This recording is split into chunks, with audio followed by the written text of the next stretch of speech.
All right. Almighty God, we the representatives of the citizens of the City of Brisbane are assembled here to strive and care for the welfare of our city and all its people. Lord, we ask that you guide us in the decisions we make today. Amen. We acknowledge the traditional custodians of the land on which we meet and pay our respects to elders past and present.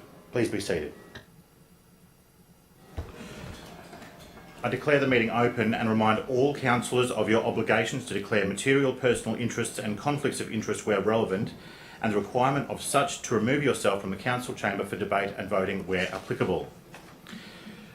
In a demonstration of council's commitment to openness, transparency, accountability and accessibility, on November 20 of last year, a motion was supported by all councillors to introduce video streaming of council meetings as soon as practicable. The motion was that 1, that a video including audio will be streamed as soon as practicable for each full meeting of Brisbane City Council by council officers and made available to the general public free of charge via the Brisbane City Council website, and 2, as debate in the council chamber has no immunity under the law, unlike other levels of government, councillors acknowledge that they may be sued or prosecuted for things they say during council meetings and are willing to indemnify council against potential litigation and damages arising from their actions in the chamber. Today's meeting is the first to be publicly streamed on council's corporate website via YouTube. The intention is not to capture community members attending council meetings that they are observing, but inadvertent capture may occur and is unavoidable. The conditions of entry into the council chamber now include advice that council meetings are streamed on the internet, and archived recordings of council meetings will also be accessible on the internet. Entry into council chambers means acknowledgement that you may be captured on the stream. Are there any apologies? Mr Chair, I advise that Councillor Owen and Councillor McLaughlin will be absent today, and I move that they be granted a leave of absence from the meeting. Seconded. Point of order, Mr Chair. We were going to ask that each of those apologies be taken separately or for seriatim, because we have some concern about it and would like to vote accordingly in relation to those councillors not being here today. That's not usual practice. We normally take them as a block, and that has been the historical. I understand that, Mr Chair, but we do have concerns about Councillor Owen not being here today.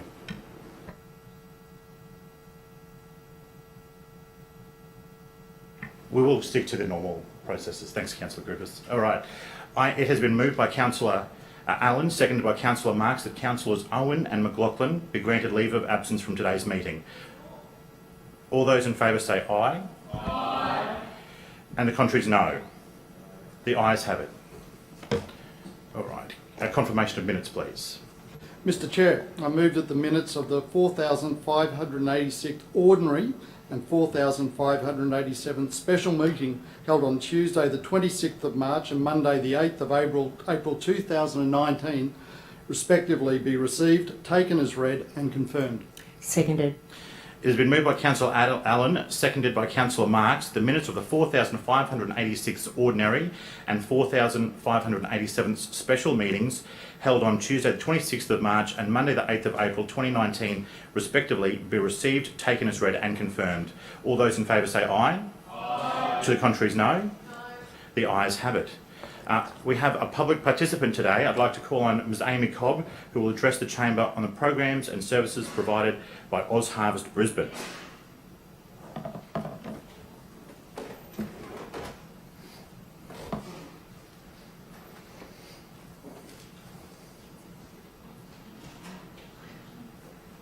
Right. When you're ready, please proceed. Ms Cobb, you have 5 minutes. Good afternoon, Mr Chair, Lord Mayor, councillors. I'd like to begin by acknowledging the Jagera and Turrbal people and pay my respects to their elders past, present and emerging. My grandma's in the gallery today, and she was telling me that our family has a rich history in local government. She told me that my great-grandfather, Ray Painter, was the youngest chair of the Barcoo Shire Council. And although Brisbane is home now, my family's deep connection to the bush has brushed off on me. In a country kitchen, every ingredient is valued and nothing goes to waste. Drought and distance make sure of that. And whilst I don't miss the brined and boiled ox tongue for tea, that philosophy and the value of food has stayed with me. In the short time I have today, I'll do three things. I'll help you understand the benefits of redirecting excess food. I'll show you that we need to stop food waste at the beginning of the cycle, not the end. And I'll leave you with my belief that Brisbane, as a city, could be the world leader for fighting food waste. OzHarvest is Australia's leading food rescue organisation, and it was founded in 2004 by Ronnie Khan. It began with a really simple concept. Let's save good food from going to landfill and let's deliver it to people in need. Every day across Brisbane, our yellow vans are in the loading docks at Woolworths or QPAC or out to the airport rescuing good food. Meat, dairy, beautiful fresh produce, and even that Byron Bay cookie that you see on the plane, we pick up that food and we drop it directly to local communities. Organisations like Zilmere Community Centre, where parcels are packed for local vulnerable families, pensioners and refugees. Or Wesley Mission Community Meal, just up the road, where John transforms gorgeous rescued food into a healthy and hearty meal for people on the street. We know there's no shortage of excess food. Brisbane residents waste 78 million kilograms of food each year. At a household level, we all do it. It's about 1 in 5 shopping bags that'll end up in the bin. Despite this, 4 million Australians experienced food insecurity in the last year. These statistics have a human face too. Recently, I was talking to a lady who runs a women's shelter. She was telling me that when our van pulls up in that driveway, it's not just food being delivered. Because of what we do and the food relief we provide, she can do so much more. She can provide more essentials to women who show up with nothing. She can provide more support for women who are in need, and she can provide more staff hours. Now, the impact and the impact and outcomes might change, but the story is the same for our school breakfast programs or church groups who are providing parcels for local families, or crisis accommodation or refugee support groups. Our purpose is to nourish our country, and in the last 8 years, OzHarvest Brisbane has delivered 13.3 million meals. We've diverted over 4.5 million kilograms of good food from landfill in Brisbane. While we might be best known for our yellow vans in and out of loading docks, that is only one way to eliminate food waste. Innovation and education are critical. As the old saying goes, give someone a fish and they'll eat for a day.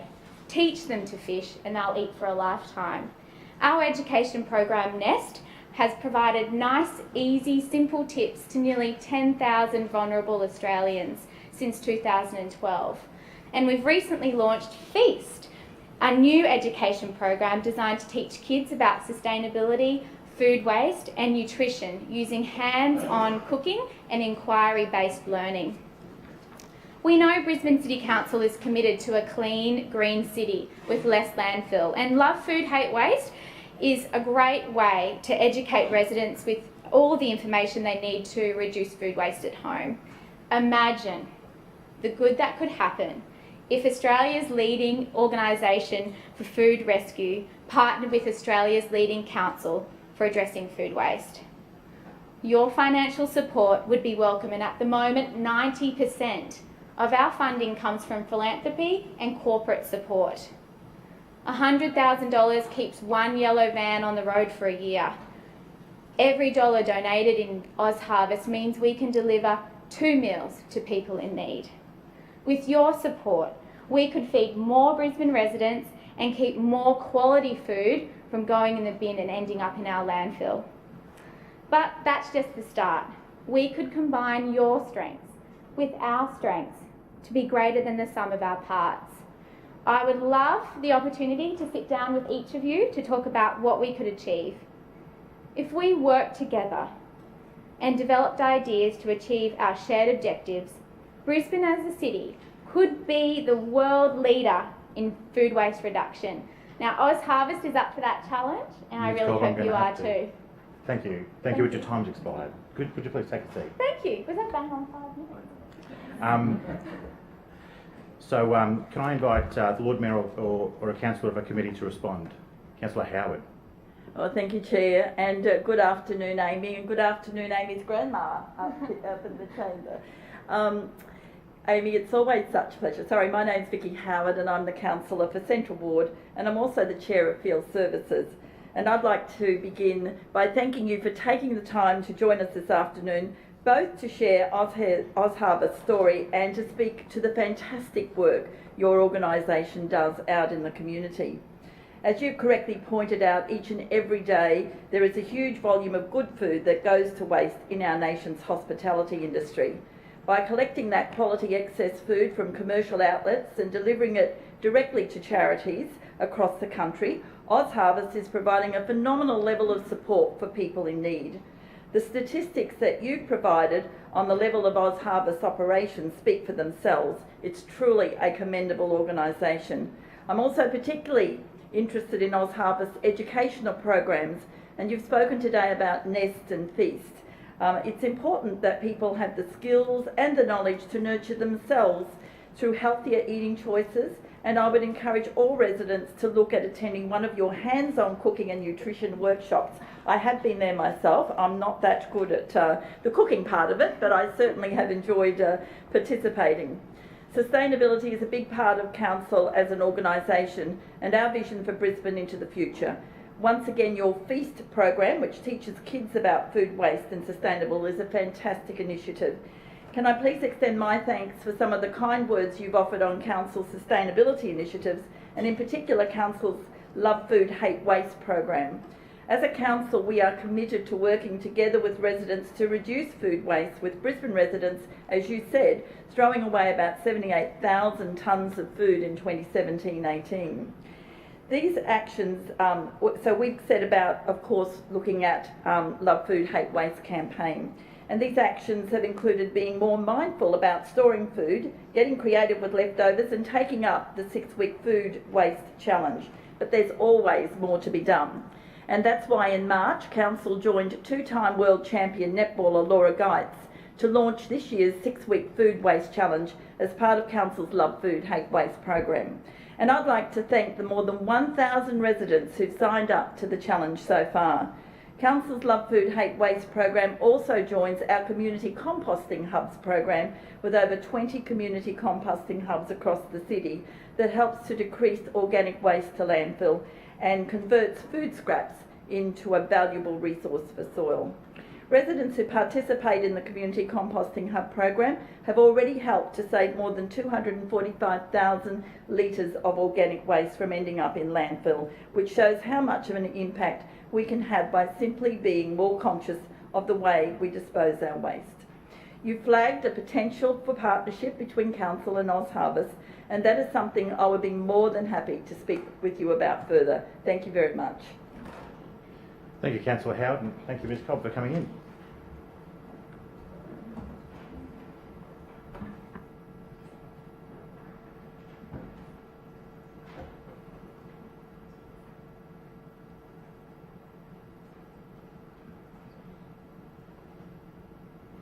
All right. Are there any questions of the Lord Mayor or a chair of any of the standing committees? Councillor Allen. Thank you, Mr. Chair. My question is to the Lord Mayor.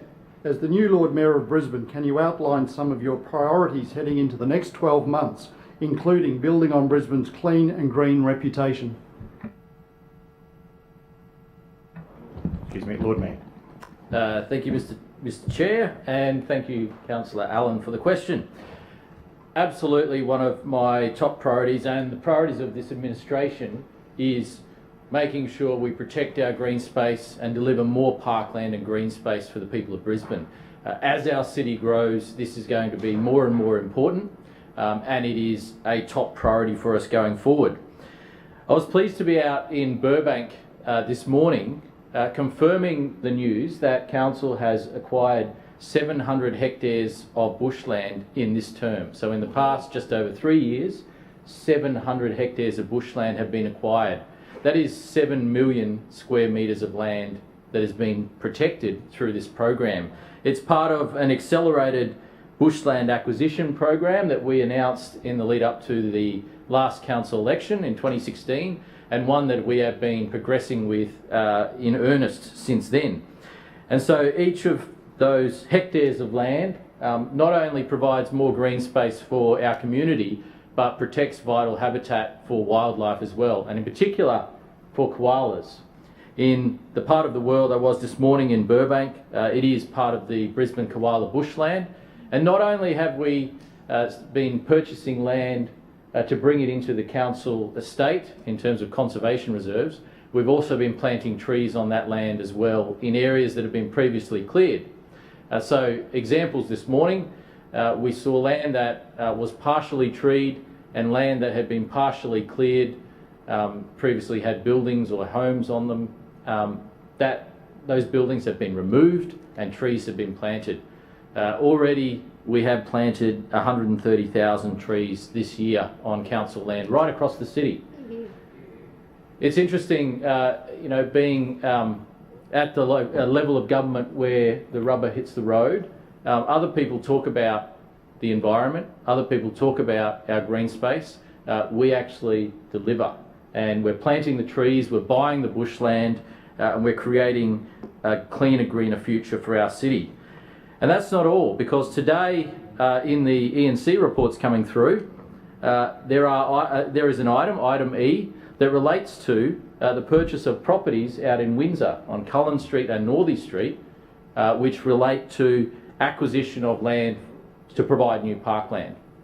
We know Northey Street and the parkland that's already there gets so well used, and you would know this as well, Mr. Chair, very closely, that there is a massive demand for more parkland in that part of Brisbane. So we're buying up these houses, we will remove these houses, and we will create a new, larger park for local residents to enjoy.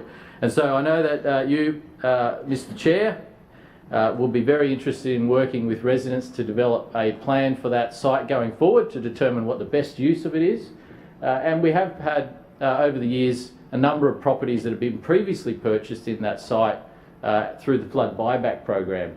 So we're just finalising the acquisition of these 4 properties so we can deliver what will be a 16,000 square metre piece of parkland for the community to benefit from going forward. This is a key part of our agenda, as I've mentioned, protecting our green space, providing and buying new parkland, opening it up for the community, and I'm excited today to see the progress that's already been made. But one thing I can talk about as well is our plan to invest CBIC dividends into buying parkland. This was announced on the 8th of April. And I can confirm today that the dividend for next financial year will be $20 million from CBIC. So that's a $20 million injection into buying new land for parkland for the residents of Brisbane. That's $20 million in just 12 months, $20 million next financial year that we will be able to invest for the future of the city. I can't think of a better way to put the dividends of our future fund into other than creating parkland and green space like this. It is a true future fund that creates a livable, clean, green city for the future, not only for current residents but for future generations. And I think that is a big part of ensuring that Brisbane remains such a livable and fantastic place to live going forward. With this investment of $20 million, we will buy land for parkland, we will work with local communities to create new parks that don't currently exist. And I'm so excited to see this agenda item going forward today. And I'm sure it will have the support of all councillors when it comes up for a debate and vote. But it is a big part of our agenda going forward. And adding to this... Mayor, your time's expired. Thank you. Any further questions? Councillor Cassidy. Thank you, Mr. Chair. My question is to the Chair of the Environment, Parks and Sustainability Committee, Councillor Hammond. Councillor Hammond, we've all just heard the new Lord Mayor, Councillor Schrinner, say your administration needs to protect green space in Brisbane. As a member of this tired old administration, do you regret voting to sell off council-owned bushland at Bicentennial Road, Boondall, for high-density development when Councillor Schrinner oversaw this as Finance Chair? Councillor Hammond. Thank you, Councillor Cassidy, for the question, and I am delighted to be part of this team under Lord Mayor Adrian Schrinner to protect and purchase bushland for future years across our city. I am delighted that we have a commitment on this side of the chamber to buy new parkland like the one that's coming through this afternoon in Councillor Wines' area. This side of the chamber has had a strong commitment to preserving bushland for many years. This came about as far back as when Sally Ann Atkinson put through her ideas about the bushland preservation. I am delighted to stand here today and support this Lord Mayor and this administration on purchasing over 700 hectares of bushland preservation. To the second part of your question, Councillor Cassidy, I'm happy to take it on notice to get more details and get back to you later on in the meeting. Thank you. Further questions? Councillor Wyndham. Thank you, Mr. Chairman. Mr. Chairman, my question is to the Chair of Public and Transport Active Transport Committee, Councillor Murphy. Councillor Murphy is the Chair representing the City of Brisbane, responsible for active travel and our metro project in particular, and 5 new green bridges.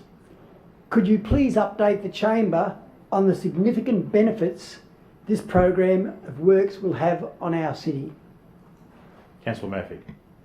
Well, thank you very much, Chair, and I thank Councillor Wyndham for the question, because I know just how interested Councillor Wyndham is in seeing a greater public transport future here in Brisbane. I know his son is a bus driver. He loves driving buses, and he cannot wait to see what the future has in store for public transport here in Brisbane. Chair, if this council, this administration has been known for anything over the past decade, it's been for building road infrastructure. Is that fair to say? Yeah. So we've delivered $7 billion worth of road infrastructure over the last decade. Now that is an enormous amount of projects for any government to deliver, let alone a city council. Let's just recap. We delivered the Clem 7 tunnel, the North-South Bypass tunnel.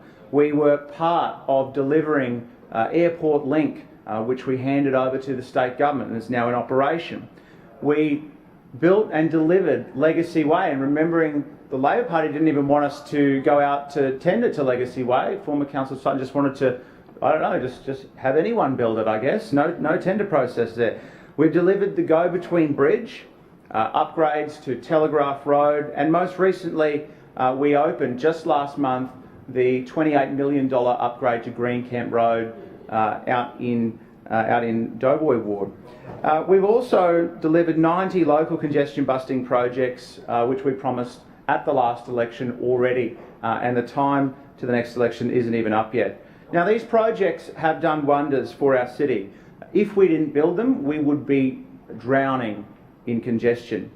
But we've seen across the world, and even in Brisbane, after all this investment, that it is achievable to ease congestion, but it is impossible to outbuild it. And the generational change that we've seen here in City Hall means that we will be changing the way we build infrastructure in our city. We're saying that the best thing that we can do for traffic congestion is not always to build more roads, but it's to get more cars off our existing roads. And building Brisbane Metro and our 5 new green bridges will do just that. Now, these are 2 major projects for our city. A sum investment of $1.5 billion that will ensure residents across our city get home quicker and safer. That is what residents want from their council, and that is what we will be giving them.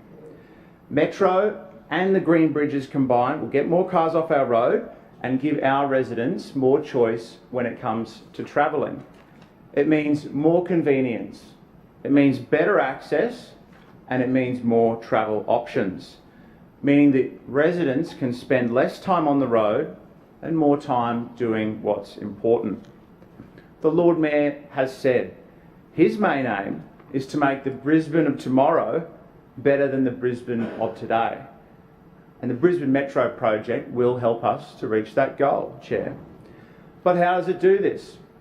21 kilometres of high frequency, high capacity transport that will get buses off Victoria Bridge, where they just sit there queuing up interminably, and out of the city, out of the CBD, which means more services out in the suburbs. Metro vehicles will service every 5 minutes throughout the day, 3 minutes during the peak, and non-stop over the weekend, providing 24-hour service during those times of high demand. 18 metro stations along the metro alignment will ensure access to many inner city and outer suburban suburbs. But we can't have a metro network without a depot to house the vehicles. During the recess, the state government approved the transfer of land at Rochdale for the required metro depot. It's really good news to have this project sorted, and I congratulate the state government on coming to the table with this. But we still have a large number of paperwork approvals from the state, which we have not received. Although there could be better cooperation from state government politicians in delivering the metro, we certainly know they're keen on helping us with the 5 new green bridges. Last year we received some funding from the state to prepare the business case for the bridge from Kangaroo Point to the CBD. We're making great headway with this piece of concept design work, and it is nearing completion. We hope to be able to bring an update to the Chamber on that very soon. The residents of West End will have significant investment put into their suburb with bridges linking St Lucia to Toowong. And these bridges will do wonders for travel time savings between the north and the south of the river, and I commend the projects, Chair. Any further questions? Councillor Cumming. Thank you, Mr Chair. Mr Chair, my question is to the Lord Mayor.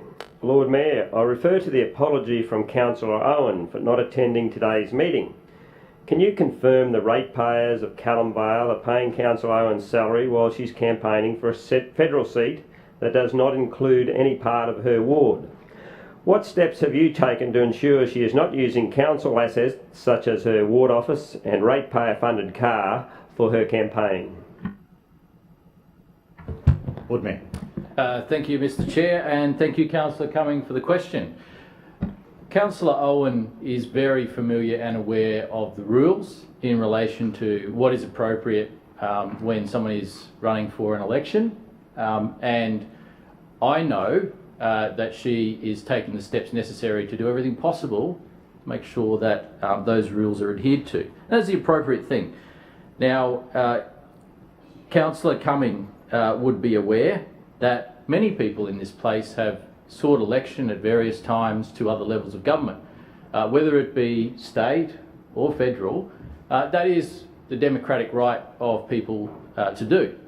And I certainly don't think people should be denied the opportunity to put their hat into the ring for those type of positions, because as we know, local government is a fantastic grassroots entry into the field of government, and I think a local government grounding certainly stands people in good stead when it comes to other levels of government as well.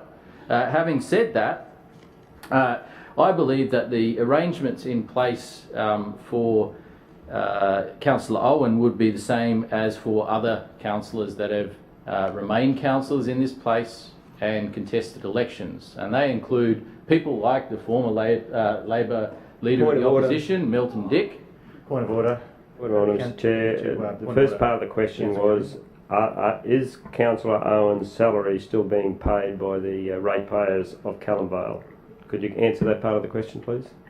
Lord Mayor, please carry on. Thank you, Mr Chair. And as I was saying, this is no different to other situations that have occurred in this place where councillors have contested other levels of government, and Councillor Dick, I recall very well, was actually not only being paid as a councillor while he was a candidate for the federal election, he was being paid as the Leader of the Opposition, which is a significantly higher level than a standard councillor would be paid.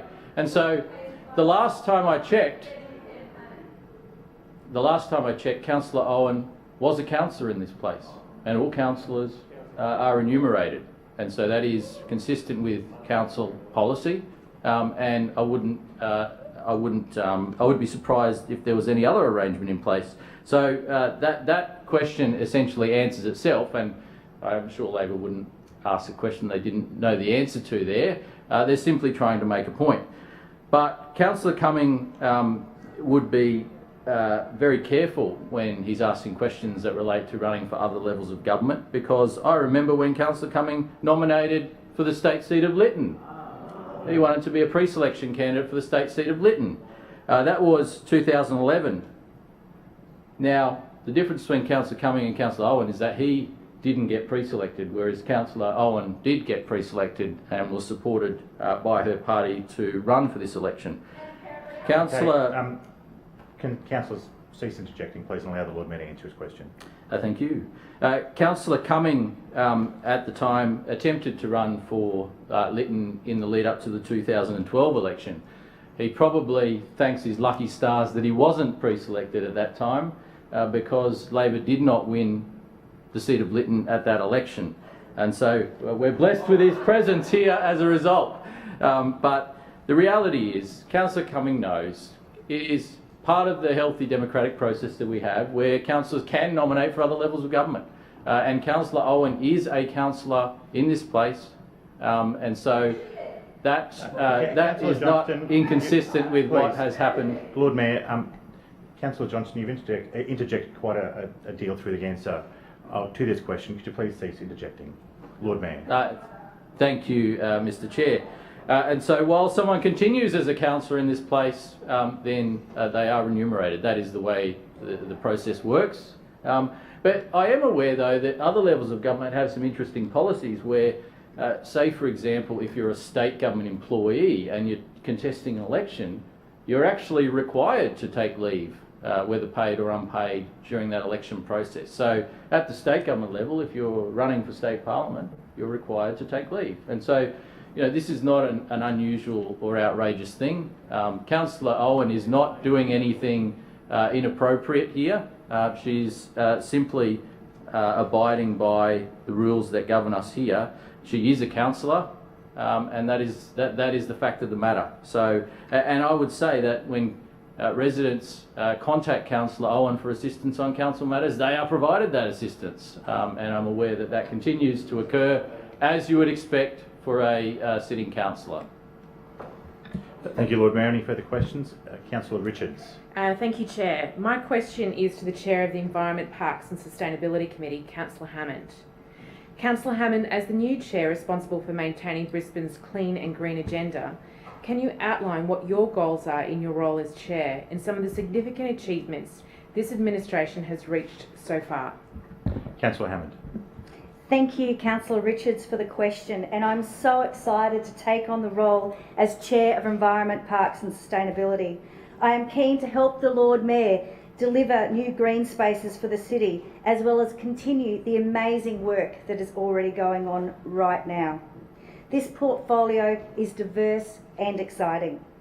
We deal with the important things that sometimes people don't see or even think about, such as stormwater drainage.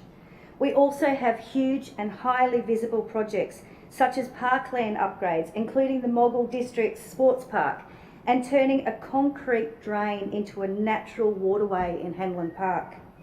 We buy parkland through our LGIP, such as Carl Street Park in Woolloongabba, and bushland through Council's Bushland Acquisition Program. Today, Lord Mayor Adrian Schrinner announced that we had purchased over our 700th hectare through our $120 million fast track program to acquire 750 hectares by 2020. As part of this buyback, bushland buyback, Councillor Richards, there's 16.9 hectare site in your ward down at Polo, and that is only one of the 34 sites across our city in Brisbane. One of the most recent acquisitions, which I'm very excited about in my ward and portfolio, is the 1.9 hectares of land in 17 Brentwick Street, Chermside.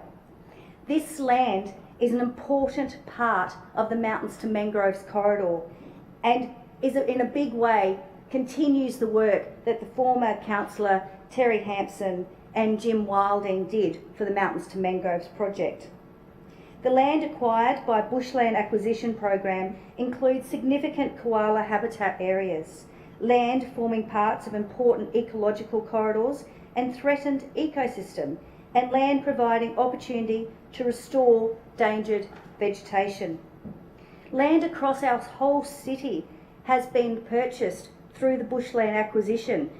Some of these suburbs are Colo, Brighton, Mount Cosbury, Bracken Ridge, Carindale, Waverley, Burbank, The Gap, and of course Mount Cootha. The land that is purchased is turned into conservation reserves, with most becoming accessible to the public to ensure everyone can enjoy Brisbane's unique natural environment. The Bushland Acquisition Program helps to protect and enhance Brisbane's natural environment. Brisbane currently has almost 37% of natural green cover, and this program plays an important role in helping to ensure this stays on track to reach the 40% by 2031, which is our goal. Residents of Brisbane love our natural areas, which is why we continue to invest in them and protect and enhance. In my role as Chair, I take carriage over Oxley Creek Transformation master plan that was released in September last year, with the first major milestone for the Oxley Creek Transformation Project, and will guide future initiatives such as recreational trails, adventure parklands, bird watching, community facilities, and a whole corridor environmental and economic strategies. Oxley Creek and its surrounds have endured a long history of agriculture, sand mining, industrial uses, unregulated landfill filling, illegal dumping, and water waste treatment operations. This has resulted in significant impacts on environmental quality and health. Oxley Creek Transformation is building on the hard work and commitment of catchment groups, local council, state government and federal government, Indigenous communities and hundreds of volunteers who have laboured to revitalise the creek for decades. This project will open up new lifestyle and leisure opportunities for residents and tourists, enhance the creek's attractiveness and deliver green economic initiatives that meet the community's expectation and deliver value for money. It will activate existing spaces and create new places for people to gather, relax, play, connect with others, or just purely enjoy the nature. Everybody loves a koala. Councillor and in this Hammond, role, your time has expired. Thank you. Any further questions? Councillor Cumming. Thank you, Mr Chair. Mr Chair, my question is to the Lord Mayor. Lord Mayor, I refer to your former ward of Chandler, which now has no local government representative after your elevation to the position of Lord Mayor. Can you tell the people of Chandler if the seat will remain vacant until after May 18, in case LNP Bonner candidate Ross Vasta needs to be parachuted into a council ward? Lord Mayor. Now, Councillor Johnston, you've been interjecting all day, please. Lord Mayor. Thank you, Mr Chair, and thank you, Councillor Cumming. Look, I know you're very concerned about the people of Chandler, but I suspect that you're more concerned about Ross Vasta because you seem to have some vendetta against him from when he ran against you in council. But that's okay, you know. Look, I can say this. Under the City of Brisbane Act, when there's a vacancy in council as a result of a resignation of a councillor or a retirement of a councillor, that vacancy must be filled within 2 months, is my understanding.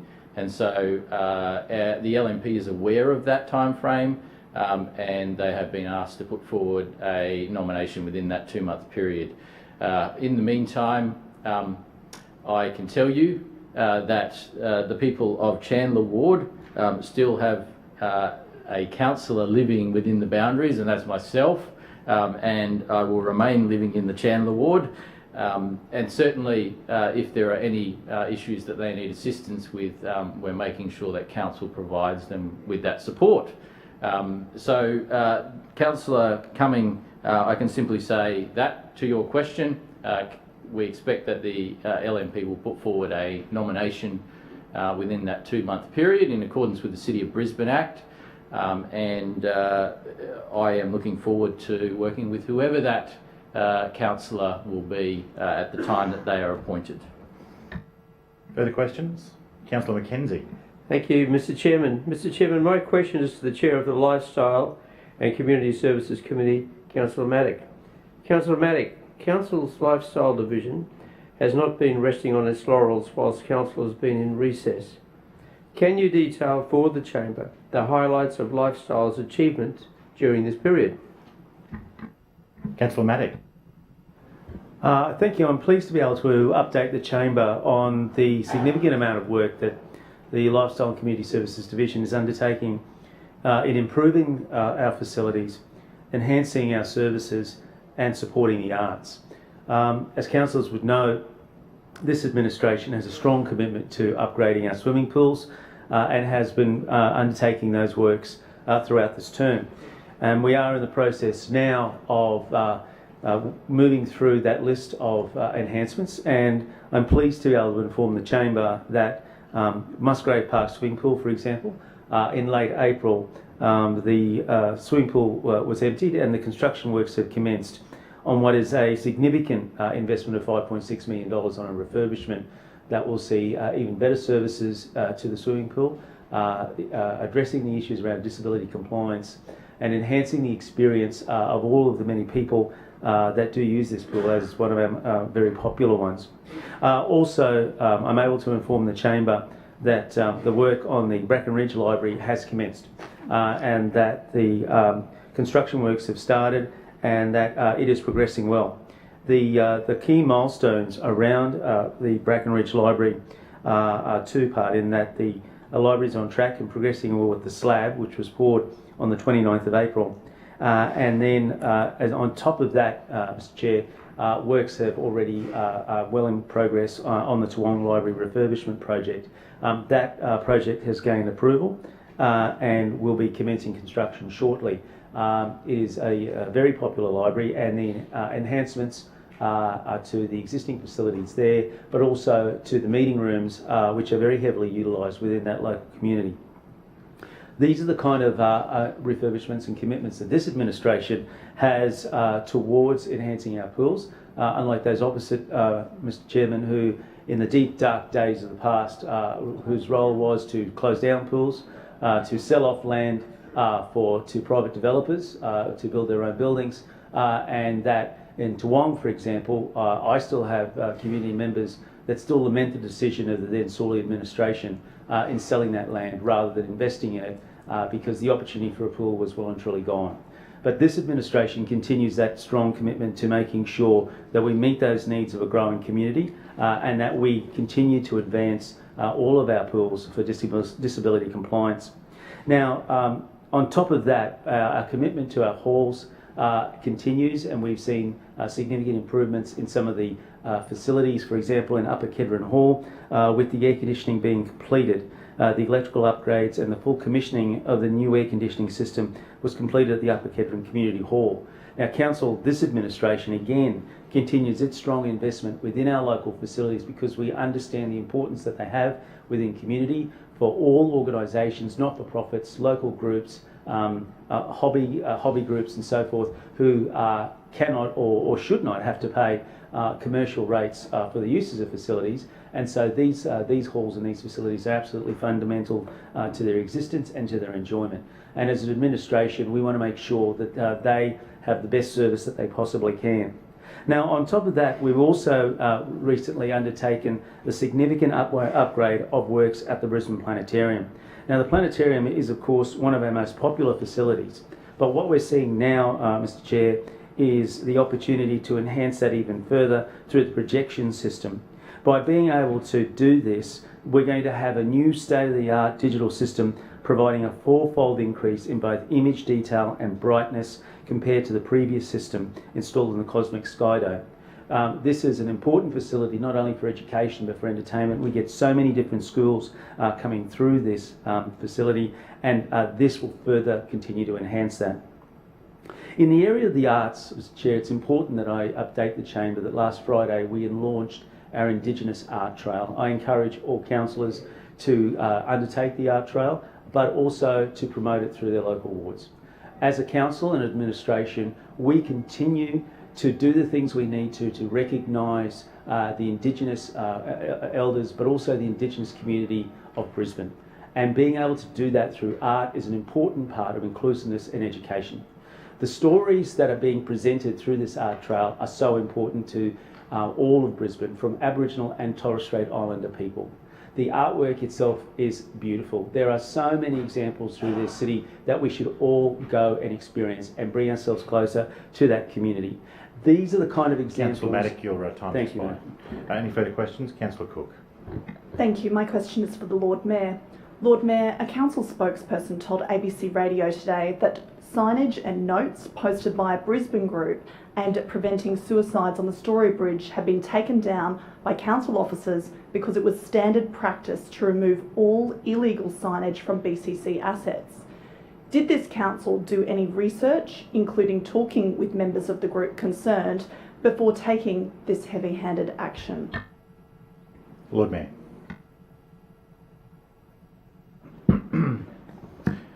Thank you, Councillor Cook, for the question. Look, I'm not aware of this particular issue at this time. It sounds like it has happened relatively recently. I certainly haven't been told of any signage being removed. Having said that, I would say that if this is, you mentioned it was about suicide prevention. If this is about suicide prevention on the Story Bridge, then anyone can see that this is a matter that the administration has taken very seriously. We have invested in a whole range of measures on the Story Bridge, whether they be climb-proof barriers, which have been fitted along the length of the Story Bridge, also phones connected to counselling as well, and constant monitoring by a CCTV, not only of the traffic on the bridge, but also of the pedestrian pathways as well. And so this is something which council absolutely does take very seriously. And you know, this is a problem that we all care about. And so I'm certainly happy to have a look at what has happened and let you know. I'm obviously, I will be careful about what is said about this matter because it is a sensitive matter, and I know that in the past media reporting on matters such as suicide or the loss of life through those type of tragedies has generated further problems in the community, and so I definitely will talk to you about that and get back to you personally, but it is also something that we should also treat very sensitively and carefully in this chamber. Thank you. Further questions? Councillor Marx. Yes, thank you, Chair. My question is to the Chair, Field Services Committee, Councillor Howard. Councillor Howard, can you please give the Chamber an update on our Smoother Suburban Streets program and how we are ahead of schedule? Councillor Howard. Well, thank you, Chair, and it's always a delight to talk about smoother suburban streets, and I thank Councillor Marx for the question. This administration, of course, is committed to getting residents home quicker and safer by delivering smoother suburban streets. And as we heard in committee this morning, and I think Councillor Cook, you are most impressed to hear about the work of field services, and particularly in asphalting and making sure that our smoother suburban streets get the care that they deserve. And that's why this administration committed to spending a record $360 million this term for resurfacing our roads, 90 million of which will be delivered this financial year. This means that 2,000 streets and roads will be resurfaced this term. This is the largest resurfacing investment in Brisbane's history. In 2016, this administration made a commitment to invest a minimum of $5 million into resurfacing works in each of the city's 26 wards. We're already on track to exceed this, and I'm pleased to report that Council has already delivered over 1,500 resurfacing projects as part of this commitment, far ahead of schedule. Projects are prioritised based on the road conditions. For example, after the 2011 floods, when roads had deteriorated due to flood waters, funding was injected into those areas worst impacted. What's important but never gets highlighted enough is that we are doing this in an environmentally friendly and sustainable manner as well. Council's commitment to a clean, green and sustainable city continues, with tens of thousands of tonnes of materials being recycled to create new and improved roads across the city every year. Council's award-winning asphalt recycling program is leading the industry, with 20% of material used in council road resurfacing projects being recycled from old asphalt, old curbs and footpaths and glass. And so, as part of this award-winning program, Council has recycled 7,000 tonnes of glass, along with more than 62,000 tonnes of asphalt from our road network last financial year alone, which was recrushed and graded before being delivered to Council's Eagle Farm and Riverview asphalt plants for reuse. And not only do we do this in a sustainable way, but also with efficiency, delivering value for money for the ratepayers of Brisbane. These sustainable practices save Brisbane residents more than $4 million a year, with glass recycling increasing by 40% over the last year. Up to 20% of the annual volume of asphalt produced is recycled materials, which in turn decreases the requirement for fresh bitumen and material from quarries. Council's asphalt plant not only delivers value for money for ratepayers, but is an industry leader in asphalt recycling, producing 450,000 tonnes of asphalt each year. The Eagle Farm plant was originally commissioned in 1991 in its current configuration, although Brisbane City Council has been producing asphalt on this site at Eagle Farm since the Second World War. Council's asphalt plant in Eagle Farm is a $9 million asset that makes a profit for Brisbane City Council ratepayers through external sales. Council's plant sells asphalt onto entities such as Ipswich City Council and Transport and Main Roads Maintenance. And it is estimated these sales bring in approximately $5.4 million per council per annum. And Chair, only this administration has a clear plan to keep Brisbane on the right track, and we will continue to deliver on that plan and our commitment to building smoother suburban streets. Only this administration can be trusted to get residents home quicker and safer, and we have a long-term track record of delivering on that commitment for the ratepayers of Brisbane. This administration has already delivered a record number of smoother suburban streets, with $290 million invested into road rebuilding last term between 2012 and 2016. But we want to do more to keep Brisbane on the right track. And that's why in 2016 we made that commitment to spend the record $360 million this term. This historic investment is all about making suburban streets smoother, safer and more enjoyable to use every day, and tackling traffic congestion to help get our residents home quicker and safer. I would like to thank all of our hard-working officers who have helped to deliver this historic investment into our city's road infrastructure, and I look forward to seeing our future projects as they continue to roll out across the city. Further questions? Councillor Sri. Thanks, Mr. Chair. My question is to Councillor Murphy, the Chair of Active and Public Transport. Councillor Murphy, in the South Brisbane Riverside Neighbourhood Plan, introduced in 2011, there was clear mention of a new CityCat terminal to be installed near Victoria Street on the western side of the West End riverfront. The intention of that new CityCat terminal was to cater for the large expected increase in population, and in the last 8 or 9 years we've seen that population increase come. We've seen a lot of big new high-rises approved and developed along there, but we still don't have any new CityCat terminal for the western side of West End. As a result, traffic along Montague Road is severely congested and buses are getting caught up in that general congestion as well. So my question to you is, how much longer will the residents of West End have to wait for that new CityCat terminal that was promised back in 2010? Councillor Murphy. Well, thank you very much, Chair, and I thank Councillor Sri for the question. Of course, as Councillor Sri knows, Council has been embarking on a program of upgrading our CityCat and our city ferry terminals progressively since so many of them were damaged in the 2011 flood. That has been an enormous engineering task to ensure that those terminals are not only future-proof, that they're DDA compliant, that they have the ability to grow as passenger demand increases, but also to ensure that they are flood resilient.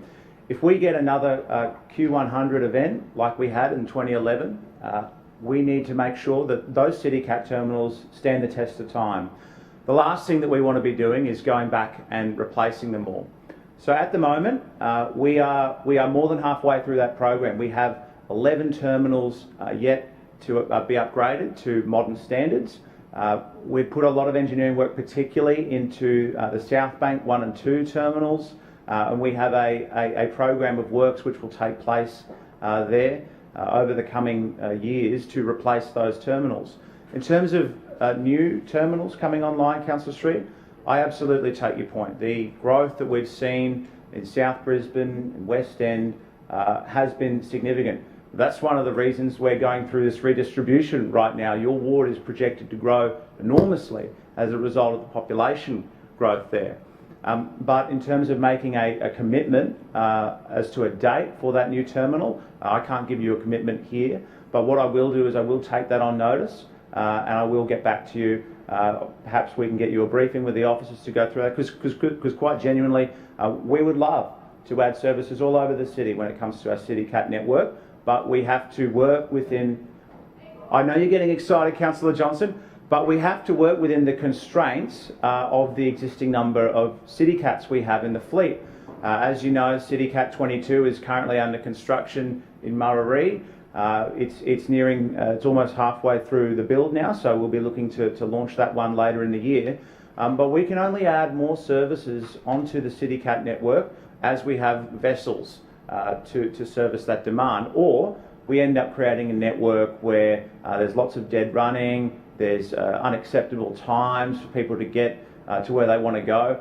It was floated a couple of years ago, actually this was a Labor Party election commitment to install a CityCat terminal out at Murarrie, which is a very long way from the city. We would have had commutes of over 90 minutes into the city. And that's all well and good, and it's fine to have that commute, but you've got to have passengers willing to get on there and to take that. So I'm not disputing that the location that you've suggested would be a high demand area, but there's also going to be changes coming to West End soon with our 5 new green bridges. I mean, West End is the landing point for 2 out of those 5 green bridges. So whilst a CityCat might be, you might see a CityCat terminal there as quite necessary in terms of the public transport task right now, in 5-10 years' time, that might not be the case, because I believe West End and South Brisbane will be one of the best connected parts of the city in terms of public transport access that you possibly have. So again, Councillor Street, I can only take that one on notice. I will take that up for you, and certainly we can have a look at that. And I understand commitments have been made to you. I don't want to get into too much detail here now, but of course happy to look into that. Thank you, Councillor Murphy. Yeah, that concludes question time. Point of order, Mr. Point Chairman. of order, Councillor Johnston. Yes, I seek leave to suspend so much of standing orders as to enable me to move the following urgency motion: that this council introduces new rules to ensure that any councillor running for state or federal government takes unpaid leave when the election is called, to ensure no public funds are used during political campaigning. Seconded. All right. You have 3 minutes to urgency, Councillor Johnston. Yes, thank you, Mr. Chairman. Well, firstly, what I'll say is I find it appalling what's gone on over the last few weeks with respect to Councillor Owen's publicly subsidised political campaign for the federal seat of Moreton. When I raised this issue on radio about 3 weeks ago, the Deputy Mayor, Councillor Adams, came on straight after I finished speaking on Steve Austin and stated on the public record that Councillor Owen would be taking unpaid leave. Now, that is a matter of public record. In her own words, she was a little bit shouty at the time, but she did come on and say she would be taking unpaid leave. Then the following week I did another interview, and then the Mayor started walking it back.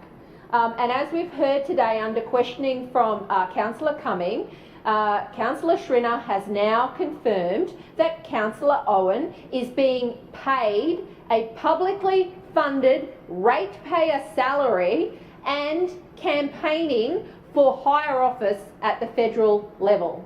Now, that is absolutely wrong. if there is one thing that members of the public abhor about any politician at any level, is when they think they are doing it for themselves, when they have their noses in the trough, using funds that no one else would have, option to use.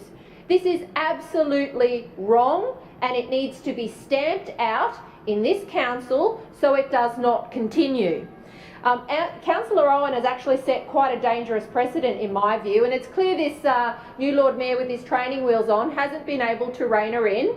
It's clear that the Deputy Mayor has publicly lied about what was going on in an attempt to obfuscate about Councillor Owen's use of ratepayer funds to run a federal electoral campaign. Now, to my knowledge, when Councillor Prentice ran for the federal seat of Walter Taylor, she took unpaid leave. Councillor Simmons, who I'm no fan of, resigned. To my knowledge, and I don't know for sure about this, but Councillor Dick, when the election was called, stepped down and resigned as well.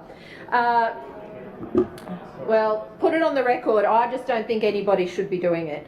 Let's have a debate about it. If you want to make this about the two big parties with snouts in the trough, I am happy to do it.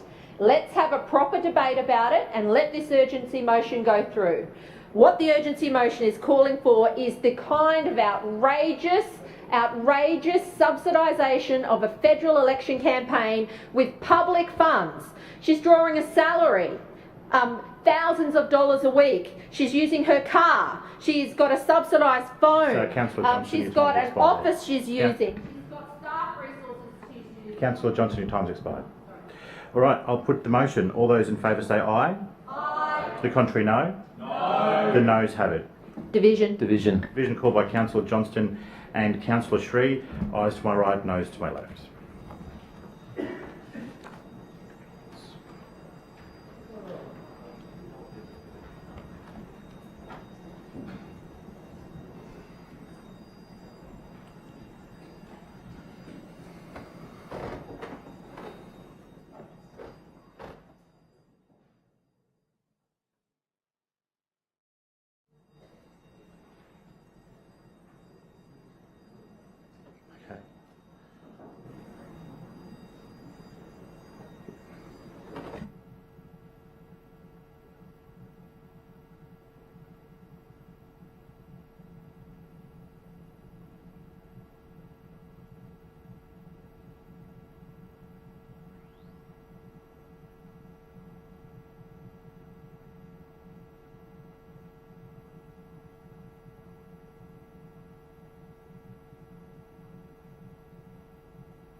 Clerks, please read the results. Mr Chair, the ayes have it, the voting being 7 in favour and 16 against.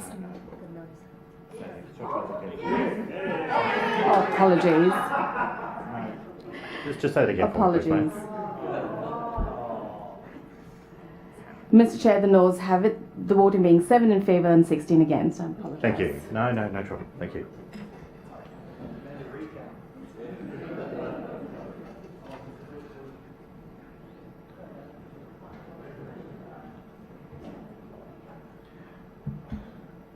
Point of order, Mr Chair. Point of order to you, Councillor Griffiths. Yes, thank you. I'd just like to also move an urgency motion.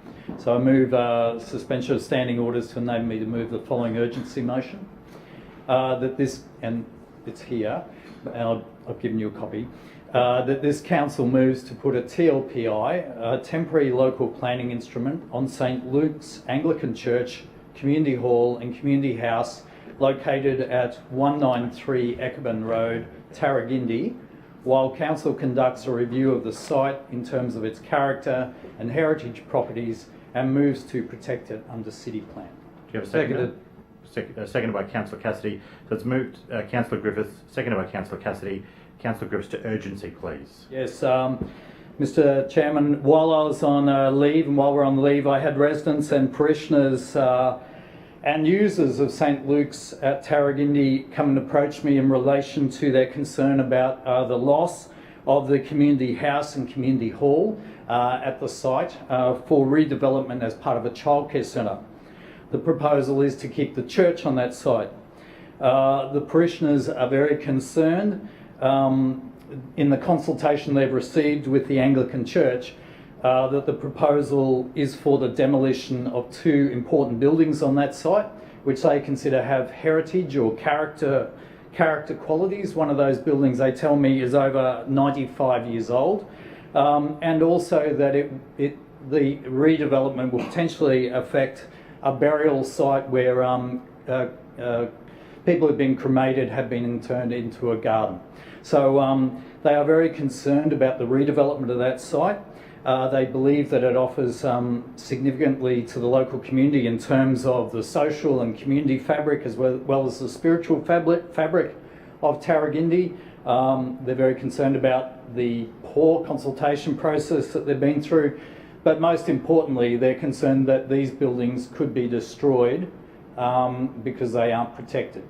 So what I said I'd bring to this council is the opportunity for us to protect these buildings, to offer some form of protection, so that we can review the character and heritage issues around this site, and then when a development application is lodged, they'll be taken into account. I really believe that the community are signalling that they're not against a childcare centre on the site, but they don't want to lose the character and heritage buildings that are there on the site, and I think that is a reasonable request. So currently these buildings aren't protected, and I believe that council, we have the ability to intervene and to put a TLPI on this site. We have fair warning that a development application is coming in, and this is our opportunity to act. Thank you, Mr. Chair. Thank you, Councillor Griffiths. I will now put the motion. All those in favour say aye. Aye. And those against no. No. The noes have it. Division. Division. Called by Councillor Cassidy and Councillor Cook. Ayes to my right, noes to my left.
Clerks, please read the results.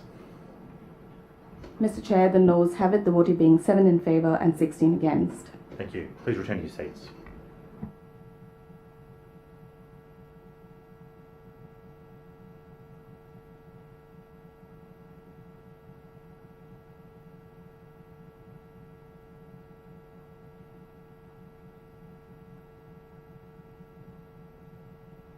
All right. I think we're ready for establishment coordination.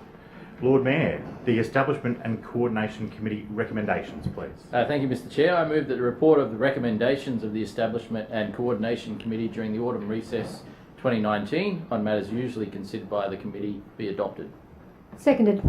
Thank you. It's moved by the Lord Mayor, seconded by Councillor Adams, to the report of the recommendations of the Establishment and Coordination Committee during the autumn recess 2019 on matters usually considered by that committee be adopted.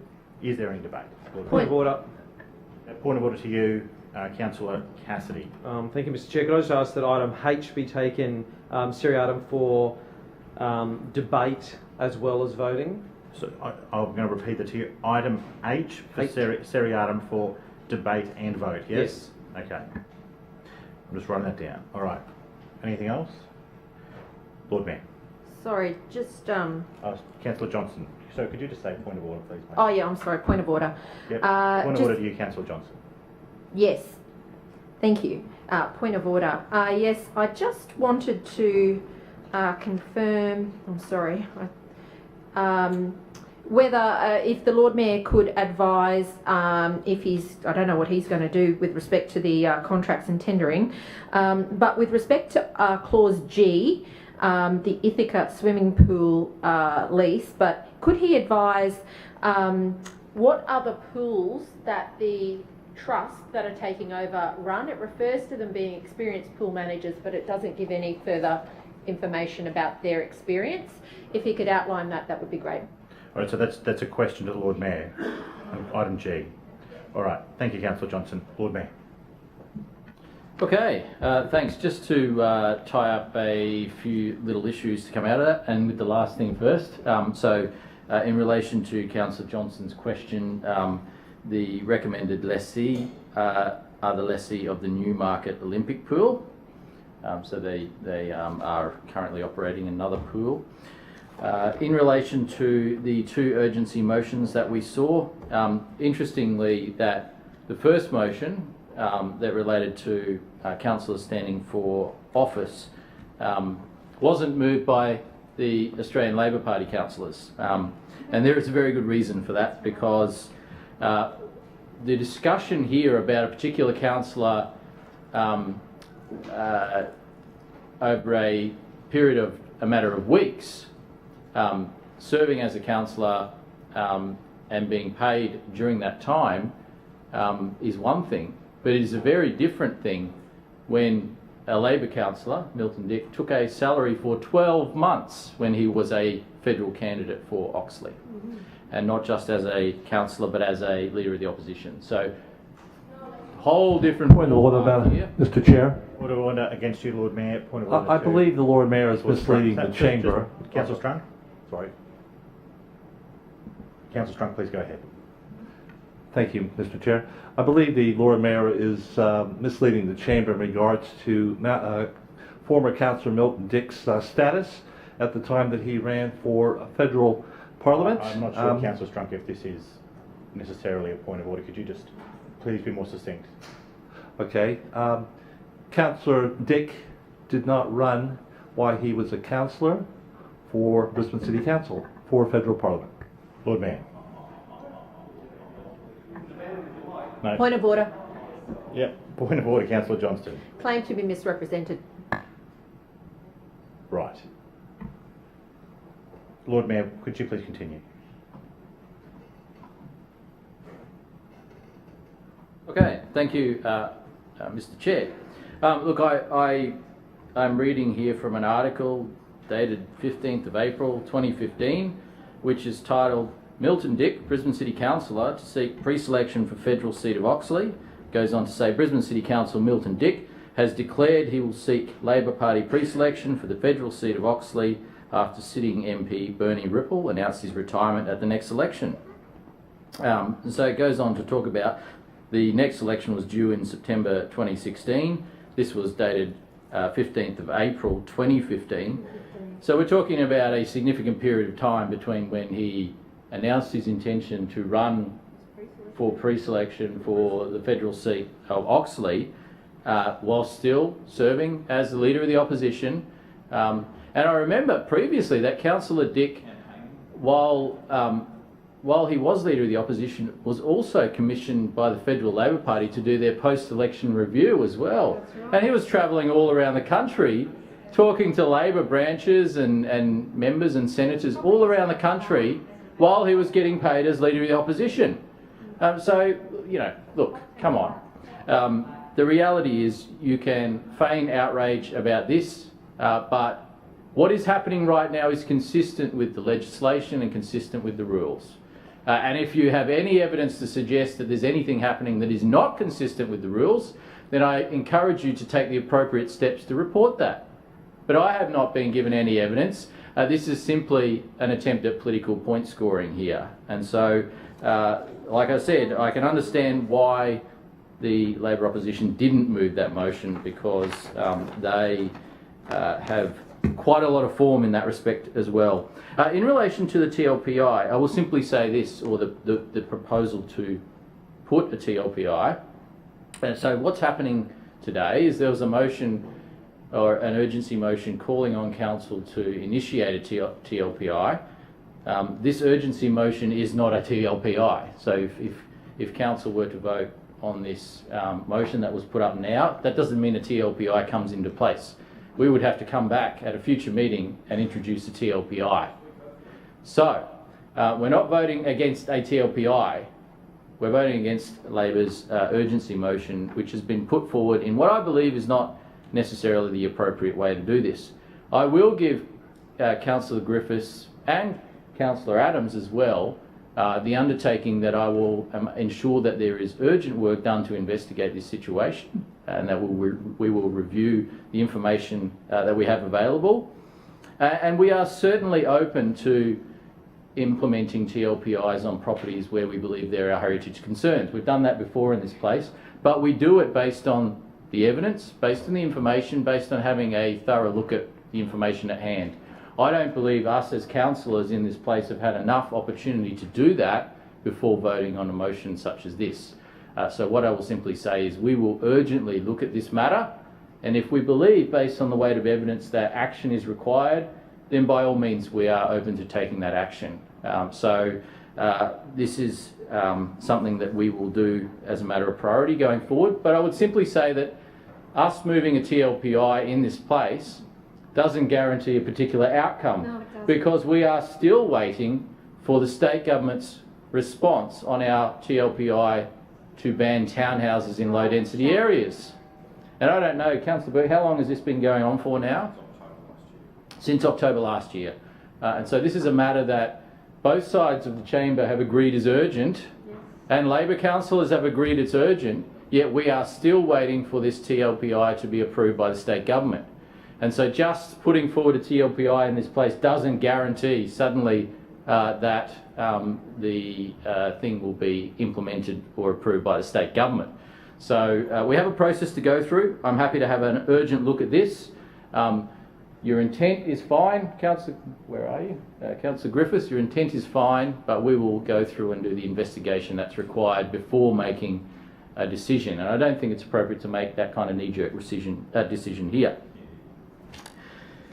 In relation to the past week, it's been a busy several weeks, and it was a pleasure last Tuesday to attend the Vietnam National Mourning Day at Inala, and where we commemorate the fall of Saigon in 1975. And it was great to spend that opportunity with the local Vietnamese community and also local Australian vets as well that were part of the Vietnam War. And that was a very moving ceremony and service in Inala, and it was an honour to be there representing our administration. It was also fantastic to be at the 7 News Young Achievers Awards gala event as well last Friday. To see the incredible talent that we have, not only in Brisbane but right across the state, was truly inspiring.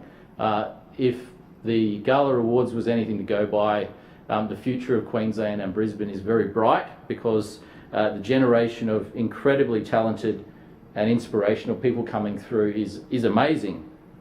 It was also good to be at the Latham Mayfair with Councillor Hammond and several other councillors, including yourself, Mr Chair, and also Councillor Wyndham and Tracy Davis as well on the weekend.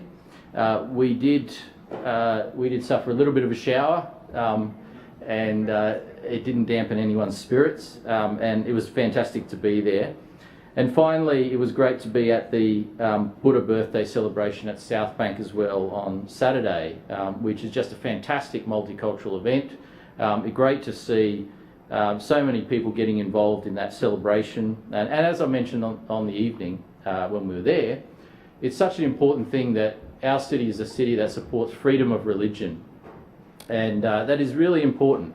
So whether you are Buddhist, whether you are Christian, whether you are Hindu, whether you are Muslim, this is a city and should continue to be a city where you have the right to practice your own religion and hold your own faith. And so it is fantastic to see that event continuing on now for the 23rd year. Now, moving into the reports in front of us, I just like to put something to councillors present. I know my predecessor used to read through in detail the contracts and tendering report, and I know he did that for a reason. And that reason was because opposition councillors would always complain that there wasn't enough information being provided, and they would abstain. They loved abstaining. They can't make a decision to save themselves, and so they loved abstaining. And so they would always claim, oh, we don't have enough information. And so the former Lord Mayor was simply pointing out that there is a lot of information provided in the reports each week coming through, and he was demonstrating that fact. However, with your forbearance, I propose not to do that same thing, because I know you can all read, and you all have the opportunity to read these reports for yourself. They are distributed on the Thursday evening before the council meeting on a Tuesday, so there's plenty of opportunity to read through those. So if you're okay with that, I won't read out. No, you're not. You want me to read it all? I'll take that as a tongue-in-cheek comment. The detail has been provided, Councillor Cumming. That is my point. You can read it for yourself. I know you don't want to be spoon-fed by me. So, with your forbearance, I won't go through and read every section of Lord every Mayor, your report. time has expired. Move for an extension. An extension of time has been moved by Councillor Adams, seconded by Councillor Allen, that the Lord Mayor be granted an extension of time. Those in favour say aye. Aye. And those against no? The ayes have it. Lord Mayor, please continue. Thank you. Mr Chair, going through the items, there are obviously some that I do want to comment on, and that starts with item E, the resumption of land for the Windsor Sports and Community Park. As I mentioned in question time, this is something that I'm sure we will all support, and is a fantastic outcome. We are looking to increase the green space and parkland in areas where there is high demand, such as this. There is proven high demand in this area, and Councillor Wines, you and Councillor Howard and other surrounding councillors know it all too well. People are crying out for additional parkland and sporting facilities in this part of the city, and we're keen to work with the community to deliver that outcome, and I think it's a very positive thing indeed. We have the major amendment package at item F regarding biodiversity, and obviously we're committed to sustainable development across the city, and that sustainable development involves ensuring that our mapping and overlays that are included in the city plan are updated, and as more information comes to light, they are continually adjusted and updated to make sure that we have the most accurate information possible and that we get the best outcome when it comes to protecting our biodiversity. Now, the reality is that not all bushland is equal when it comes to biodiversity. There are some parts of the city that have extremely high biodiversity value, and there are other areas that may look to the untrained eye to be a great parcel of bushland or a treed area, but may not have as high a biodiversity value as other areas. So this is all about ensuring that we continue to work to get a positive outcome when it comes to the biodiversity of the city and protecting what we have. In item H, well, actually, we're going to deal with that separately, aren't we, Mr. Chair? In item G, the Stores Board submission relating to the operation of the Ithaca pool. I had my notes here. Here we go. The Ithaca swimming pool is council's second oldest swimming pool and was built in 1916. It has a 6-lane heated 25-metre pool with an access ramp, a small space attached to the pool which is usually used for learn to swim lessons, an entry kiosk, a 3-bedroom residence and a large amenities block. A major upgrade of the swimming pool was completed in 2010 and the facility is in good working order. The Ithaca swimming pool is located in Neil McCrossan Park in the Paddington ward, and there is very little scope available for expanded facilities within that existing footprint. Although the pool is heated, it is generally a seasonal pool. The current lease arrangement for the swimming pool concludes in the middle of this year, 30th of June, and the incumbent lessee has operated the swimming pool for around 20 years under several consecutive lease arrangements. We started a tender process last year. There was a pre-market approval in 27th of November 2018. The closing date for responses was on the 1st of March this year. The evaluation was complete on the 22nd of March and Stores Board approval was granted on the 9th of April this year. There were 4 submissions received as part of the tender process. The incumbent lessee did not submit a tender and will vacate the venue by the 30th of June.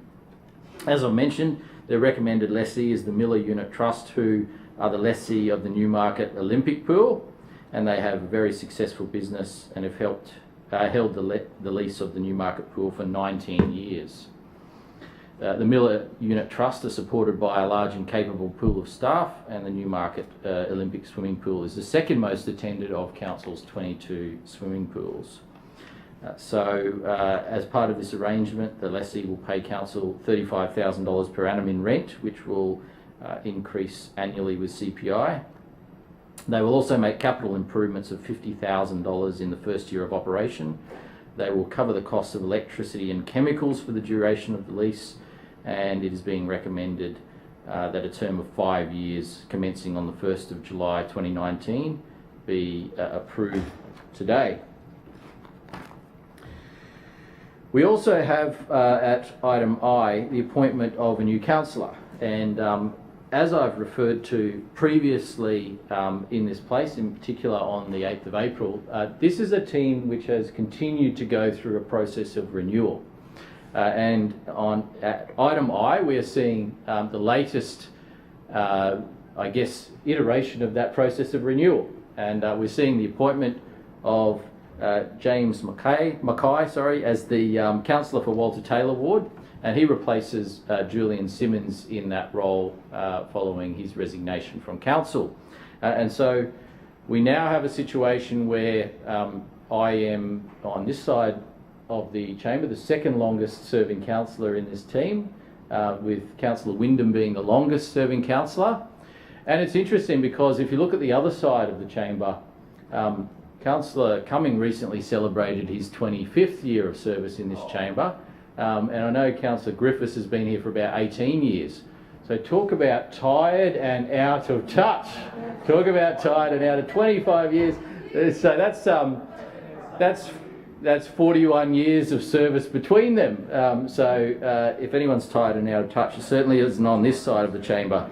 The reality is this process of renewal has been so important for the team because it's not just a renewal of people, it's a renewal of ideas and energy, and it has seen us continue to go from strength to strength as a team.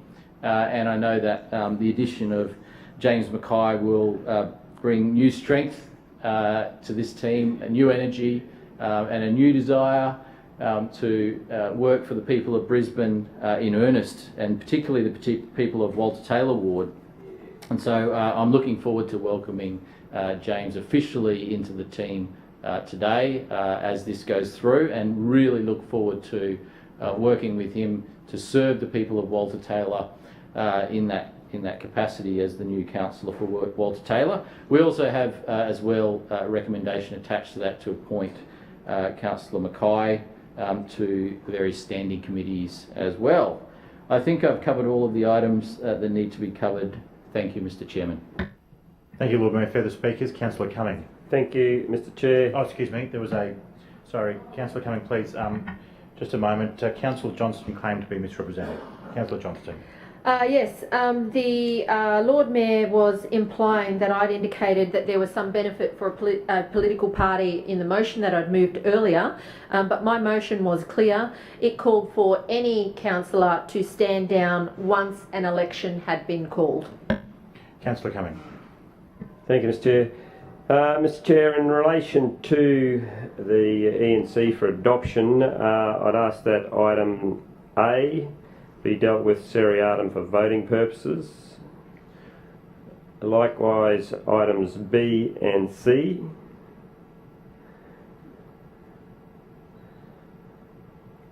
Yes, thank you. So, Councillor Cumming, I'm going to repeat that to you.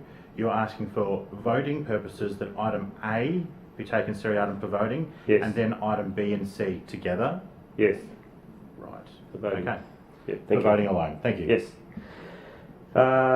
In relation to item A, the Audit Committee report, well, you know, as we've said before, this is the report, which is not much of a report because there will be lack of information. And I'd like some more information on some of paragraph 8, and particularly the statement the Council is undergoing a transition from on-premises to server-based operations, each requiring different risk management methods, and also more information on the Assurance Review Board. And in fact, at the committee this morning, I asked if the Chair would let us have a briefing on this issue as part of one of the briefings for this session of Council. We'll wait to see if that occurs. In relation to item B, look, I've got to say I did appreciate the detail that the former Lord Mayor went into in relation to these matters. They're often very large amounts of money, and the information, one little box sort of paragraph, not even a paragraph of information, is totally inadequate. And if the new Lord Mayor, one of his first steps is to engage in massive levels of secrecy and excluding the opposition from information, well, that's his choice. That's his choice. That is his choice. And we'll continue to go through these items in detail and be asking plenty of questions. So in relation to contract number 2, the Mariners Reach Riverwalk remediation, just an example here. This is a contract for $5,461,719, and it goes one little box, Madam Chair. And sorry, Mr. Chair, my apologies. I've just got to get out of that habit.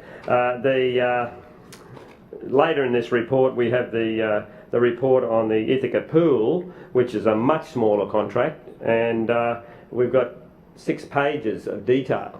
So, you know, you need to sort of, I think the administration probably needs to review the amount of detail given on matters in council reports and get an appropriate level of detail for all the different reports, and if anything, urge on the more detail being given if there's more ratepayer money involved, which is often the case with these items, the contracts that are referred to in E&C.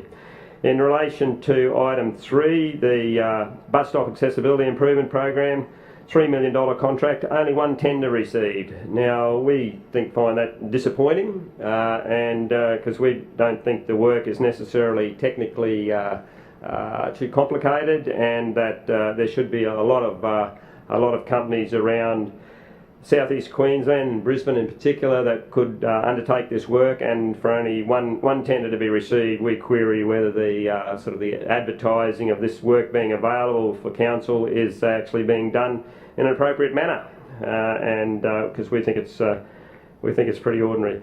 Also, in relation to contract 4, the access and inclusion package number 2, just at one lump sum, $384,270. We're interested in knowing some more detail on what jobs are being done as part of that money. Over to page 3, contract 9, the short-term rental of motor vehicles, $375,000 contract with Budget Rent-A-Car Australia.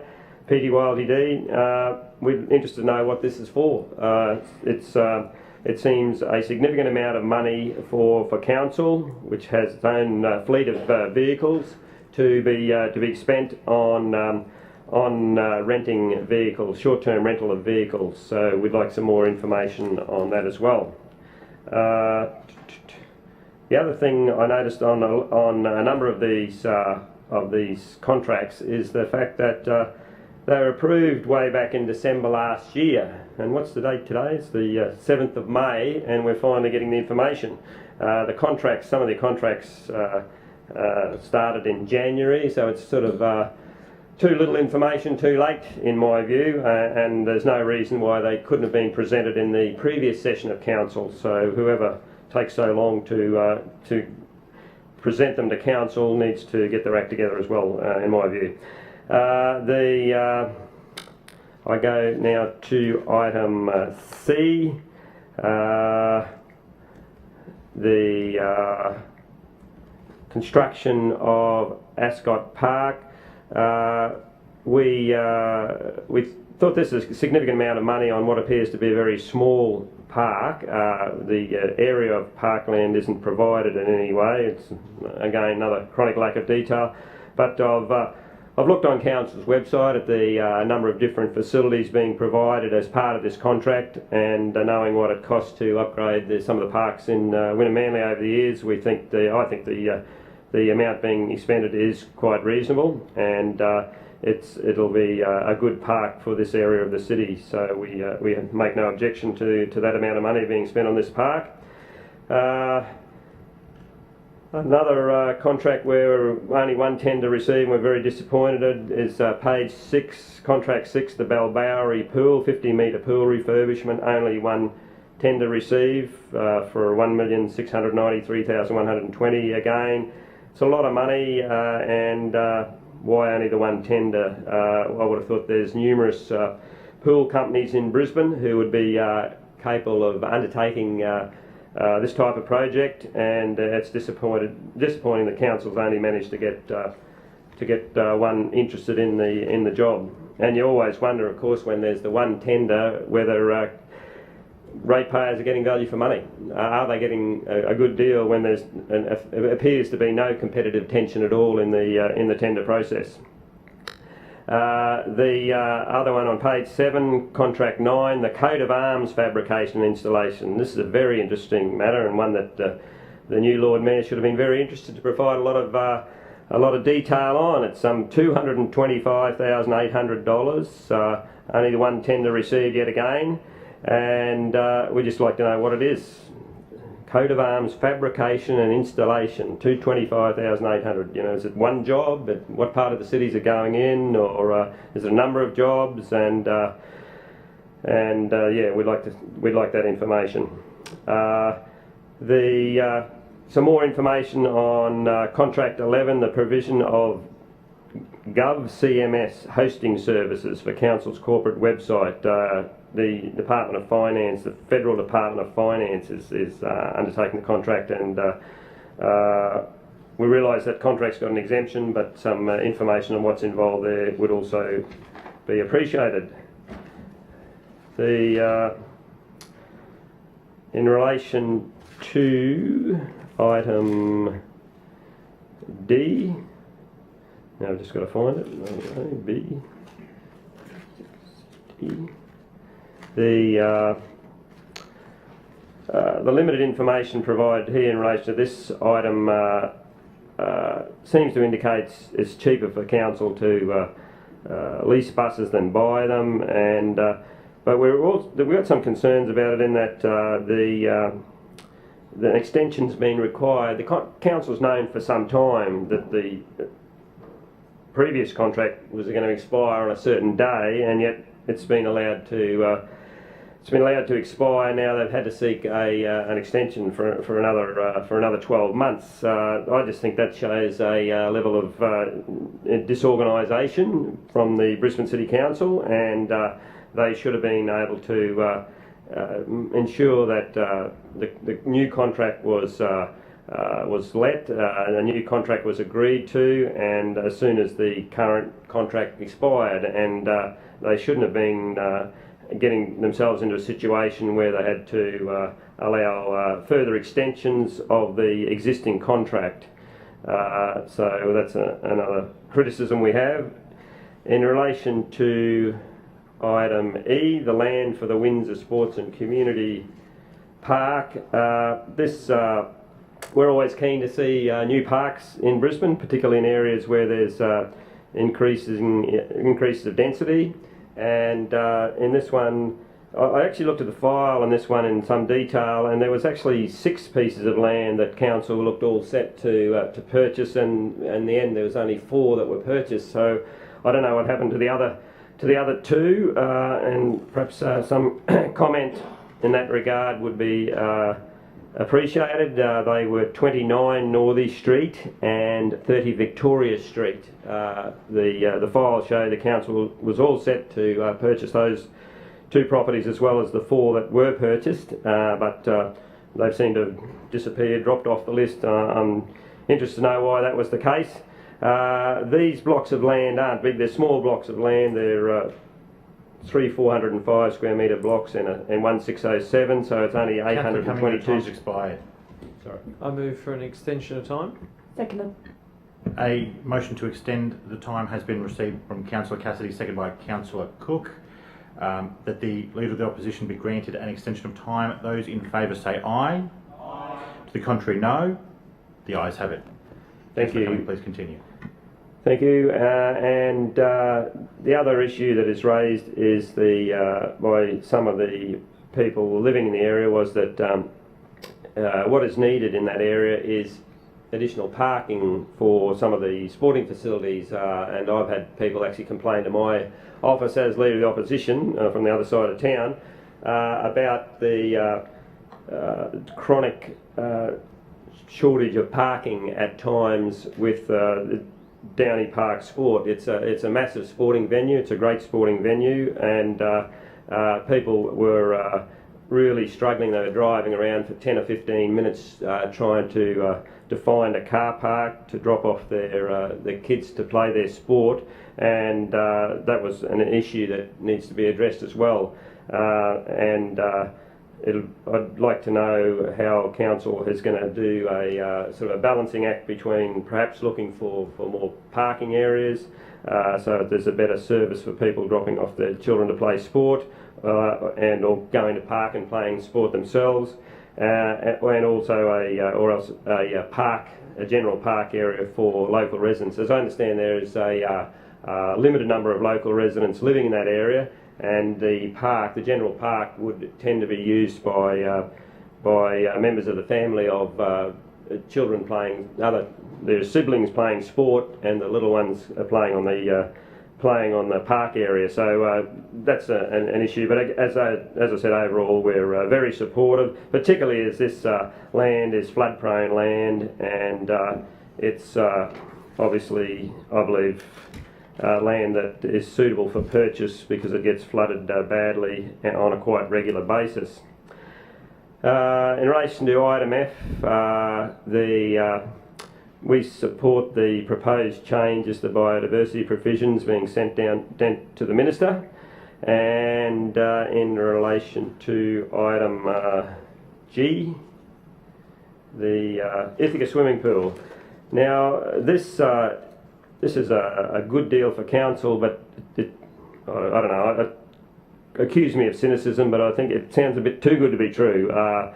There's a claim there made that the new operator would transfer over the national swim squad to the pool for winter training, and I don't know. I would have thought that decisions like that would be for the governing body of Australian swimming, not for a particular lessee of a pool. But I think seem to be very confident in their ability to make major decisions for the sport, and also the pool is a 25-metre pool. I would have thought that elite swimmers would be training in 50-metre pools, but perhaps I don't know that much about swimming. And also if it's a national swimming squad, what do they all come to Queensland for a camp at certain times of the year? Perhaps they do, but I'll be interested to know about that as well.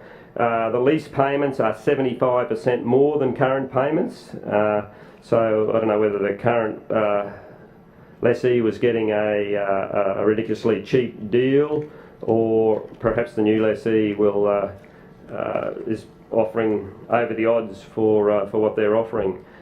Plus, the new lessee will pay for the cost of chemicals, electricity, and maintenance, saving council approximately $15,000 a year. Another great deal for BCC. Chair, I trust this is not one of those pool contracts where the new lessee offers the world and an arm and a leg thrown in as well, and within a couple of years is back into council asking that the contract be renegotiated. So I hope that's not the case. These are experienced operators, and they've operated the Newmarket pool for years, and it's a very successful pool according to the Lord Mayor.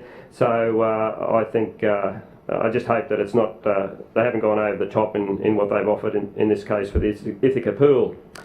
In relation to item I, we welcome Mr Mackay to the council chamber and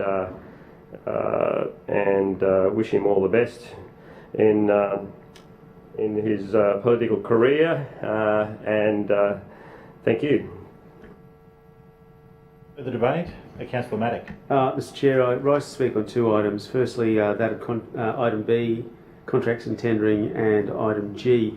Firstly, in regards to item B, the question that was raised by Councillor Cummings was also raised by Councillor Cook in committee this morning, but it gives you an opportunity to really not only answer their question but talk about the importance of what that package is. That particular package is appointed to ProBuild Industries Australia Proprietary Limited, and that package too is about access and inclusion, and it relates to the Holland Park branch of the RSL and the Chermside Bowls Club, both community leased facilities.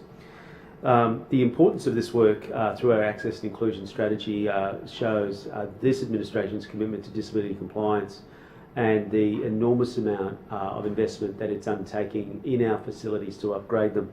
I'm pleased to be able to inform the Chamber that the works that's allocated to this $384,720 is in regards to the scope of works is for lifts at both sites, upgraded accessible toilet facilities, pathways and dedicated accessible car parks. Chermside Bowls Club also has an additional smaller component related to lowered servery bar benches and a permanent ramp access to 2 bowling greens. The funding from the service, ageing and disability support, and is also part of this Brisbane Access and Inclusion Plan implementation. And I'm pleased to be able to inform the Chamber that both projects are due to be completed in this financial year. These are the kind of projects, Mr Chair, that are absolutely essential to service delivery for all of our residents, so that all of our facilities continue to be accessible to all, and making sure that we are listening to the needs of the community and addressing it in a proactive fashion. I'd like to acknowledge the work of the officers in this space, and also our ongoing work in this at the moment, in that we are continuing to update the access and inclusion strategy and working with different sectors of the community, which will again show and bring to this chamber those important investments as we have before this package. The other item I wish to speak to is the Ithaca pool, and I listened with interest to Councillor Cummings and his speech and the extension in regards to contracts and tendering, and I guess he likes to have a bet each way, and I guess we can't win on this side of the chamber when it comes to contracts and tendering, because firstly there were documents that he said did not have enough detail, then we provide extra detail, and then that's not enough. In fact, it's possibly too much. He speaks about some items that he felt was not a good deal for council, then criticises this as a good deal for council, but doubts on its veracity and the representations made by the successful tenderer, and also the work undertaken by council. Mr Chair, this is a great news story for the residents within Paddington Ward, but also all people who use that Ithaca pool from the surrounding western suburbs. There are a number of important services there around exercise and physiology that are very, very popular, undertaken, and this particular tenderer, who is successful, the Miller Unit Trust, has a vast amount of experience in this particular field. They, as Councillor Cummings was saying, also have very strong connections with with sport in the area of swimming, and it's great to see that that this facility will also be utilised to enhance that level of training for our future Olympians. It's pleasing also to see the extension of the opening season to a total of 46 weeks per annum, which is an increase of 10 weeks per annum on the current agreement, and is a great community outcome. As the Lord Mayor has outlined, and Councillor Cummings did with some trepidation, there are a significant number of great deals for council in the offset of costs in this facility. These kind of outcomes can only be achieved through great negotiations by officers, but importantly also when you have a tenderer with 19 years of experience and has held that with the Newmarket Olympic Pool, it clearly shows that we have a high calibre of tenderers in this process. And I note also that the original tenderer did not make a further submission for whatever reason, but I am pleased to see that this submitter has been successful, because ultimately everything within the proposal is benefiting the community as a whole, and for the existing facility, but importantly also as all residents and ratepayers across the city, this provides a good financial outcome as well. Thank you. Further speakers? Councillor Johnston. Yes, I rise to speak on items A, F and I, and possibly the others if I have time. Firstly, just with respect to the Audit Committee report, I would have hoped under a new Lord Mayor that perhaps he'd take some initiative to be more open and transparent, to provide all councillors with some more detailed information about the status of council's financial operations. As I said when this started coming to council a few years ago, which it's a statutory responsibility, that I'd like to attend. I'd like to come, but I've never been invited. So I'd just like to let the new Lord Mayor know that I'm happy to go along to the Audit Committee meetings and sit in and understand what goes on at these very secret meetings where you basically get this person attended and gave a presentation. That's the minutes. Look, with respect to item F, the major amendment to City Plan, and these are the changes to the biodiversity provisions of City Plan. I did make a submission, as did a number of my residents in Tennyson Ward. We have some extremely significant environmental areas in the ward, and we were very concerned with a number of changes that were occurring. And certainly at the time, Councillor McLaughlin and the council officers could not explain to me, and I attended the public information sessions, why key park and bushland areas within Tennyson Ward were being removed from the new mapping. That is of great concern to me. There were also some concerns about certain parks being reduced in size and the protected area being changed, and that included really significant places like Sherwood Arboretum, Nosworthy Park and Yeronga Memorial Park.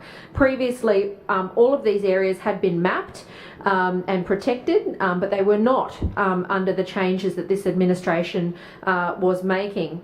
And areas that weren't mapped previously but are called to be mapped under the new plan included the Esplanade Park Yeronga, Brisbane Parkland with koala habitat, and when I made this submission, well, 2 years ago, God help us, that was May 2017, this has taken 2 years.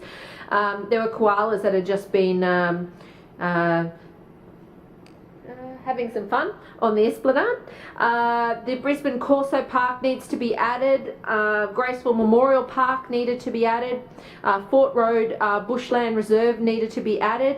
and certainly, in my view, the Cairnsdale Street Riverside Sporting Precinct in Yeronga need to be added.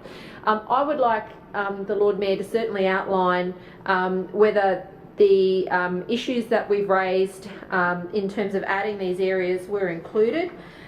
It's not clear to me. I don't believe they have been, but I'd like to know from him whether or not, in particular, all of Yeronga Memorial Park, the Sherwood Arboretum and Nosworthy Park have been included and mapped, and whether my suggestion of those parks in Yeronga, Graceville, Oxley were taken up to be mapped within the scheme. Certainly the idea that we are mapping and including these really significant areas where we have wildlife, really important vegetation is really important, but the draft that was put up for public consultation was absolutely inadequate, and I would like confirmation from the Lord Mayor, in particular, that the Arboretum, Yeronga Memorial Park and Nosworthy Park are now included. I know that my residents were very concerned about this and made submissions as well, including the bush care groups in my area, and I hope that council has taken up their suggestions. As this is a middle step in the process, I'll let it unfold, but I have concerns that this council has done a little bit of pruning where it shouldn't have done. Just finally, with respect to item A, the appointment of James Mackay as the councillor for Walter Taylor Ward, who I notice is up in the gallery. Can I just say that I think Councillor Simmons has left a real hospital pass to the future Councillor Mackay, and I think he'll know this because he's been the henchman of Scott Emerson and Julian Simmons for many years, and he would know that his ward is angry, his ward is disillusioned about a whole range of issues, including development primarily, and transport and traffic issues, I think second to that. And I think that he's going to find very quickly that political games that go on really are not appropriate when there are such big issues of concern in our city. And I would just say that in my dealings with James Mackay, he's attended a number of functions in Tennyson Ward, all of which have been very party political. He needs to be more open and receptive to working with all councillors in this place. And certainly I encourage him to think about what is in the interests of all residents of Brisbane, not just the Liberal Party. Because now there is a responsibility under the Act not just to serve your political masters, but to serve the people of Brisbane. I said this to his lovely wife the other day when I saw her at the ABC studios, and I think that we would have got a much better councillor for Walter Taylor if Catherine Feeney had have run rather than James Mackay. I don't know that she would have run as a Liberal. She, I think, is a bit more independent thinking than that, and I don't profess to know her politics at all. But I think Walter Taylor Ward would be better served possibly by Catherine in the role rather than James. Point of order. I have certainly... Councillor Johnson. Councillor Hammond. Councillor Johnson, the new councillor hasn't even got his feet under the desk, and she's personally attacking him and bringing his wife in. I find that extremely inappropriate, and I'd ask her to withdraw her comments and get back to the report. Thank you, Councillor Hammond. Councillor Johnson, to the report, please. Well, I am. I have to say, Mr. Chairman, this is a special deal done by the Liberal Party outside of the residents of Brisbane and the ratepayers of Walter Taylor Ward being able to elect their councillor. The Liberal Party's done a deal. James has taken over from his best mate, Julian, and the Liberal Party walk it in here and they don't want any debate Point of about order. Mr. Chairman. Point of order again to Councillor Johnson, Deputy Mayor. The impugning motive is continuous, and I ask her to stop and go back to the report, please. Yeah, thank you, Deputy Mayor. Can Councillor Johnson please keep your comments as close as you can to the report, and please don't impugn motive. Well, I thank Councillor Adams for advising us that Councillor Simmons, or former Councillor Simmons, and the new Councillor Mackay aren't mates anymore. That's a really interesting one, isn't it? But Madam Chairman, the Liberals here already are concerned. This process that we are being asked to vote on here today is us appointing this person to council. I have concerns about that, given my personal dealings, given what I've observed in Walter Taylor Ward, and I would think the way in which that Councillor Simmons and all his friends have gone about allowing massive inappropriate development through that ward is certainly something that should be of great concern. And I certainly meant it in good spirit and good fun when I said I think Catherine would have been a better choice for councillor for the ward, and I stand by those comments. Further debate? Councillor Allen? Mr Chair, I move that council now adjourn for afternoon tea for 15 minutes, which commences only when all councillors have vacated the chamber and the doors have been locked. Seconded. I have a motion for afternoon tea moved by Councillor Allen, seconded by Councillor Marx. All those in favour say aye. Aye. And those against say no. The noes have it. Oh, the ayes have it. We're going to afternoon tea. We're going to afternoon tea. The ayes have it.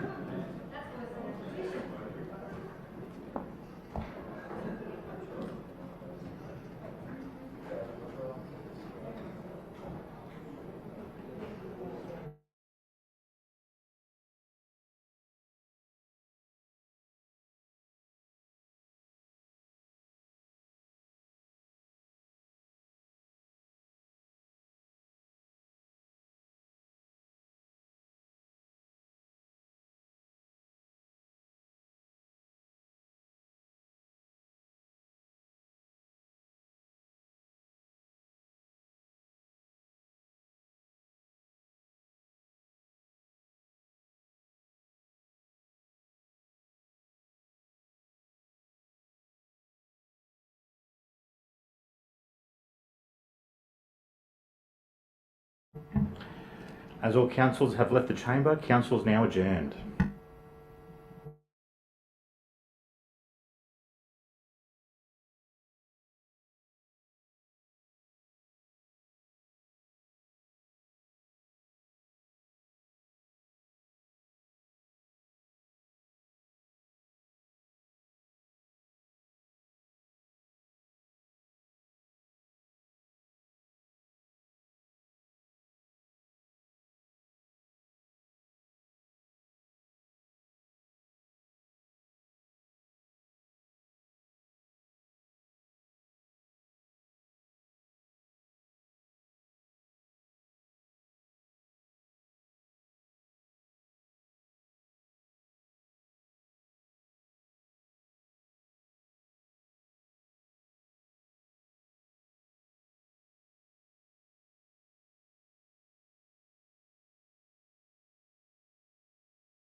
Speakers? Thank you, Mr. Chair. I rise to speak on item C, contracts in tendering for the February 2019 report. Specifically in there, item 6 of that report is about the Belbarry Pool, the 50-metre pool refurbishment, which is contract number 531811 to Auscrete Pools for $1.6 million. Look, I just want to say how excited the whole of the ward is for this upgrade coming to the 50-metre pool. Belbarry itself is a very unique area because of its bushland setting, but also because the ward itself in Pullen Vale is 318 square kilometres. So down there, the pool becomes its own unique little community hub. It's not just there for the recreational and the lap swimming and all the swim clubs, exercises, as well as the aqua aerobics. It's got a coffee shop. So between the recreational for the pool facilities and the water aspect, it also has a great connection for everyone in the area. So it's great to see our 50-metre outdoor pool, which is not a heated pool, but it has 8 lanes, is actually going to get a massive refurbishment. It's certainly needed because since 2011, when we had the significant flood down there and it was taken out by the floodwaters, there's been numerous issues over the years because of that damage that happened, but it's one of those things you don't know until the years go by. So what we will see with the $1.6 million worth of works is an actual disability ramp put into the pool, which is fantastic because there are a lot of aged people there. I've got 6 nursing facilities and they do use that site very heavily. Also the pool shell is going to get repaired as well as refurbished in sections. We're going to have new tank and connections, a drain actually put into the pool deck, as well as new pumps and tiles. So I just want to say a huge thank you to the Lifestyle Community Services Division for all the work they've done to get this to where it is. The works did start in late March, so we look forward to the new season with our upgraded 50-metre pool. Thank you, Mr. Chair. Further speakers? There being no... Deputy Mayor? Sorry. I presume there would be more speakers from that side, but that's okay. Sorry, Mr. Chair. I stand to speak on item A, B, C and D, and I will get through as fast as I possibly can because there was a lot of questions. I don't want to go to the point where I'm reading out contracts and tendering, even though it really does sound like Councillor Cumming would like me to do that, but I will try and answer every one of his questions that he brought up as well. To item A, first of all, the Brisbane City Council Audit Committee, a committee that is set up of independent, separate people from Council to make sure that Council officers are going through the right process and the right governance. Point of order, Madam Chairman. I'm sorry, Mr. Chair. Point of order against you, Deputy Mayor. Councillor Johnston.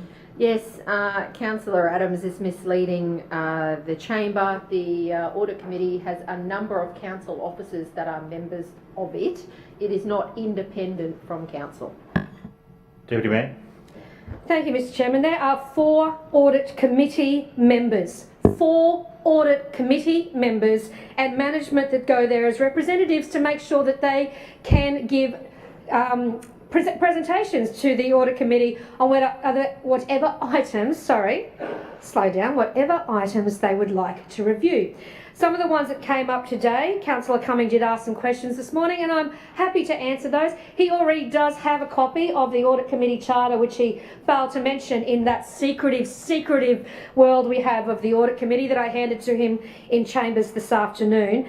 There was some questions about item 8, which are as of service and what we're doing with the as of service. I've talked about that many times here in Council. We are currently undergoing a fundamental shift from on-premise ICT systems towards cloud and server-based systems and tools, and obviously the Audit Committee are making sure that the risk and compliance are updated to reflect this change as well.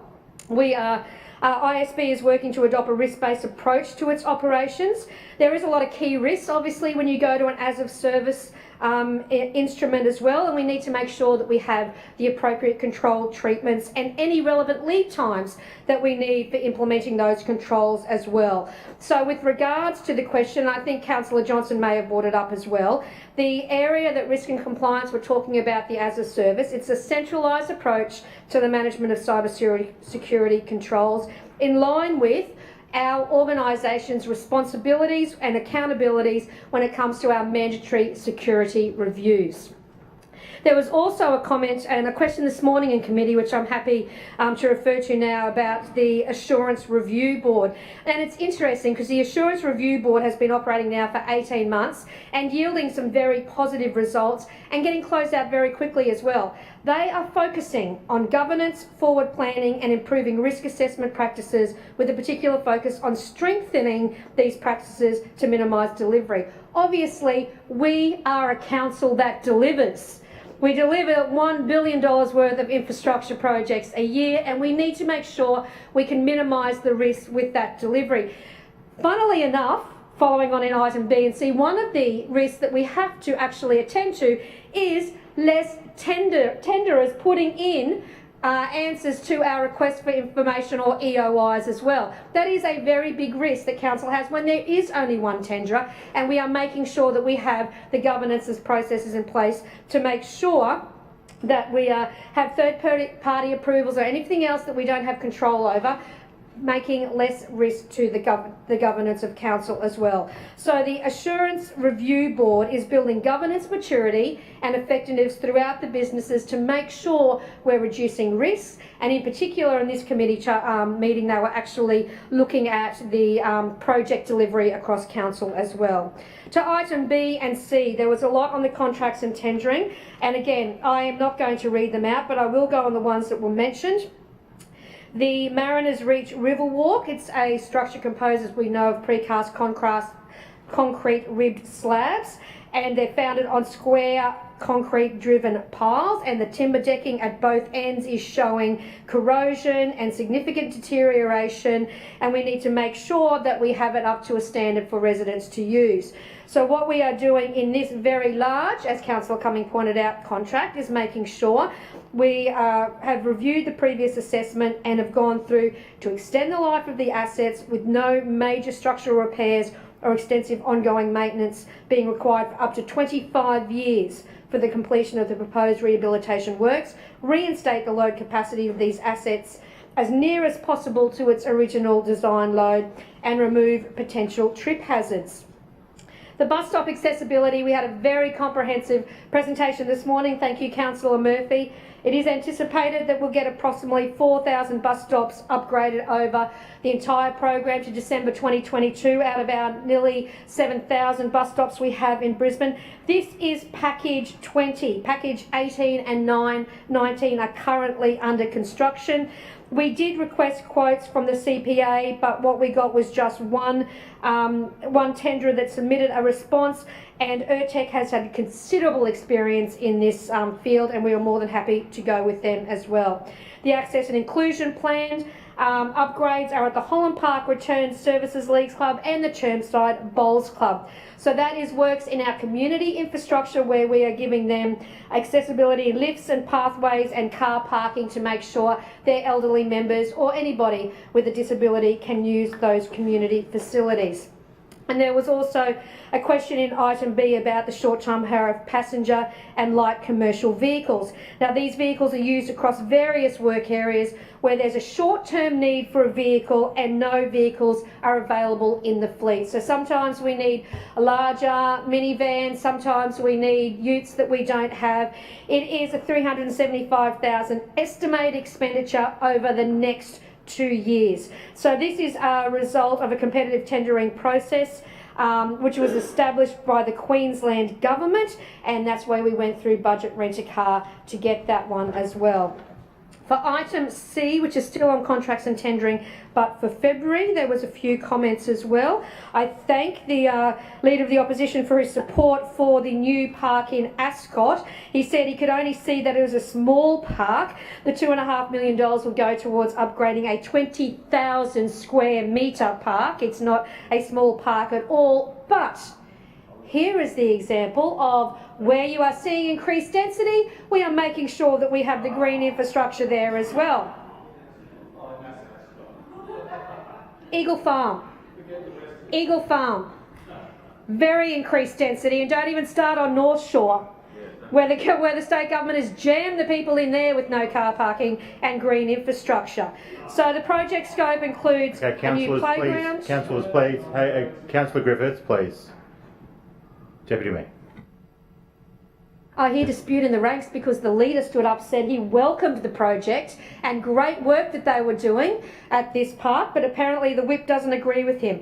The playground, rotunda, toilet block, rejuvenation of existing trees, existing historical Palm Avenue, new plantings, dog off-leash area, upgrades to the entries, new footpaths, fencing and lighting. It is a very large park for a very busy part of the world. Councillor Maddock talked about the pool, Bellbarry pool tender as well. And then there was also a question around the corporate website. Council migrated to the corporate website Drupal content management system Acquia platform. It is a world-renowned, highly visible and highly available, secure hosting platform, and this is what this contract is making sure that we continue with this network of system engineers. They provide 24 hours a day, 7 days a week support model that few other hosting companies can actually provide as well. More than happy to answer any questions when it comes to the audit committee, contracts and tendering as they come up in council. There was also a comment about the bus lease extension. At the moment, obviously, we have got a lot of requirements. We are doing enormous delivery in the public and active transport. We have got metro rolling stock coming online within the next 12 months. We have got new city cats. We have got a great possibility of consolidating our leases amongst all of our many 1,225 buses, 729 of those which are leased to Westpac and 305 to Commonwealth Bank. So what we are thinking is that in 12 to 18 months' time, a larger package is going to be far more attractive to the industry. So therefore, a 12-month extension of this lease is not the council officers asleep at the wheel. It is the council officers getting the absolute best value for money for the Brisbane ratepayers when an indicative pricing and terms in the current market are higher than this facility, and we'll make sure that we will use all our ability in the next 12 to 18 months to get a better package on offer. Thank you, Mr Chairman. Further speakers? Councillor Schrader. Thanks, Mr Chair. I rise to speak briefly on items B, E and primarily F. Regarding item B, just my usual concerns stand about privatisation and outsourcing. I think there are serious concerns with the current approach to contracts and tendering in this council. So item E, obviously I'm quite supportive and welcoming of the new public park and across from Northey Street, and I commend the council for bringing that forward. I do have concerns. I understand one of the owners has lodged an objection to the acquisition. And based on my previous experience and observation of how council deals with compulsory acquisitions, I won't be supporting that motion. I'll be abstaining from that one. So I'm very supportive of the new park there, but when residents raise concerns that they feel they're not being compensated fairly, I'm inclined to believe them because this council has form on that matter. For the record, I think it is okay to be compulsorily acquiring sites for the creation of new public green space in areas where there's a need to do so. And it's something I've advocated in my area as well, where we should be forcibly acquiring old industrial sites, whether investors want to sell them or not, because we need that land for green space. But I do have serious concerns about the quantum and style of compensation that's offered, and based on the track record, I just don't have a lot of faith in this administration in that respect. Turning to item F, the biodiversity overlay amendment, I'm going to be voting against this, and I have a number of significant concerns. In a nutshell, I'm concerned that a proposal fails to protect existing ecologically significant vegetation. I'm concerned it reduces or completely removes protection for existing vegetated areas that are already protected on the current maps. I'm concerned it's extremely inconsistent in terms of which vegetated areas it protects and which ones it doesn't protect. And I'm concerned that even for areas which are mapped as ecologically significant, the level of protection that's actually afforded in practice is too low. Now, I want to be careful in what I'm saying here because there are some parts of the city where the council administration has indeed listened to residents' concerns and has in some areas increased or extended the mapping to protect new areas of vegetation. And there are some areas where I think the council has done a good job in that respect. But I've also noticed, looking through the documentation, quite a few parts of the city where the mapping has been pulled back or reduced in scope and size, reducing the protection of existing vegetated areas and also removing areas which were previously mapped for strategic purposes where there might not have been existing vegetation, but we said, oh, we'd like to revegetate that as a corridor in the future. And so, as a few practical examples, in my submission I drew attention to some of the gullies around Highgate Hill, and particularly the gully between West Street and Louisa Street, and the gullies around Rosecliffe Street and High Street in Highgate Hill. Now those gullies are very heavily vegetated and they do connect. This is, I think, one of the great frustrations for me, is that Rosecliffe and High Street gully connects directly down to the Brisbane River and has been a vegetated area since well before the European invasion.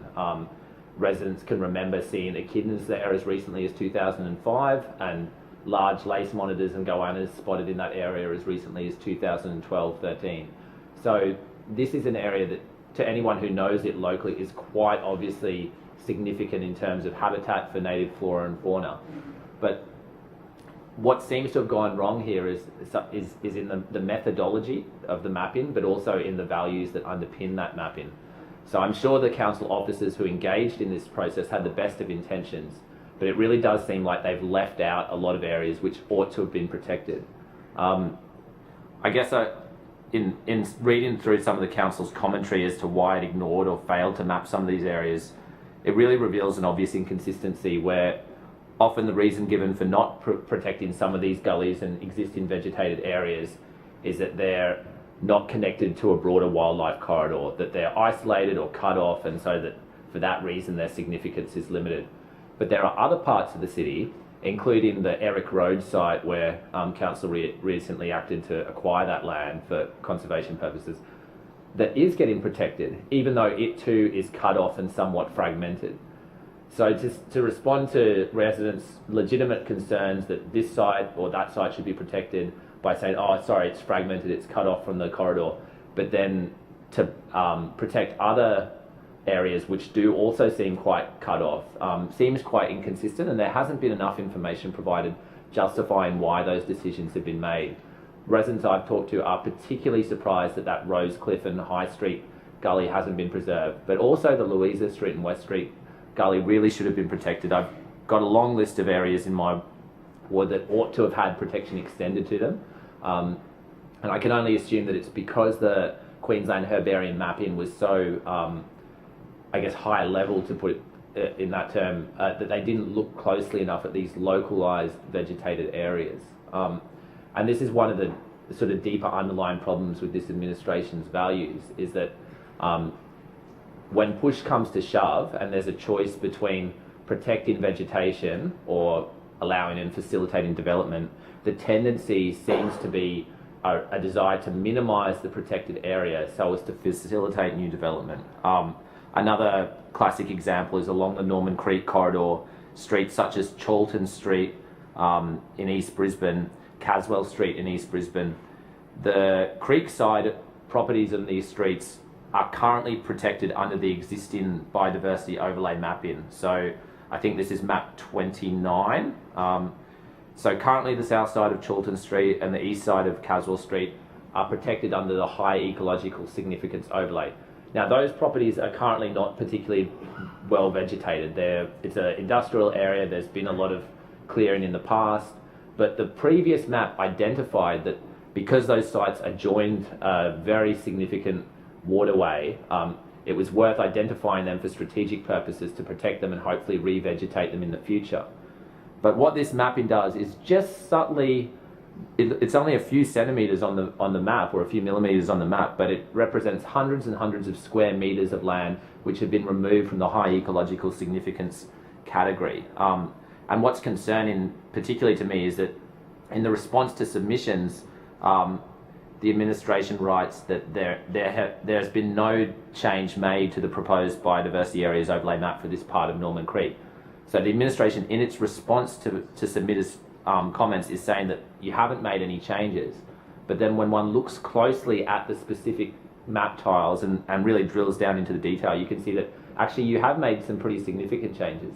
And these changes are significant because they're quite close to an established fruit bat colony. They're quite close to the Norman Creek corridor. And the same seems to be true for many parts of the city. But the frustration here is that there's been so little information given and so little time to digest that information for residents that we can't have much faith in the process as a whole. This amendment is 300 pages long. There's another 200 pages worth of submitted comments. I'm slowly working my way through them, and as I work through the mapping, I see that there have been quite a few areas that ought to have been protected that have been left out. And there have been areas that were previously protected where the protections have been wound back, and that is deeply concerning. I would go so far as to suggest that this is one of the single greatest attacks on ecologically significant vegetation that I've seen in my time as a councillor. As I said, there are some areas where protection has been increased and some areas where vegetation has been mapped more accurately, but there are other areas where protection has been reduced, and that's not something I support. Perhaps even more concerningly, though, is in the text of the Biodiversity Overlay Code itself, which appears to contradict its stated intention. It says, we want to protect these ecologically significant vegetated areas, but only until it becomes inconvenient to do so. So, when you look through some of the land use strategies and the outcomes, there's statements such as roads and other infrastructure corridors avoid areas of significant biodiversity value. Sounds great, that's good. But then it says, and if overriding needs result in infrastructure being developed in areas of significant biodiversity value, the development offsets the lost values. So essentially what you're saying is, we'll protect this area until it becomes inconvenient to protect the area, and then we'll just plant some trees elsewhere and wipe our hands of the matter.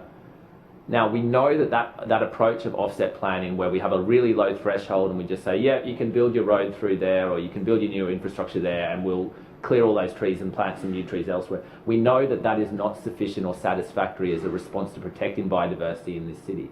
We know that that's not good enough. And yet that's what this council seems to be contemplating here in this overlay. I know from personal experience in my ward that the existing biodiversity overlay is often treated with some contempt by the city projects team, and I'm mindful in particular of the so-called Dutton Park Recreation Hub, the new pontoon that was built on the river that saw substantial clearing of vegetation along that riverfront, despite it falling under the biodiversity overlay code. Your time to explain. Further speakers? Yes. Councillor Griffiths. Thank you, sir. I would also like to speak on item F in regards to the major amendments, city plan, the biodiversity overlay. And I have to say it's really interesting to hear the LNP, hear the Lord Mayor speak about this, and suddenly there's a conversion on the road to Damascus. They've suddenly discovered being green is good, and they've suddenly discovered that recreation space is great. Well, they actually brought in the city plan in 2014. And they didn't include a lot of this in the city plan. They neglected it. So to be doing this in 2019 is amazing. And for the Lord Mayor to be up there wanting praise for doing it in 2019 is just quite cheeky, I have to say. It's interesting that we're bringing this through on a day when the United Nations has released a report about the very same problem. And in their report, they're actually saying that 1 million species, this is a report from the United Nations in New York, 1 million species face extinction. And the rate of extinction is rapidly increasing. And it's increasing across the globe. And the cause of this process of extinction is the activities of man, in particular development and farming. And here we are in our own council facing this issue as well. And I have to say, I don't think I support Councillor Sri. I don't believe we've done a very good job in terms of the biodiversity of this city. I believe that we've missed areas that we have given into developers more times than I care to think about. That we are saying, yes, clear a block of land and we'll go back and plant a few trees on it and everything will be fine. Of course, it doesn't work like that, as Councillor Sri was saying. In reviewing this document and the submissions that have come through in the 2 years that it's taken, in my area there are a significant number of submissions. One of the areas that I have in my ward is Pollara. that went through the lower Oxley Creek and upper Oxley Creek neighbourhood plan. And the issue of biodiversity down there has been one that has touched many residents. I was pleased that Council, in relation to at least 2/3 of those submissions, or that in relation to 2/3 of those submissions that were reviewed, that amendments have been made that cater for what residents are saying are the issues of areas that aren't biodiverse not being included in the overlay, and areas that actually have biodiversity on them being included in the overlay. So that required some refinement, and I'm pleased that that at least has happened. And for those residents who've anguished over that, that will be good news for them. For some of them, it's even has inhibited or stopped them putting a granny flat on the back of their house, because there's a biodiversity overlay over an area of lawn that has stopped that from happening. So that sort of refinement makes sense to me. What doesn't make sense to me is the submission that was put in by a resident of Tarragindi. And Tarragindi connects up to Toohey Forest, which I represent, and Toohey Forest is one of the key spots on the south side that has a significant koala population. And what we haven't done is done the connecting of that koala population to other populations outside of Toohey Forest. So that we're not just having a natural area that's an island in a mass of urban development, that we're trying to retain some of the biodiversity that connects our natural areas. And it's disappointing that this plan doesn't capture that and isn't capturing that. And I know I've been at a meeting at Holland Park where this very issue came up for residents, where a townhouse development was proposed, and where there was significant vegetation on that site, and it wasn't protected. And I understand now with this plan it will be protected, but there are many sites across the south side where this is an issue. So, of course, I will be supporting this plan, but I believe we should be doing so much more in terms of biodiversity for the city, and biodiversity in terms of thinking many generations ahead of where we are than where we are just now, and where this council has an emphasis on looking after developers and not necessarily looking after the green space or the biodiversity of our city. Thank you. The Speaker's Councillor Byrne. Thanks very much, Mr Chair, and I just rise to speak on item C and item F. And I just start with item C, which is contracts and tendering, and in particular contract number 9 that was raised by the Leader of the Opposition, where he lamented why there wasn't more information about this item, about the coat of arms that's being refurbished and reinstalled into the City of Brisbane. And obviously it just shows the depth and the level that the Australian Labor Party goes to when it comes to reading the documents that come through Council, because one of his own councillors was in the committee presentation on the 26th of February this year, and that committee presentation report came to Council as well the week later, where it outlined and highlighted Council's work that will be undertaking as part of the Brisbane Art History Trail to restore and refurbish and reinstall the coat of arms that was installed in 1982 down on Breakfast Creek Road as part of a water feature. It was ripped out unceremoniously by the Sawley administration, of course, of which Councillor Cumming was a part of. I'm surprised he doesn't remember for that when him and some of his Labor colleagues removed this icon for the City of Brisbane and put it into storage. Well, on this side of the chamber, this administration is putting this back on display. It is an important part of Brisbane's history. It was donated by a service organisation in this city as part of their contribution to mark the 1982 Commonwealth Games, Mr Chair, and it is being recast, installed up on the corner of Wickham Park, on the corner of Albert Street, here in Central Ward, for residents to enjoy and to see, and for visitors of our city to have their photo taken with a crest of the City of Brisbane. It's just a shame that Councillor Cumming, rather than actually going through the documents and reading and asking the questions when these things come through committee presentations or come to this chamber, Madam Chairman, it's a shame Councillor Cumming doesn't undertake that work, but instead just chooses to have some cheap political bars across the council chamber. Turning to item F, which is the Major Amendment B, the biodiversity overlay mapping, I have to wholeheartedly refute everything that Councillor Shree said. His comments were nothing more than a blatant political attack without actually going into the depth and the detail of the document we have before us today. We have purchased more bushland in the last 3.5 years, over 700 hectares of bushland in this city, than any administration before us has purchased. This administration, in the time that it's been in office, has purchased thousands of hectares of bushlands to protect for future generations, and this council, through successive administrations, dating back to the visionary Lord Mayor, Sally Ann Atkinson, who started the bushland acquisition levy, has purchased even more bushland right across this city to protect and preserve. And so we continue that today, and the Lord Mayor's additional commitment to invest in more parks across the city, Mr Chair, is another way that this administration is providing the green and open spaces. It's not, as Councillor Griffiths tried to paint it, some on the road to Damascus conversion, because the Australian Labor Party voted against the acquisition of Frew Park at Milton. The Australian Labor Party didn't support the acquisition of Ken Fletcher Park at Tennyson. So every step of the way, the only people who are opposing green and open space in this place has been the Australian Labor Party. What they have supported is Councillor Abrahams, when she was in this place, 30 stories down at Woolloongabba. What they have supported now is their mates in the state government putting a 20-storey building on Woolloongabba Park down next to the Gabba. That's the track record of the Australian Labor Party in this place, Mr Chair. Not one of protecting and preserving the environment, but the complete opposite.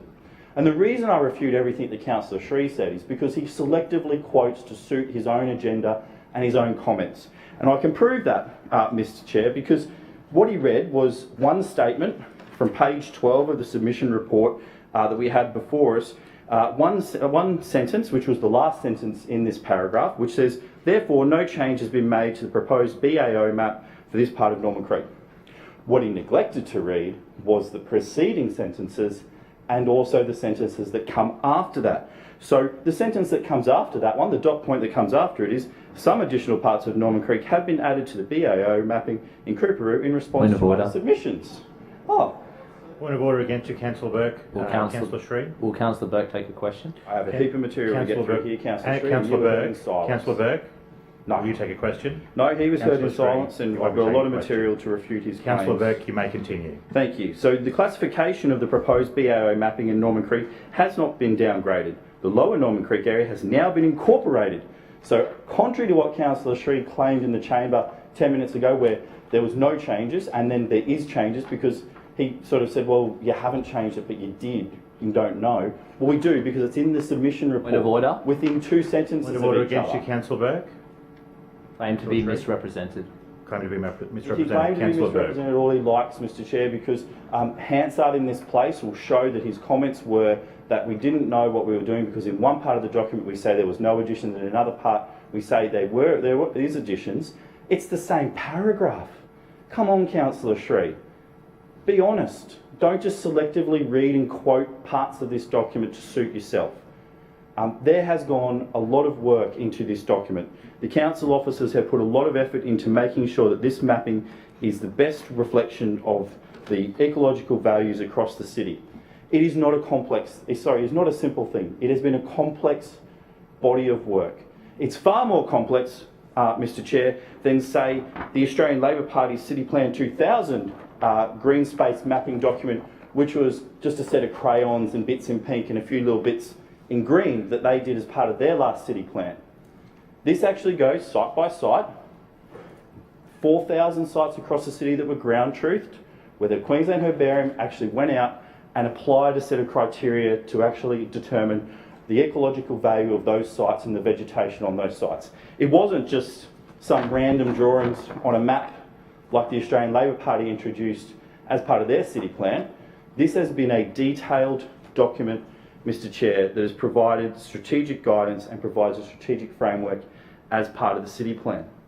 And yes, there is methodology that has been applied. And I note Councillor Johnston's comments about a number of sites in her ward, and some of those sites have been included, Councillor Johnston. The Fort Road bushland area is mapped as part of this, but some of those sites have not been mapped. And that's because they do not meet the criteria for the mapping.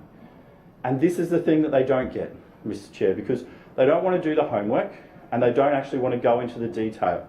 So, for example, matters of state environmental significance, we use the state's mapping. And for koala mapping, we use the state's mapping because that is the mapping that is provided to us by the state that we are required to use. For high ecological significance subcategories, we look at areas which support significant biodiversity value, areas that include remnant bushland, natural areas, and ecological corridors. It's not me. I didn't go out and look at 4,000 sites across the city.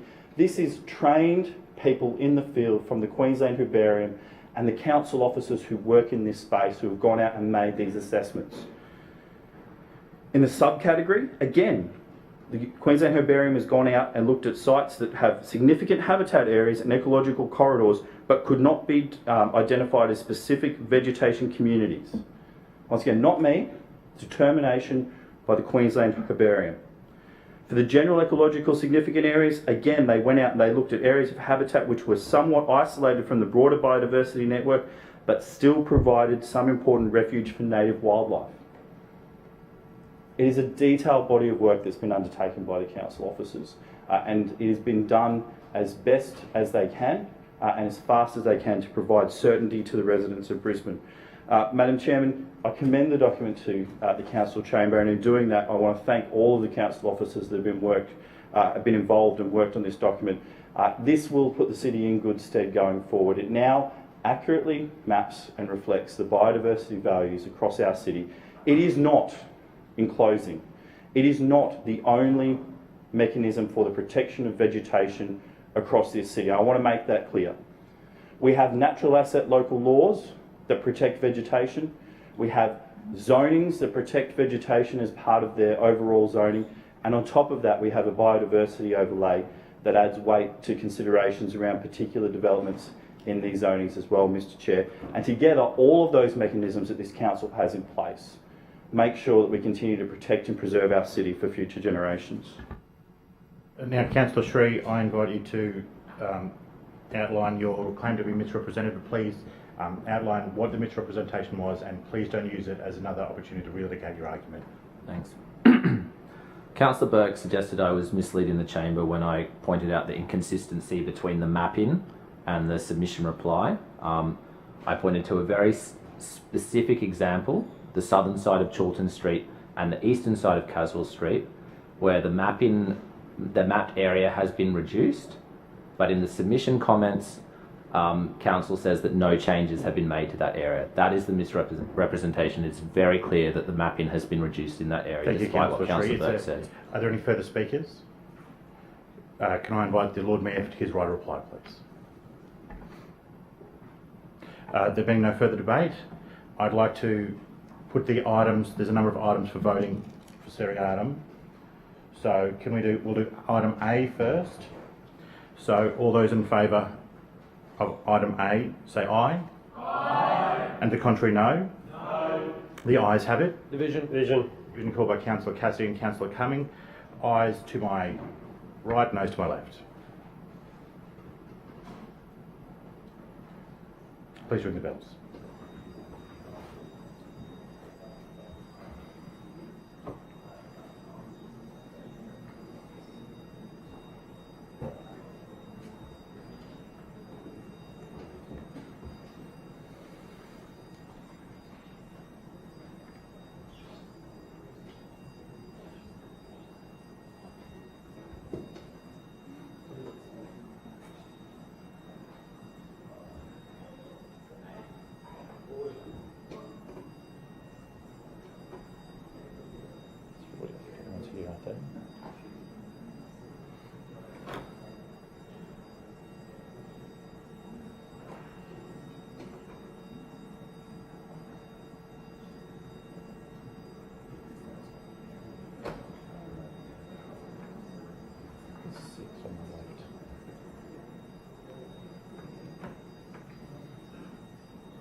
Attendants, please close the bars. Can the clerks please read the result? Mr. Chair, the ayes have it, the voting being 17 in favour and 6 against. Thank you. Please return to your seats.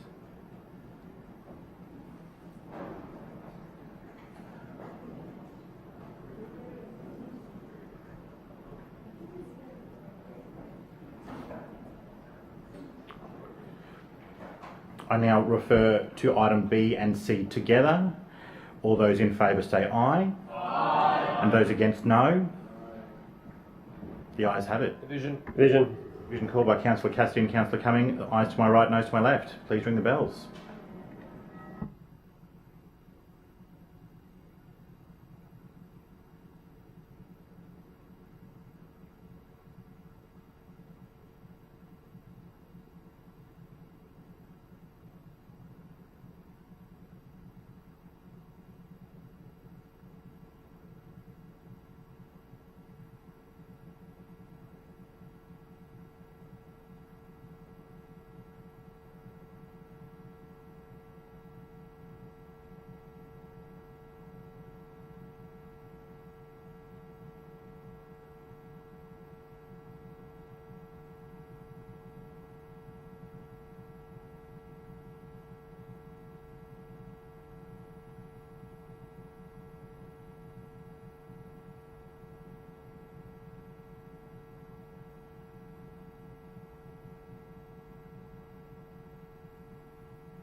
Attendants, please close the bars. Clerks, please read the result. Mr. Chair, the ayes have it, the voting being 17 in favour, 1 against and 5 abstentions. Thank you. Please return to your seats.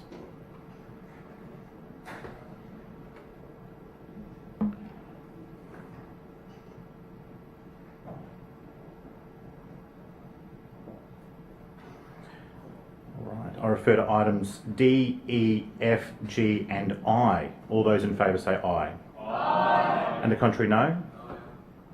The ayes have it.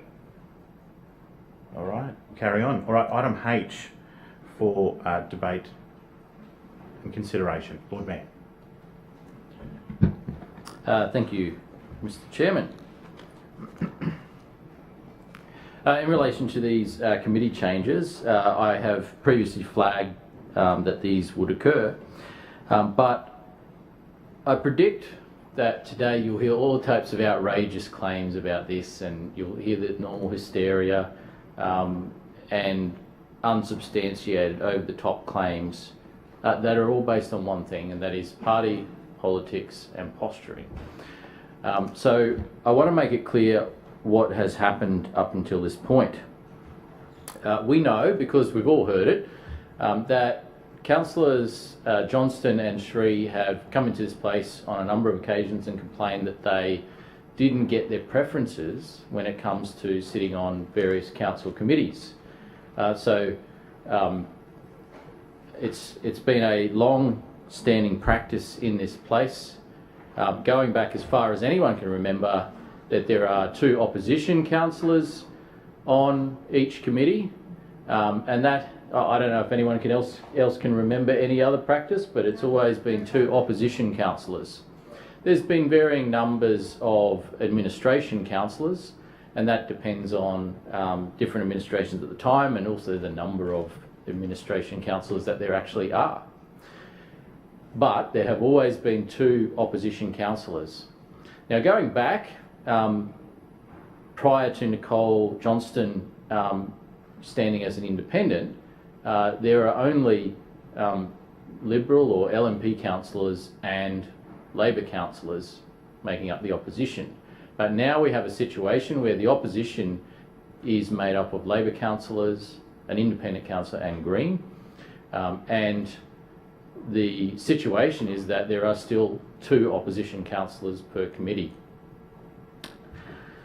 Now, when I assumed the role of Lord Mayor, one of the early things that I did was to contact Councillor Johnston and Councillor Sri to have a chat about what their committee preferences would be, because I had heard them raising concerns that they didn't necessarily get their committee preference. And so I in a spirit of goodwill and good faith, offered them that I'd be keen to hear what their preferences are and take them into consideration when it comes to the committee makeup. So I talked on the phone to Councillor Johnston, I talked on the phone to Councillor Sri, and also at the same time I talked on the phone to Councillor Cumming as well. I asked Councillor Johnston and Councillor Sri to get their preferences to me as soon as possible, and they were very quick in doing that, and I appreciate that quick response. They advised me of which committees they would prefer to be on. I also made the same offer to Councillor Cumming in terms of any preferences that he would prefer. And I remember distinctly when I called him, I was expecting him to tell me that he was about to get rolled as the Leader of the Opposition and Councillor Cassidy or Councillor Cook was going to be put in his place, which, you know, we know is only a matter of time. But he told me at that point... Point of order. Point of order against you, Lord Mayor. Councillor Sri. Will Councillor Sri take a question? No. Lord Mayor, will you take a question? No. No. No. So he told me at that time on the phone that he wasn't aware of any changes, but he would check with his colleagues and let me know. And so, fair enough, I raised it with Councillor Johnston, I raised it with Councillor Sri, raised it with Councillor Cumming, covering all aspects of the opposition. And as I mentioned, Councillor Johnston and Councillor Sri were very quick in getting their preferences to me. And because of that, I was able to incorporate them in the agenda that was distributed in the lead up to the last council meeting we had, which was the 8th of April meeting, the special meeting of council, where we voted on the positions of new Lord Mayor, Deputy Mayor, Chairman and committee memberships. And so those preferences, I was happy to take on board Councillor Johnston's recommendation and Councillor Sri's recommendation, and they got their committee preferences. I did not receive, prior to that meeting, any notification from Labor councillors on what their preferences would be. And so the agenda was sent out without any feedback provided from Labor. I did make sure, though, that Labor councillors were aware that if they wanted to change their committees, they could still do so, and they could move an amendment at the council meeting, and that we would support their amendment. Having said that, I did make it clear that if you want to go onto a new committee, you have to tell me what committee you want to come off. And yes, I did. And look, Councillor Cumming, I have a very clear recollection of this phone conversation. And he knows full well, being in this place for 25 years, that there's only ever been 2 opposition councillors on any committee. And so fast forward to the meeting that we had on the 8th of April, and we put forward the committee changes that had been notified to us by Councillor Johnston and Councillor Sri, not having received Labor's committee changes, and I had told them that we would support their committee changes. So when they put forward their committee changes and pulled the Swifty, we delivered on that promise and we supported them as I had committed that we would do. But as we all know, as it played out, they did not seek to remove themselves from any committee. So they wanted to have their cake and eat it too. And so I flagged at that meeting that we would be making changes because they hadn't ponied up to do the right thing. So this is just simply implementing what I said would occur on the 8th of April. So we've got a situation now where there will be 2 opposition councillors on each committee, as has always been the case for as long as anyone can remember, as has always been the case for as long as Councillor Cumming has been in this place, 25 years. So there is nothing unreasonable about what's happening here, despite what you're just about to hear from them. This is a long-term practice. But what is unreasonable is when an act of goodwill is put out to the opposition and to independent and Green councillors, the Labor councillors just can't help but playing political games with that. They just can't help themselves because they are all about politics and not about people. Now they will probably say, oh, you know, it's outrageous that I can't sit on, you know, all these committees and, you know, how come I can't? It's all about, you know, using a big majority and secrecy. Well, I can tell you, any of the opposition councillors can sit on any committee and observe what's happening in any committee, just like a member of the public can, just like a member of the media can. There's nothing secretive that happens at any of these committees. It is fully open to the public, and I do not always see Labor councillors lining up to sit on committees that they're not on. It happens from time to time, but you don't always see them going into the committees to observe. So when they say how outrageous this is, they are speaking with a forked tongue, because they are given the opportunity to sit on any committee and observe any week, regardless of whether they're officially a member of that committee or not. So I'll simply say, all that's happening here is consistent with the long-standing practice for as long as anyone can remember in this place. Labor seeking to pursue their own party political agenda, seeking to use this as a mechanism for party politics and political attacks, will make all types of outrageous and untrue claims. But the reality is this is simply business as usual. I did, however, want to say that when it comes to Councillor Johnston and Councillor Sri, I appreciate you getting your preferences to me, and it was good to be able to take the opportunity to put you on the committees that you wish to be on. And that, unlike with the Labor opposition, was an offer that they took up and went with. And so I appreciate that both of those councillors took it in the spirit that it was meant to be, which was a spirit of goodwill and cooperation. So as we can see here, there's a list of committee changes going forward. I also flagged that there's going to be further committee changes in the coming weeks as well, as we get new councillors coming on board. So we have Councillor Mackay coming on board after today. We then have other councillors coming on board as well, in the form of Fiona Cunningham, in the form of Tracy Davis, and also a replacement for myself in Chandler. So there will be further committee changes, and I'm just flagging that now in the interest of fair warning.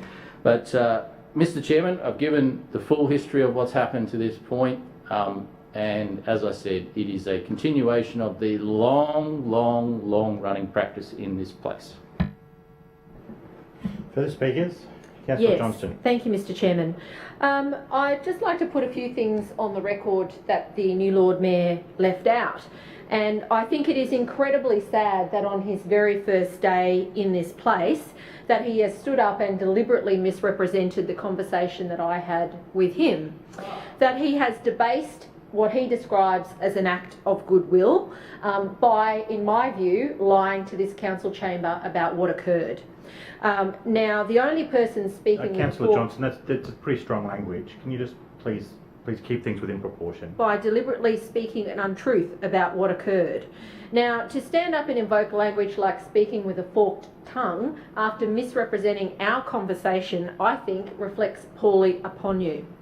When the Lord Mayor rang me, he asked me for my committee, which I've spoken about on the record before and did appreciate.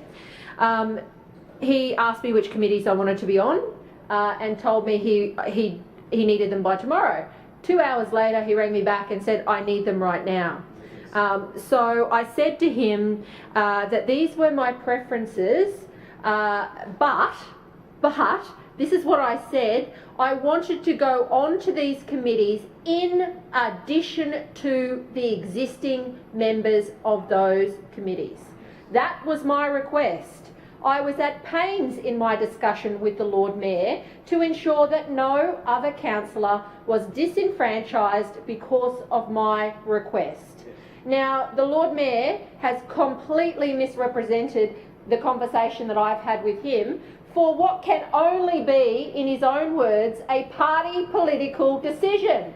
He is moving a party political motion today to remove Labor councillors against their will from committees that they've been on for X number of times, some for quite some time. And to stand up and to say it's something to do with me because of my request, when he has deliberately misrepresented our discussion. And I know I know that I have a good record of this and had a witness in the room, largely because he hasn't spoken to me for 9 years, so I did not trust what he was saying to me. So to stand up in here and try and say that you did this as an act of goodwill when you are misrepresenting our discussion in this place is wrong. Point of order, Madam Chairman. Point of order against you, Councillor Johnson, Lord Mayor. I've been misrepresented. Councillor Johnson. So let me be clear just again about my discussion and my request with the Lord Mayor, because he's not been honest with the council about this today. I asked to go on to infrastructure in addition to the existing councillors on that committee because I did not want to disenfranchise them. He said to me at that time, no problem, no problem. That is exactly what he said to me. It only became a problem when we came in here for the debate a couple of weeks ago at his appointment. Now on the phone it was no problem, and clearly it wasn't, because a couple of hours later out came the amendment for the committees. I was added, Councillor Sri was added, and everybody else stayed the same. Now that's what happened. That is what actually happened. So whether or not he thought afterwards, oh dear, this is terrible, you know, I've given them what they want, and suddenly he's had some sort of, well, I can't do that. I mean, I took it as an act of goodwill. But to stand up in here and say that in some way I asked to be put on a committee and others kicked off, completely wrong. That is not what happened. I also asked to be left on field services, and that did not happen. So I just want to make it very, very, very clear that the only person speaking with a forked tongue today is the Lord Mayor, because I clearly, specifically requested that I be added in addition. Now, why did I do that? Let's be clear about this. There are 4 LNP councillors on all of these committees and 2 Labor or Independent or Green councillors. The LNP have the majority, a whopping majority in every committee, no matter what you do. And even if one of them isn't there, there's still 3 against 2. So they still have a majority. Even when it's 2 against 2, they still have a majority because the chair has the casting vote. So doing this is about one thing only, party politics. One thing only. Because there's no reason you can't have 3 non-LNP councillors on a committee when you've got 4 LNP councillors on a committee. There are no rules. We had that silly debate a couple of weeks ago in this place. There are no rules stopping this. I didn't ask for it. The only person who is doing this, bringing this motion forward today, making sure that Labor councillors are pushed off committees without any discussion or consultation with them, I presume, Councillor Cumming, through you, Mr Chair, did you get a phone call from the Lord Mayor asking you about this? I bet you didn't. So let's be clear. This is not an act of goodwill. An act of goodwill is to honour the original decision at your swearing in a few weeks ago. Putting myself and Councillor Sri onto 2 committees where you already have a majority doesn't hurt anybody. It's not like these are paid committees. It's not like, you know, you bring anything of substance through them. You know, we have debates about, well, we don't really have debates, you're not allowed to. Petitions, yes, petition responses, I'm sorry. Presentations on, you know, whatever. But honestly, I'm really offended, and if this is the way that you're going to operate, I was prepared to give you the benefit of the doubt, but to stand up and say that somehow I asked for this, that is wrong. I want to make it clear on the record, I requested to be added to the committees and no one else kicked off.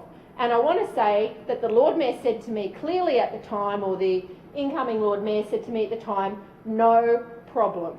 That was what was reflected in the committee memberships that went to this place a few weeks ago, and it is incredibly disappointing to see at his first proper meeting as the Lord Mayor that he's reneging on that commitment and making these changes when they are not necessary, when they don't disenfranchise the LNP's whopping majority. I mean, for God's sake, running a protection racket today, like having 3-2 or 2-2 was a bit scary today, obviously. They had to send Councillor Adams in to bulk up the committee. So, you know, just honestly, you've got the numbers. You've got the numbers. You don't have to disenfranchise everybody else, because that just shows a lack of good faith and a lack of goodwill. Lord Mayor, you're claimed to be misrepresented, and please stick to the claim to be misrepresented and don't Yes, relitigate. and the claim was that the phone conversation that I had with Councillor Johnston, I gave a commitment that was that she claimed I said no problem. It's interesting, when I told my colleagues I'd be calling her, they said record the conversation because Councillor Johnston tells porkies. I said, no, it's fine, I'll trust her, and so I didn't record the conversation, and now it's a he said, she said situation. However, I said that I wanted to give her preferences, and that's exactly what I did. I made it clear that you're not going to go on more than 2 committees, and I made it clear to Councillor Johnston, Councillor Stree and Councillor Cumming. I made that very clear to all of them. Further debate. Councillor Stree. Thanks, Mr. Chair. I rise to speak on the motion, and I might actually, on this rare occasion, spring at least partially to Councillor Schrinner's defence. As far as my recollection of his conversation with me goes, his recount of events is accurate, and I'm genuinely quite grateful that he went to the trouble of seeking my input and finding out what committees I wanted to be on, and offering me that choice. When he talked to me on the phone, he did say that I'd only be able to sit on 2 committees, and that was all I could expect. And I won't comment in detail on what other councillors' experiences or recollections are, but I do genuinely appreciate that what I see as at least something of an attempt to work across party lines. But I think the broader concern still remains that there's not really a strong reason to limit councillors to sit on 2 committees.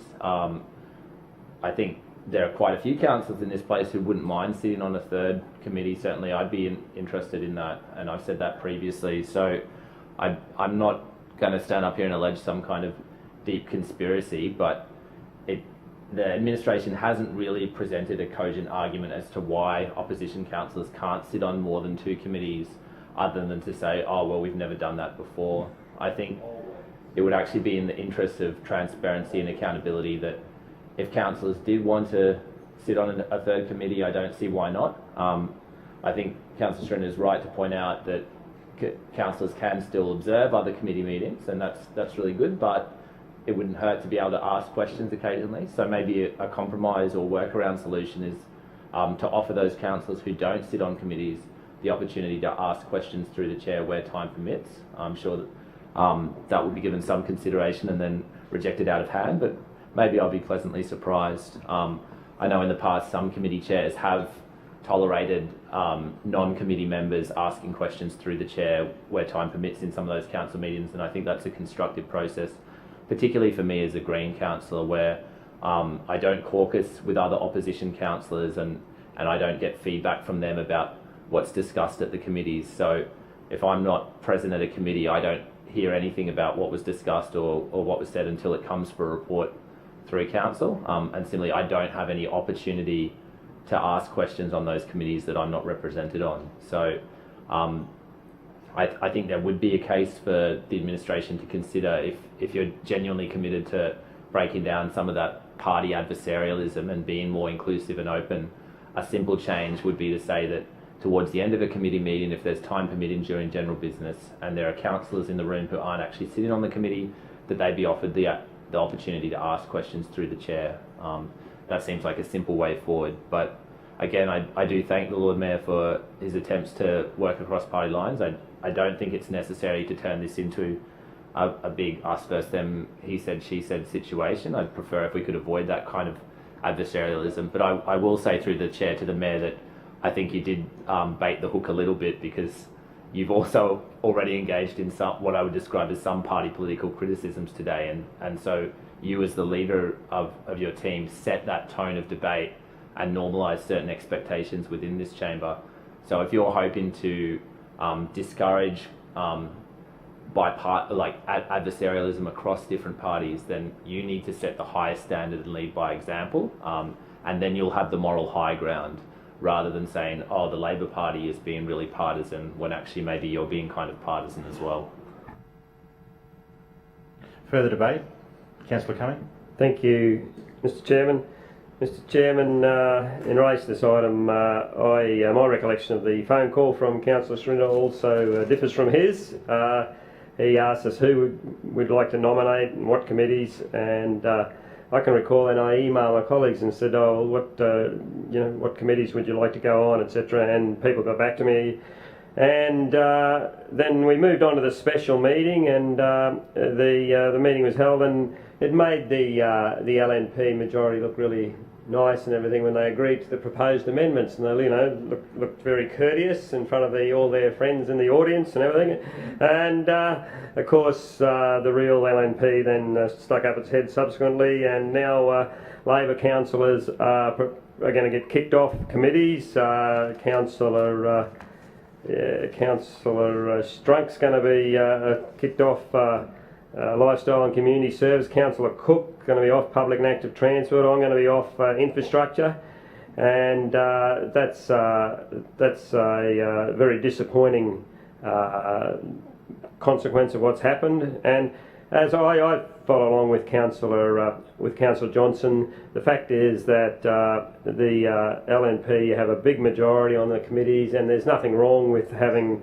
For a start, I define the opposition. We're the opposition here. The 5 Labor councillors. We're the opposition. I'm the opposition leader because I'm the head of the opposition. The Independent and the Green are on this side of the chambers. This time, but they're not part of the formal opposition. And in my view, if we want to, we should be able to have two councillors on each committee because we are the opposition, and we haven't even asked for that many. So, look. I'm not happy with what's happened here, and we're going to move some amendments. We're going to move that. I've got a page of amendments here. I'll read out the amendments. That Councillor Charles Strunk be appointed as a member of the Lifestyle and Community Services Committee. Councillor Cara Cook be appointed as a member of the Public and Active Transport Committee. And that Councillor Peter Cumming be appointed as a member of the Infrastructure Committee. And I'm even prepared to go as far as say, and be removed from the Lifestyle and Community Services Committee. Second. Councillor Cumming, do you have a copy of that written down? I have. There's a typo, unfortunately, at the start of the last paragraph. Instead of that, I've got the one of my name. So. All right. So I have an amendment here. The Councillor Strunk be appointed to the Lifestyle Committee. The Councillor Cook be appointed to the Public and Active Transport Committee. And the Councillor Cumming be appointed to the Infrastructure Committee, and removed from Lifestyle and Community Services. Moved by Councillor Cumming. Was seconded by Councillor Cassidy. Yep. Councillor Cumming, debate to your amendment. Yeah, thanks, Mr Chair. Look, these amendments reinstate Labor councillors, the committees they've been part of since the Morningside by-election when Councillor Cook came into council. These changes would mean in some cases 7 councillors on some committees, but so what? You know, there's no limit on the number of people you can have. And 4 of these administrative councillors, they've got the numbers. If that's what they're paranoid about, they've got the numbers. In fact, the rules say the chair has a casting vote in committee deliberations. So if there was only 3 administration councillors one day and two opposition and 1 Green or independent, then in fact the vote would still go in favour of the administration. And of course they've got the other thing that they can rely upon is that the Lord Mayor is ex officio on all committees, and the Lord Mayor or his nominee can come along to the committee meeting and vote as well. So they got 3 backups in 2 backups in the case that members are away. And I've been on committees before where at a particular time there was say 2 administration councillors sick, and we had the numbers. No, there was no mucking around involved, and the committee kept operating in a quite civilised manner, and there was no need for paranoid behaviour from the administration. Now, bigger committees, I think, mean a better quality of debate, and would be welcomed by the electorate as a whole if they knew how a council worked. Smaller numbers will mean narrower and poorer debate. I believe that these changes are sensible changes, they're reasonable changes. The administration appeal to their generosity. They think we've dudded them or anything, but I think that's paranoia from the Lord Mayor. We just want to get on with a decent committee system where there's a decent quality of debate. a wider debate as possible, a better debate, and it's a better outcome for the electors of the City of Brisbane. Further debate to the amendment? Anyone? Councillor Johnston? Yes, just to the amendment, I support the amendment. Certainly it reflects what happened in this place for the special meeting a few weeks ago, or a month ago now, I think it was, the 8th of April. You know, it's interesting, isn't it, listening to the debate today. The Lord Mayor has not said what I said is wrong. That I said, you know, that you should add me in addition to, and I don't want to disenfranchise anybody else. So he's not saying what I've said is wrong, he's just avoiding that altogether. Because that is what I said to him, that is what I asked for, and that is what he agreed to on the 8th of April at the special meeting when the committees were appointed. He voted for it. I voted for it. We all voted for it. And then we made a little change for Councillor Shree, fair enough.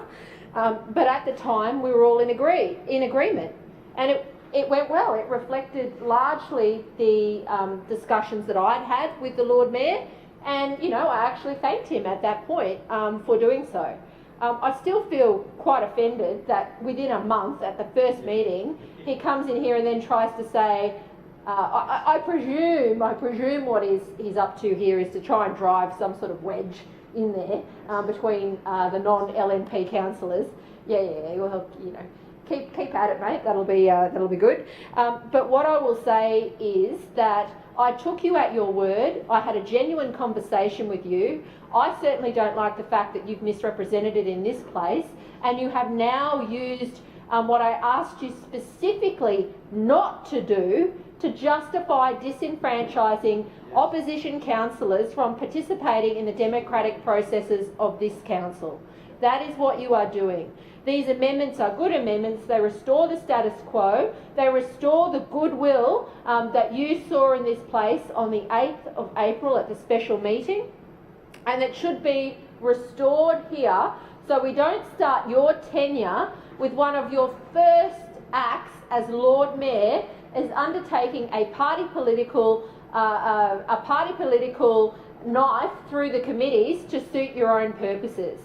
As it's been discussed, you still have the majority by 2 on every committee, no matter what. Every committee, no matter what. Now, if you go to the state level or the federal level, the numbers are usually pretty even, and the chairman has the casting vote. But this council is so scared about how their committees operate that they need a buffer of at least 2 LNP councillors to be confident that they can run a meeting. I mean, that just doesn't reflect well on this administration. So, Lord Mayor, I am urging you to live up to the spirit of what you agreed to on the 8th of April. That's 4 weeks ago, when you fully agreed with my suggestion, Councillor Shree's suggestion. You brought the committees in here. You said, yes, we'll vote for it. The LNP voted for it. And yet at the first meeting afterwards, you are reneging. You are reneging on what you voted for on the 8th of April. This amendment restores the status quo from the 8th of April, and I urge all councillors to support it. Further debate? Councillor Strunk. Thank you, Mr. Chair. Listen, I just, being that I'm one of the councillors that were caught up in this this reversal, I'd just like to say a few words in regards to why I wanted to be on Lifestyles. I believe that, and I don't think it was communicated well to our leader in regards to having to come off one to go on one.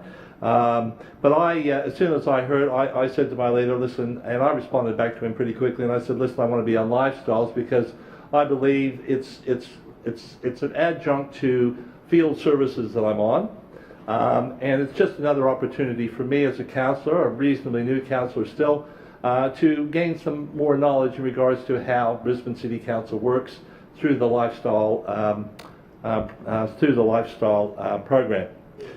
So, and I say that in all honesty because I think anyone who sat in a committee with me understands that I try to learn, I try to ask intelligent questions, I try to understand what is being told me, I try not to play partisan politics. Occasionally that happens with maybe a petition or two, but really we're really just given presentations. We don't really speak on policy issues in any depth in our committee, so I don't know what the worry is. I'll say also that, and I won't mention any names because this person is not here to defend themselves, but one of the committees I sat in, one of the LNP councillors constantly is just on this thing for the whole time during the presentation, almost all, I won't say the whole time, but the majority of the presentation, which I think is very disrespectful, and it also says that they're really not there to learn anything or to really ask intelligent and probing questions of the presenters. They're really there just to fill a chair. And I think really it boils down to the fact that we're in the committees to try to learn, try to ask intelligent questions, try to get an understanding, and maybe come up with some suggestions to the presenter on maybe how they can improve what they're doing or what they're presenting to us.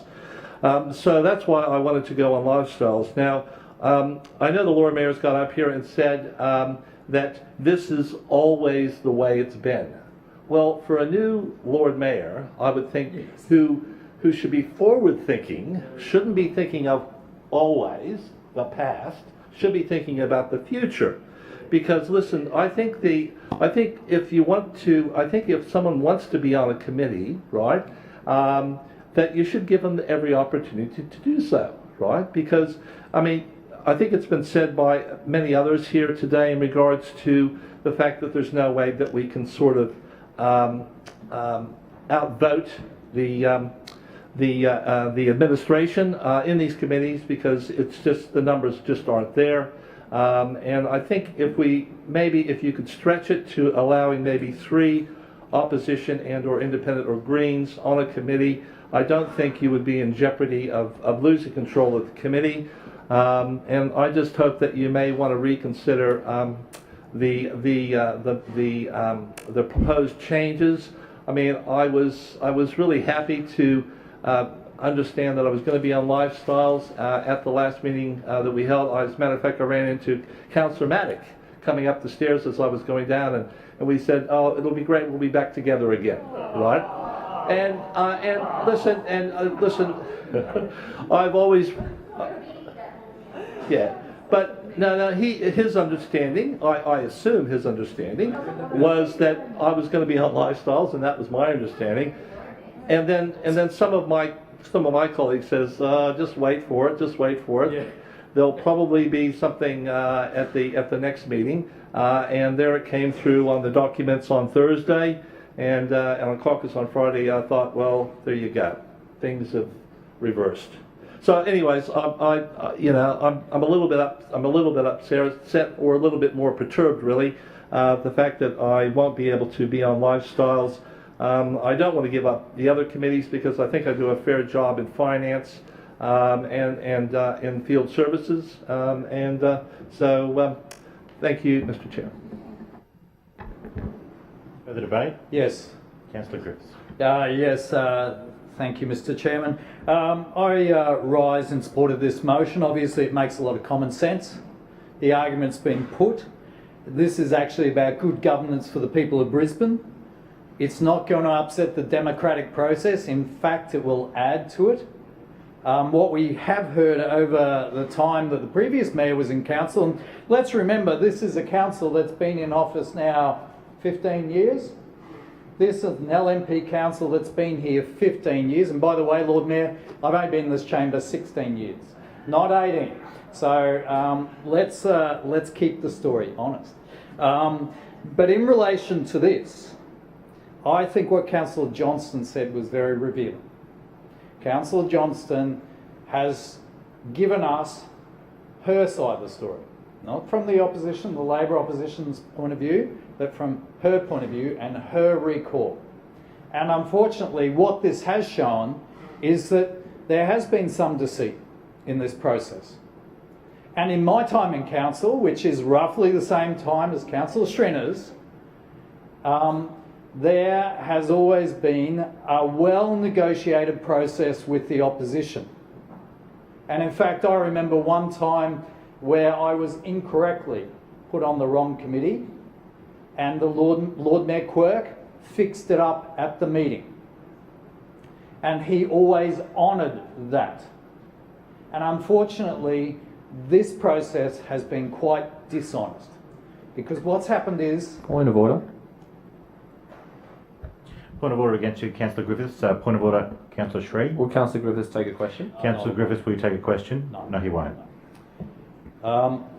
This process has been quite dishonest, because what's happened is the two councillors, the two independent, or the Green and the independent council were approached, and then our Labor leader was approached. And not all the information was conveyed to all the people, and not all the timeframes were conveyed to all the people. So I think this is a bad first step for you, Lord Mayor, in terms of the way you are dealing with the opposition.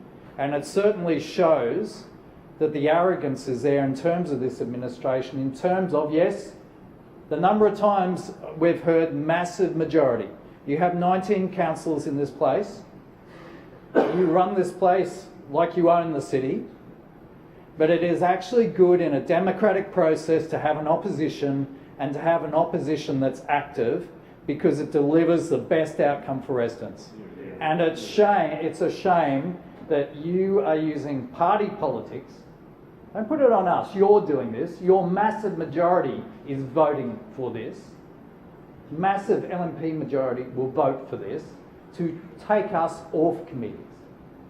So don't make out it's us doing it, it's you doing it. And you're not just doing it to yourself or us, you're doing it to the people of Brisbane. And you're missing a real opportunity for this city to go ahead and have a more transparent, better affecting council that can work for all its residents. Thank you. Further speakers. Councillor Cassidy. Thank you, Mr. Chair. I rise to support this amendment that the Leader of the Opposition has moved today. I take the point that he made and Councillor Griffiths has made, that there is nothing to be lost by having additional members on committees in this council, only things to be gained. Democracy in this chamber will only be enhanced by having additional members on this committee. Now, on those committees. Now, I served on 3 committees, and contrary to what the Deputy Mayor suggested at the special meeting we had, that was in no way temporary. That's because the then Lord Mayor, Graham Quirk, as Councillor Griffiths has said, negotiated in good faith with the opposition, which enabled us to have a councillor, me, on 3 committees at the time: the Lifestyle and Community Services Committee, Public and Active Transport Committee, and the City Planning Committee as well. And there was nothing to suggest that that was in any way temporary at the time. Now, the only person that has engaged in politics over this issue is the Lord Mayor. Now, this isn't uni politics. This isn't a schoolyard. This is the Brisbane City Council. We shouldn't have a Lord Mayor running around threatening councillors and threatening the opposition that I'm going to do you over if you don't play by my rules. Claim to be misrepresented. Noted, Lord Mayor. That's right. It was, I'll do it for you. I'll do it for you. Now, there is precedent in this place where councillors can serve on 3 committees. That's well established. That was in no way temporary. And there is no reason, as the Leader of the Opposition has said, who cares if a councillor wants to be on more than 1 committee, more than 2 committees. We've had situations where some councillors have been on only 1 committee in this place. The previous Leader of the Opposition, Councillor Dick, was only on the Infrastructure Committee. I was on that committee with him in the last council in there. If a councillor wants to make that commitment and put in the work on behalf of the people of Brisbane, on behalf of their constituents and all of the people of Brisbane, then why should we have a Lord Mayor stand in the way and play silly schoolyard politics and treat this place as if it was some toy plaything for he and his massive majority to simply play with? So nothing will be lost from the process of committee meetings.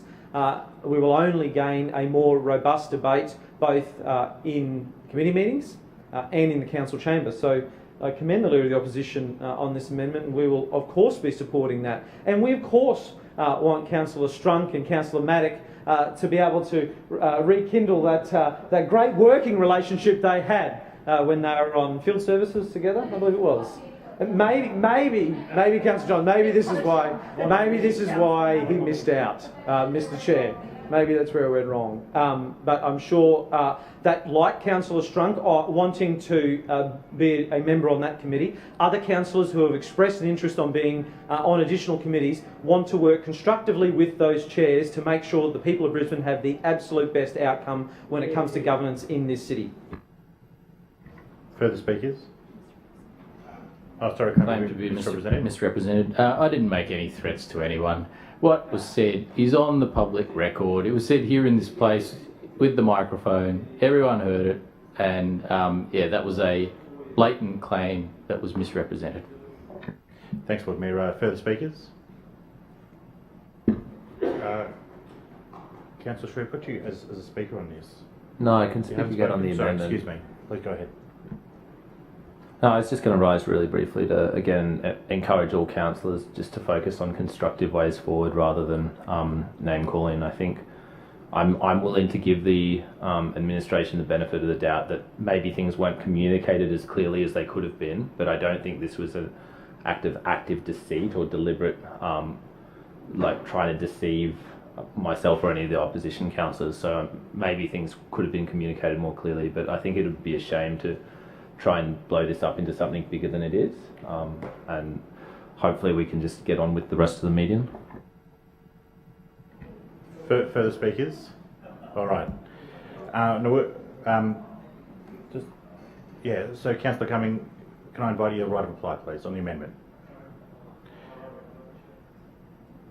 Look, we've had plenty of speakers just explain the reasons why this would be a good thing for council, and I'd urge the administration to they won't be suffering any losses by agreeing to what we propose, and I'd ask that they seriously consider supporting this resolution.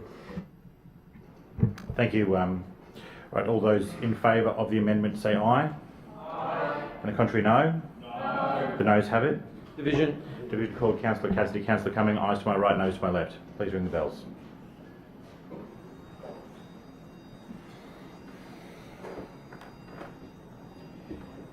Sweet.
Attendants, please close the bars.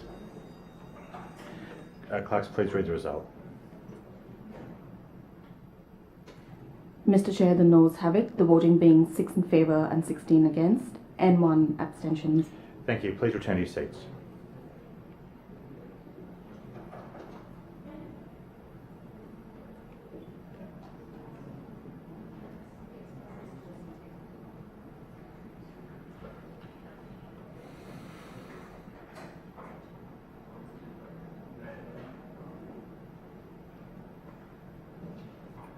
Are further speakers to the substantial piece before us? Anyone? Yes. Oh, sorry, Councillor That's Adams, right. I didn't see there. Thank you, Mr. Chairman. And what we have heard here today is exactly what the Lord Mayor suggested that we would be hearing, is posturing and politics. It has been a long-standing practice in this place for decades, actually, that there are two opposition councillors officially on committee. Now, that is not Point of to order, say... Mr. Chairman. Point of order against your Deputy Mayor, Councillor Johnston. Now, Mr. Chairman, you can't just openly lie like that. I mean, Oh, there's hang been on. No, three no. councillors, Labor got councillors it. on these committees in recent times. It is misleading the I don't think chamber. that's what the Deputy Mayor She can said. say normally No. the case, but it's not the precedent. There's been others. Thank you, Councillor Johnston. Deputy Mayor. Thank you, Mr. Chair. The long-standing practice in this place is two opposition councillors. We are not stopping councillors from going to committee. We are not hiding behind closed doors giving presentations that no one can have access to. I have to say, anyone can attend any committee they like, and I have to say, I often have some of my LNP colleagues that come into committee, my committee, to listen to the presentation, to see what is going on. Never have I seen an opposition councillor come and sit in the back blocks to listen to a presentation. If they really wanted the moral high ground on this issue, because they want to be in every committee, they would be at every committee.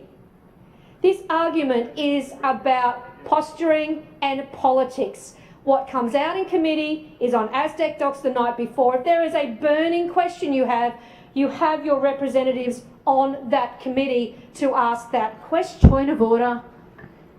Point of order against your Deputy Mayor, Councillor Johnston. Yet again, just completely untrue. I'm the only independent. I don't have anybody else representing me on other committees. Neither does Councillor Shree. She's misleading the chamber. Deputy Mayor. I'm sorry, Mr. Chairman, but I heard very clearly that Councillor Johnston said, you can't drive a wedge between me and Labor. I don't see what the problem is with Councillor Johnston and her Labor caucus mates. The LM has indicated that there is more changes to come. I'll take the interjection from Councillor Johnston that I grow up. I am not the one behaving like a child all afternoon. This is the childlike behaviour that I'm glad the rest of Brisbane can now actually see as well. We are not limiting what we've heard in that amendment. We are not limiting councillors to two committees. There is a leader of the opposition that sits in this place and gets paid more than anybody else that sits on that side of the chamber, and it is his job to lead that team. And when he was asked in good faith on what councillors would go on and what councillors would go off, he took the rope and he hung himself by not being in good faith, letting us know who would step off the committees. Now, we know, for example, it has been a while since Labor were in administration in this place, but you know what? That is not our fault. It's not our fault. The people of Brisbane are the people that vote us here, Councillor Cassidy. You slur us with this word that says massive majority. We're just doing our job and people are voting for us. But the last time that the ALP were in administration in 2002-3, they put 5 of their councillors onto a committee, which is quite fine. But how many did the opposition get? No more than 2. And we had more than they had in council, and there were some councillors that only had 1 committee. It is the leader of the opposition's job to decide who is on committee. But the long-standing practice is 2 opposition councillors. There was complaints that we don't have a committee, decent committee structure, we don't have decent committee debate. We have a decent committee structure and we have decent committee debate with 4 administration councillors and 2 opposition councillors, as it has been for decades and decades.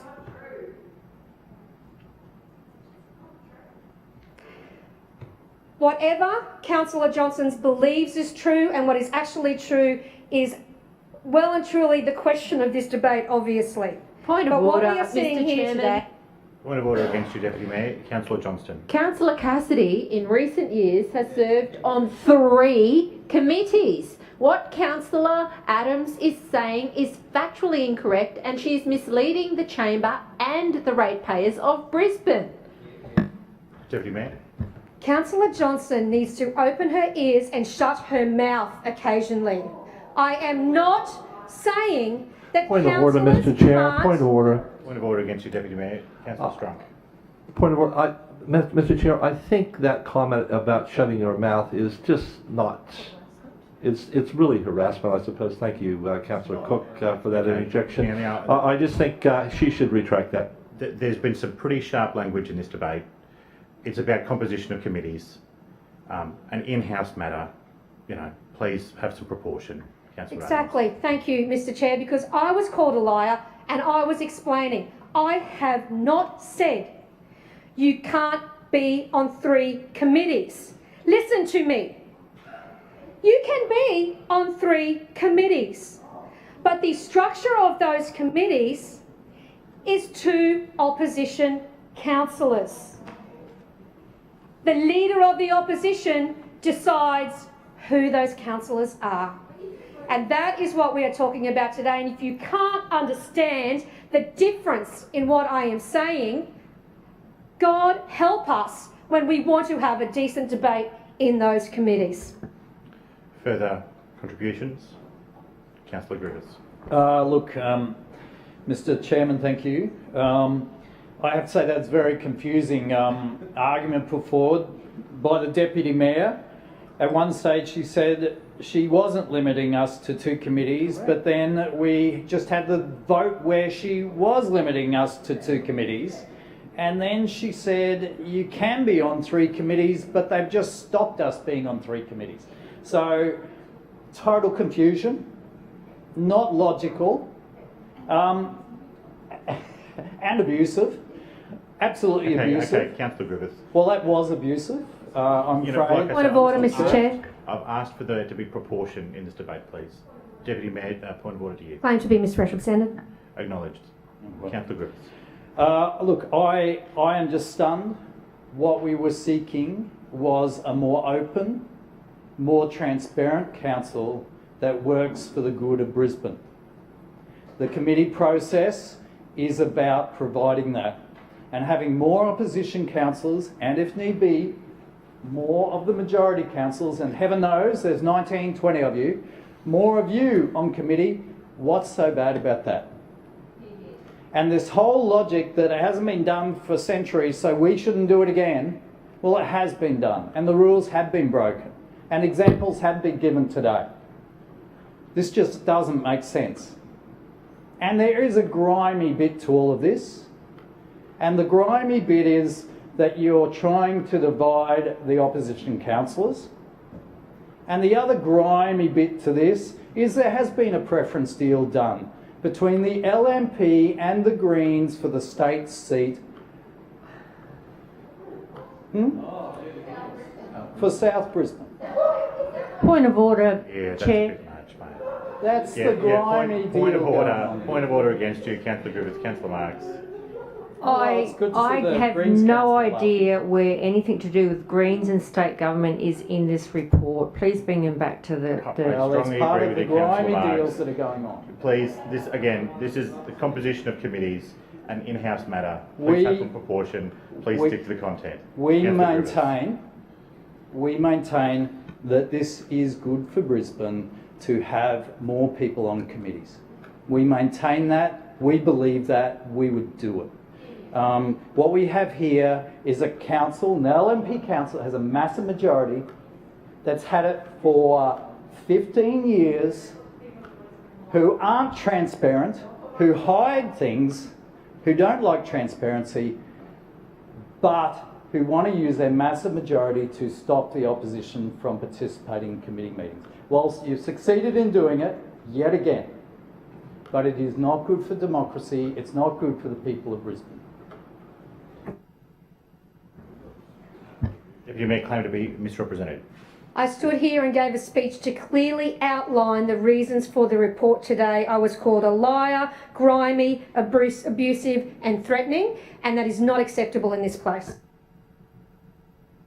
Further debate. Councillor Cassidy. Thank you, Chair. I think the Mayor and the Deputy Mayor are somewhat confused, which is very evident generally in this debate on this item and the amendment, but particularly confused about what the opposition is and who opposition councillors are. The meeting's local law is very clear about who the leader of the opposition is and what constitutes an opposition in this place. It says the leader of the opposition means the councillor nominated by the party of minority councillors, the party of minority councillors, with the largest number of councillors. So the opposition in this place, so the Lord Mayor and the Deputy Mayor have been talking about opposition councillors on committee meetings, and there should be 2 opposition councillors on committee meetings. Well, if they're to be taken at their word now, which I assume they're not, they can't be, it's clear they can't be taken at their word anymore, is that the opposition councillors should be able to nominate 2 positions and other non-administration councillors, whether they are from a party or an independent councillor, can also be on these committees. There's no point, I suppose, in trying to explain this and litigate this anymore. It's clear that the LNP, with their massive majority, are misusing their massive majority to stymie debate in this place. We'll hear no reason. But I think it's important that we actually talk in facts here. And Councillor Adams and the Lord Mayor say, in times gone by, the opposition, there was always 2 opposition councillors, and they even said, they weren't independent or other party councillors. That's fair enough. But the rules, the local law is quite clear in that what the opposition is and how that is constituted, and is still the same wording and the same definition that it always was, and there are now councillors from different parties and independent councillors in here. So if we're reflecting the modern makeup of this chamber, then why do we just continue to do things that were done under previous, what, an administration 4 administrations ago? I suppose we'll start hearing about how William Jolly used to run the committees in here soon.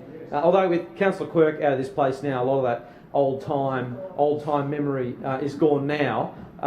But we know, this administration likes to play in the past. They like to play politics.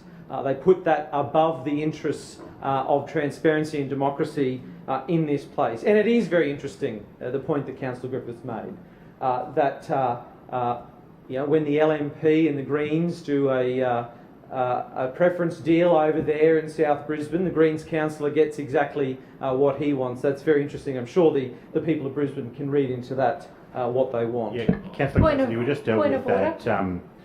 Please just keep it on topic. Yeah, point of order, Councillor Johnston. Would Councillor Cassidy take a question? Sure. Hadn't you sat down? Oh no, I thought Councillor Johnston was right. Would you take a question? Yes.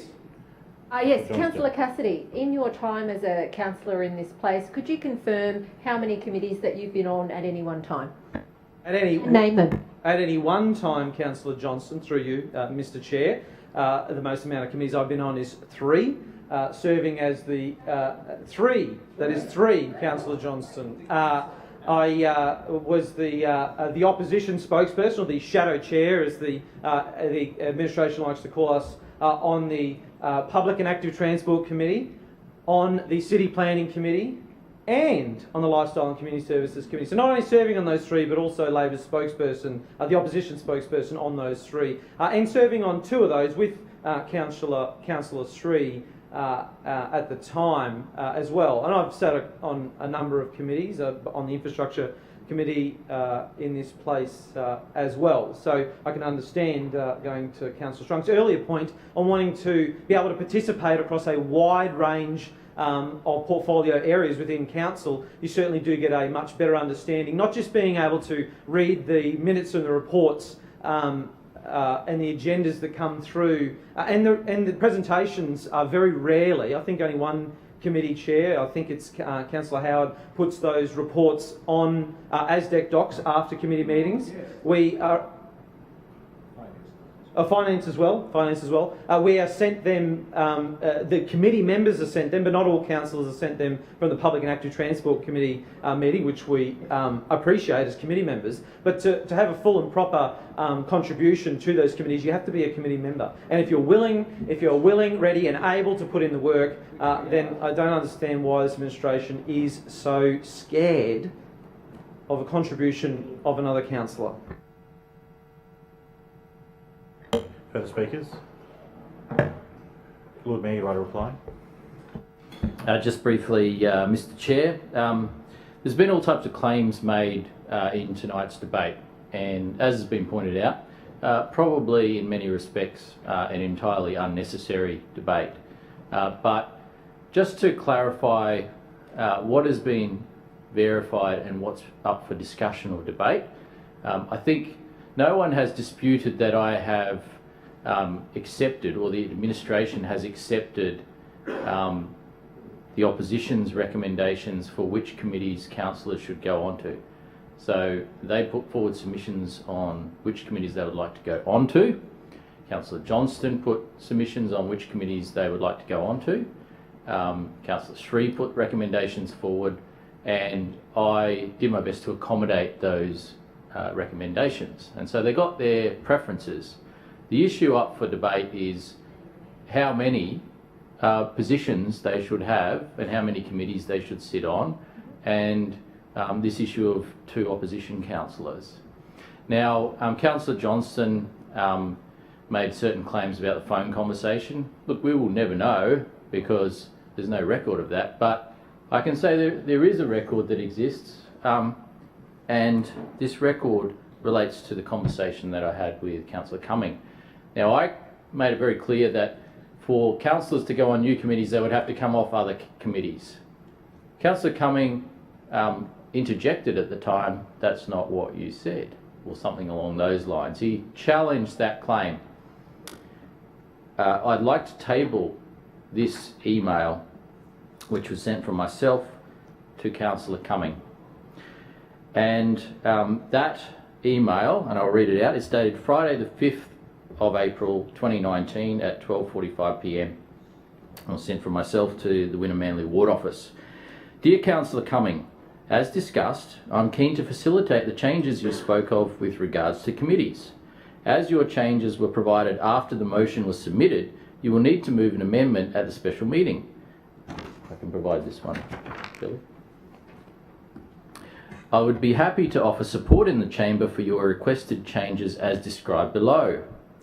Number 1, Councillor Cook to be added to the Field Services Committee, and number 2, Councillor Strunk to be added to the Lifestyle and Community Services Committee.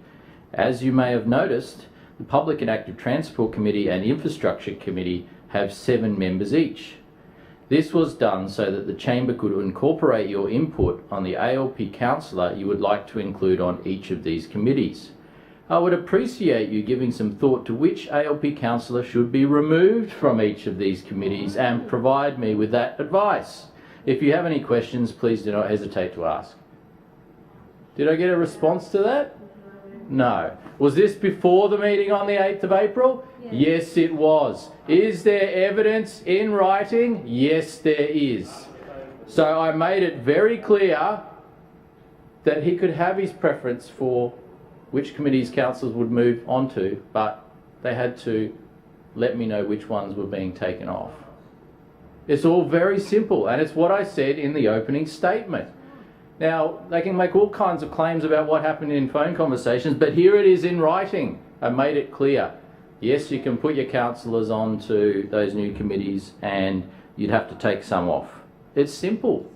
This is a really simple issue, and it's been overcomplicated. So, look, let's leave it where it is. As I said, there will be further changes coming through to committees in the coming weeks as we have changes of councillors occurring.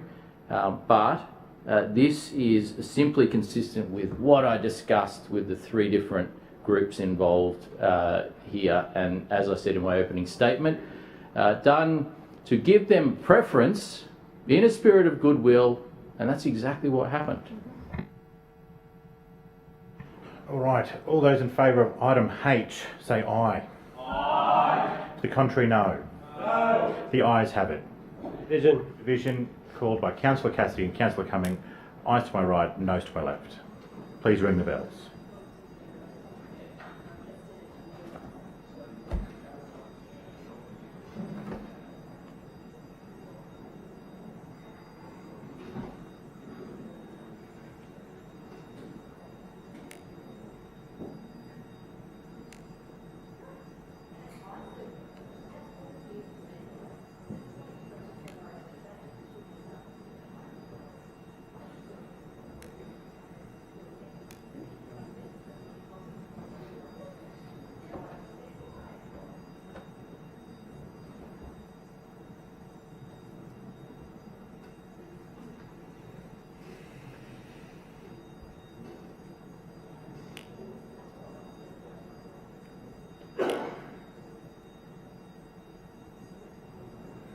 Attendants, please close the bars.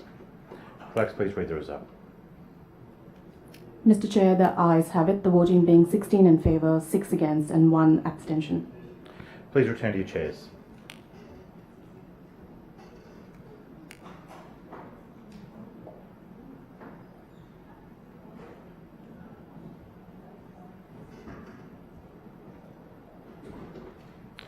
Can I draw the attention of the Council to the Establishment and Coordination Committee decisions? Lord Mayor, the Establishment and Coordination Committee decisions, please. Thank you, Mr. Chair. I move that the report of the recommendations of the Establishment and Coordination Committee during the autumn recess 2019 on matters usually considered by that committee be adopted. Seconded. Moved by the Lord Mayor, seconded by Councillor Adams, the report setting out the decisions of the Establishment and Coordination Committee as delegate of the Council during the autumn recess 2019 on matters usually considered by that committee be noted. Is there any debate? Lord Mayor. Yes, sir. Point of order to you, Councillor Johnston. Your microphone. Hang on. Okay, thank Go you. on. Could I just ask that items B and item D are taken separately, seriatim, for voting purposes, please? Right, I'm going to repeat that to you. So you'd like item B and item E. Sorry, say that again. B and D, seriatim for voting. Is that correct? And separately, Separately. please.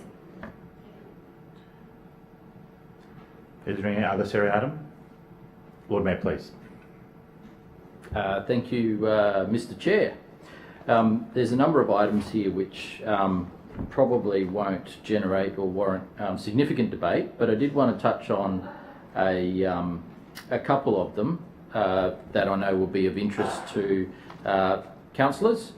In particular, the item B, which is the Stores Board Certificate Contracting Plan for the design and construction of the Hanlon Park redevelopment at Stones Corner. Now, as the Chamber would be aware, Stones Corner is identified as a priority precinct in the Norman Creek Master Plan and also the Eastern Corridor Neighbourhood Plan. It is an area that we are looking to improve in many ways over the coming 20 years. And building on the work that's already been done in the past, but evolving Stones Corner and the parkland and the creek corridor into a really usable open green space in the heart of Stones Corner. Now, the creek running through Stones Corner in many respects has been concreted and is essentially an open concrete drain. And that is something that was a historic legacy at the time, and it's something that is done in cities all around the world where creeks were turned into concrete drains. And a big part of this project is to restore the creek to a more natural setting and create what is a real usable asset for the local community when it comes to green space, but also reinstating some of the natural features of a creek through that area. So works will include converting the existing concrete line drain into a naturalised waterway, and that will help improve the water quality and enhance the ecological habitat through the parkland. We have worked with the local community and we've finalised our concept plan. We're now kicking off the construction and delivery part of the project. So the purpose of this contracting plan is to ensure that the best outcome is delivered for Brisbane residents and ratepayers. So as part of this project and an ongoing extension to it, we're also looking at how we can improve the bikeway connections through the area as well, and so that will be a further extension of the work that we're doing in that precinct. And a big focus will be getting people safely across Old Cleveland Road at this location.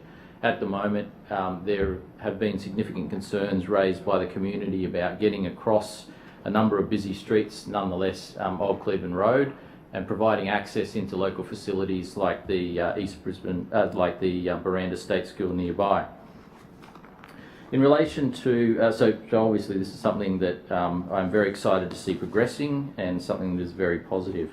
In relation to item D, Greencamp Road corridor, the Greencamp Road corridor was recently completed and has been absolutely a fantastic upgrade and asset in the eastern suburbs of Brisbane. I remember very clearly that Greencamp Road and Tilly Road and particular intersections along that corridor were just serious and dangerous intersections that really needed some attention, and we have upgraded those intersections and created not only a increased capacity for people travelling through the area, but also important connections such as bike lanes, shared paths, wildlife and arboreal crossings, and a whole range of other improvements through this project. The road carries approximately 30,000 vehicles a day, and this project was supported by the federal government with a contribution of $10 million. The submission that has come forward today requests additional funding for the upgrade that has resulted from three main issues. Number one, delay in the supply of box culverts, the discovery of extensive acid sulfate soil contamination while the works were being undertaken, and also the identification of a number of major services underground, utility services that were not in any plans or drawings. The box culverts were procured by council through a separate tender to the main contract. The delivery timeframes were not met, which would lead to which in turn led to a significant time delay, which impacted on the main contractor's program of works. So there's a number of, I guess, issues that came up as part of this project. As I mentioned, the project is complete. It's delivering fantastic outcomes. There has been so much great feedback from the community about this project, and they are benefiting from it each and every day. This is a project that if we hadn't have received federal funding for, probably would not have gone ahead. We would have seen a different outcome with a couple of intersection upgrades maybe, but certainly not a major corridor upgrade. So with the help of the federal government, we've been able to deliver more than we originally anticipated. And this submission coming through today effectively finalises the financial arrangements for the project and to ensure that we can close out this project. Finally, I just wanted to briefly mention the Stores Board submission for the Queen Street Mall tenancy revitalisation. The Stores Board submission is for the revitalisation of the tenancy that is currently known as the Pig and Whistle at the lower end of the Queen Street Mall. In 1999, Council revitalised the mall and incorporated 7 new tenancies into the mall, including the Pig and Whistle. Each of the tenancies were given a 15-year permit to occupy, which expired in 2014. In 2014, Brisbane held the G20 Summit, and all tenancies were temporarily extended. In 2015, Council released the Queen Street Mall Visioning Plan, which set a vision for how any future revitalisations or changes to the mall should occur. And a big focus of that was to make sure it was a mall for all. And it is a much loved asset for the city. People of Brisbane do appreciate the Queen Street Mall, and the feedback we received is that changes should, wherever possibly, be incremental improvements on what's there at the moment rather than dramatic or drastic changes to what is already a very successful mall. So as each of the tenancies are reaching the end of their lease, Council has been investigating opportunities for revitalisation. In 2017, Council undertook a tender process for the Pig and Whistle site but did not receive any suitable submissions for the revitalisation. In 2018, we've seen renewed interest in the site, with multiple proposals being submitted to Council. Given the level of interest, we are now going out to tender for the way forward for this site going forward, and that's what this submission will achieve. Thank you, Lord Mayor. Now, before we carry on, I just would like to remind all councillors that things marked in yellow are commercial in confidence, and we've all signed indemnities leading into this that we are personally liable for things we say and that you're being streamed live. Councillor Cumming. I don't have a coloured photocopier in my office, so I don't get anything yellow. So okay. I just took a moment. I just took a moment to remind you of your obligations. Yeah. But you are aware we don't have colour photocopiers, so we don't know what's yellow. Councillor Cumming. Look, there is a bit of a shading that comes through, so I think I just can work it out. But it's not yellow. I just It's don't not want you to get in yellow, trouble, right? Mr. Chairman. It's not yellow. In relation to this matter, item A, the road profiling contract, the plan appears to be fair and allows for a competitive environment, and hopefully they'll get more than one tender on this occasion. So we're happy to support that matter. In relation to the Hanlon Park redevelopment, look, I've run across someone a bit cynical, and they said to me, "Look, this is all designed to get an LNP candidate over the line in the next election, because that's a very marginal ward down there now." But you know, Madam Chair, Mr. Chairman, it's a growth area. It's as I said earlier, we support new parks in growth areas, particularly areas like Coorparoo, which has had a reasonable amount of high-rise development, and so we're suspicious but accepting of the need for a new park in that area, and it's good to see a significant amount of money is being spent, and the sooner that Matt Campbell becomes a councillor for Coorparoo, the better. In relation to item C, the Defence Service Leave Policy, this item, the Brisbane City Council adopts our current Civil Defence Military Service leave provisions do not adequately reflect the current ADF training requirements, and therefore I believe it's desirable for Council as a public organisation, a large public organisation, to adopt a policy that is consistent with the Act, and encourage anyone who's interested in our workforce to be involved in this sort of training. And it's very important training, and it's very worthwhile.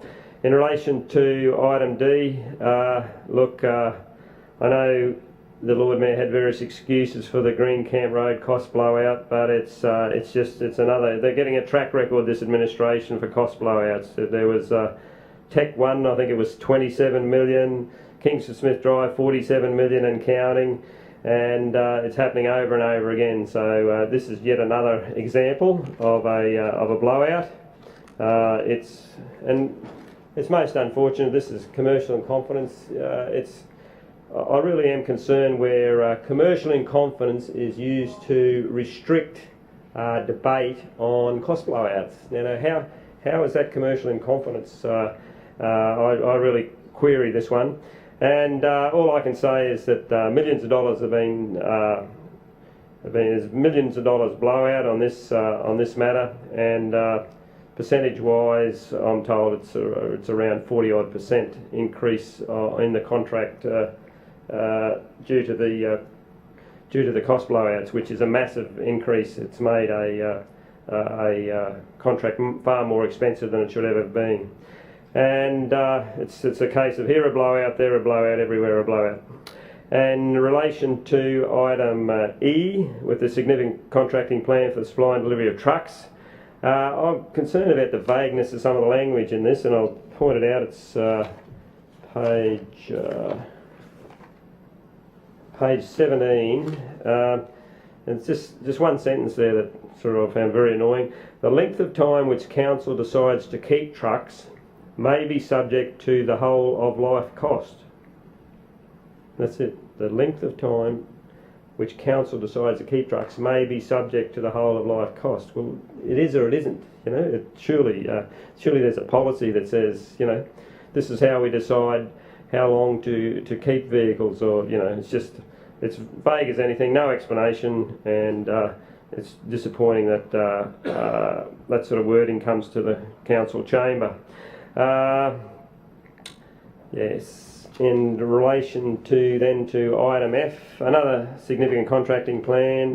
This is the Queen Street Mall tenancy revitalisation. I note here, and I'm seeing the administration always throws it at us, this sort of thing, but the Queen Street Mall was first pedestrianised in 1982, and that was under a Labor administration, so I thought I'd let you know that. It'd be interesting to see if the anticipated revenue target, which is commercial in confidence, so we can't talk about that, is met. I'd like to be able to talk about that and say how much it is, but I can't because it's commercial in confidence, according to the documents. But the approach being taken seems reasonable, and hopefully there will be plenty of competition for the new tenancy, both design and construct of the new building, the new structure, and also the operation. Further debate, Councillor Mackenzie. Thanks, Mr. Chairman. I rise to talk about item B, which is in the ward of Coorparoo. And as the Lord Mayor says, this item is approval for contracting plan for the delivery, design and construction of the Hanlon Park redevelopment in Coorparoo ward. Now, before I get on to Councillor Cummings' comments, I'd just like to run through what this plan really is. It's a fantastic project that's going to transform Hanlon Park into an attractive and versatile public space to support the growing Stones Corner precinct, which was recognised. The project will provide a significant enhancement to the park and stands to support connectivity and recreational opportunities for residents, businesses, commuters and visitors. The Lord Mayor spoke of the naturalisation of the waterway upgrade, and I'm incredibly enthusiastic about this. The original waterway, the concrete pipe was put there, or the concrete construction was put there, I would suggest some 50 or even 60 years ago. And it has been an area that has been well used, but with the population increase, it can be used better. It's a terrific result for the residents of the area, and it's one that's needed to support the growth. As I've said, in the course of the next 20 years, there'll be increase in population of some thousands of people there. The concept plan and design and the construction will provide the best value for money for the residents. This Hanlon Park redevelopment is another example of this administration's commitment to providing more to see and do for our residents in a clean and green Brisbane. Now, Councillor Cummings amazed me when he said that it's being put up there to support the LNP candidate in the ward of Coorparoo. Well, if I can recall back in about 2008 or 2009, I was at an N4C meeting when this idea was first mooted. And it's a massive, massive undertaking. Lord Mayor Newman took this on board, found the finance, and ran it through. It's now coming to fruition. It's a corridor which will increase, as I said, the usage of this whole area. There's a school there, there's a childcare centre, a kindergarten there, and it connects to the Buranda Primary School. So to say that this was a flash in the park development is stretching credulity. But I can suggest to you that this will be a massive improvement to the south side and I look forward with great anticipation to seeing this wonderful project completed. Further speakers, Councillor Johnston. Yes, I rise to speak on item B and item D. Firstly, with respect to item B, I want to make it very clear on the public record that I support new parks in Brisbane, and I'd support a new park in this part of Brisbane at Hanlon Park, but I can't do so today for one single reason: that this administration is hiding the true amount of this project clearly for political purposes. So let me be clear. The total budget of the project is not publicly available. It has been redacted and is commercial in confidence. Now, the amount of money being spent by this council on creating a new park is not a commercial in confidence figure. There may be some elements of the contracting plan that council does not want to make public for competitive commercial arrangements, but that is not what they are doing. They are hiding the cost of this park from the residents of Brisbane. And it is eye-watering. I honestly cannot believe it. I cannot believe it, and I can see why they're redacting it. In the budget forwards, there's some $2.3 million allocated for this project. The actual cost of this is way in excess of this.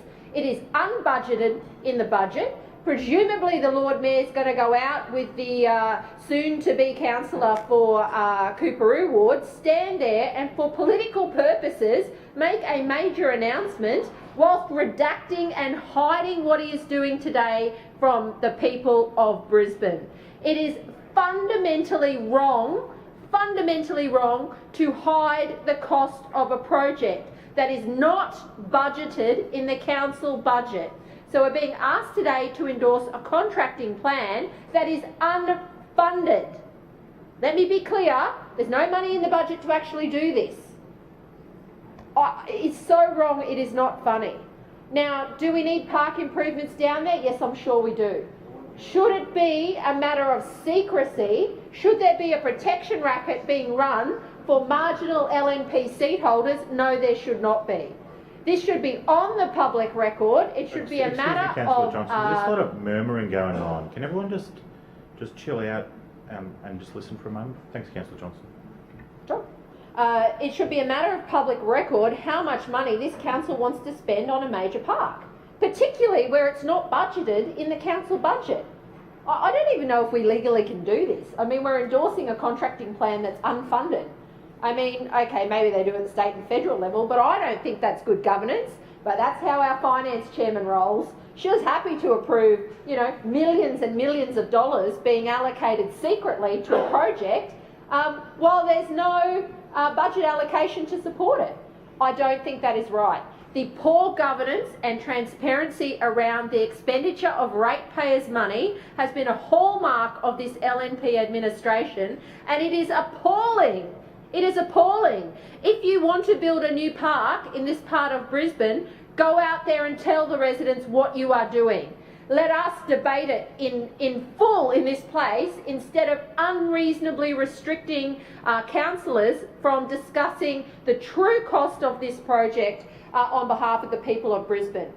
And I don't know, Councillor Mackenzie said, and I wrote it down somewhere, that this is the best value for money. We're not even allowed to talk about it. We're not even allowed to talk about how much money this is. I just think it is outrageous that the actual cost of the project is being kept secret from the residents of Brisbane. And whilst I would support a park, I will be abstaining. I will not be supporting the poor governance of this LNP administration who are putting forward a major project, hiding the true cost of it, and it's not funded in the budget. That's not the way to run the city. And we all know Councillor Mackenzie's off. He's told everybody on Sunday he's off, and the new councillor sitting up there.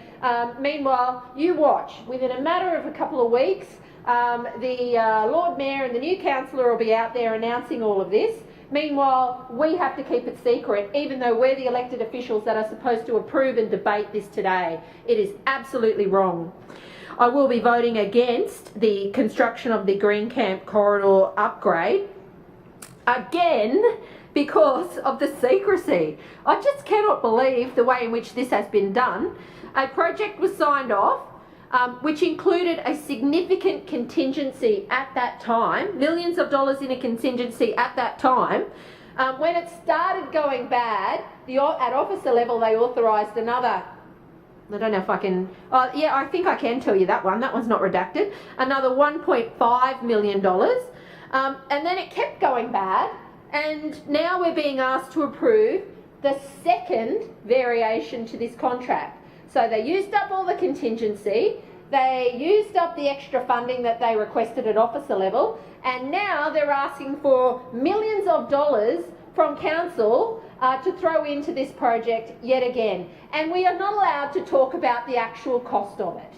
That is what is wrong with this council. The secrecy, the maladministration, the financial incompetence of this leadership team, particularly the Deputy Mayor. I mean, you know, she's been the finance chairman for a long time, and these projects continue to be badly managed.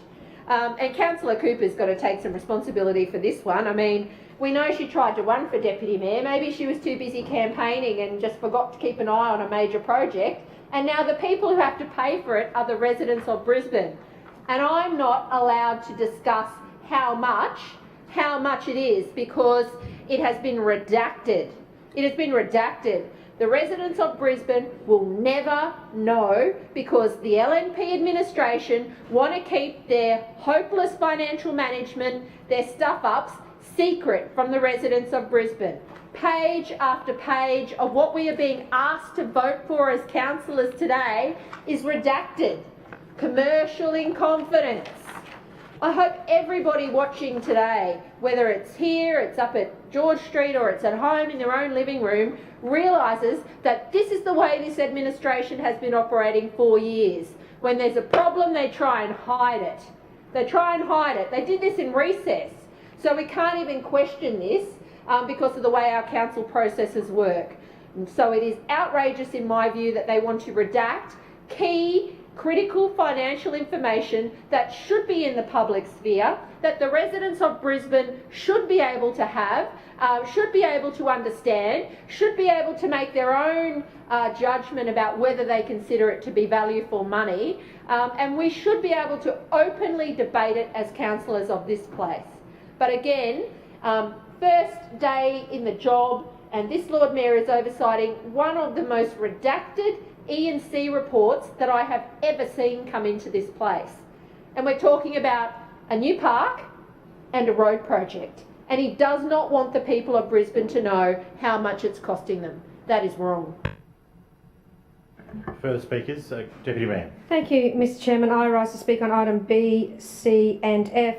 First of all, to the rant we just heard from the councillor for Tennyson. There is a very, very clear legal process in this place, and you can absolutely not, under any circumstances, anyway, anyhow, go to a significant contract plan without that money being in the budget. Now, I think that the process that the councillor uses is if she gets shouty enough, it must be true. If she gets angry enough, it must be true. But the shouts and the angers are based on total mistruths. All of this money is in the public place because we cannot go to a significant contract plan without the money being in the budget. And if anybody goes online to look at the 18-19 budget under Service 3.1.3.1, Environmental and Livability Initiatives for the Community, activities include Norman Creek 2012 to 2031 Master Plan for the next priority project, Hanlon Park, Stones Corner. It is an itemised line item in the budget for the next 4 forward years. And each of those years have got at least... Point of order, Mr Chairman. Point of order, Councillor Johnston.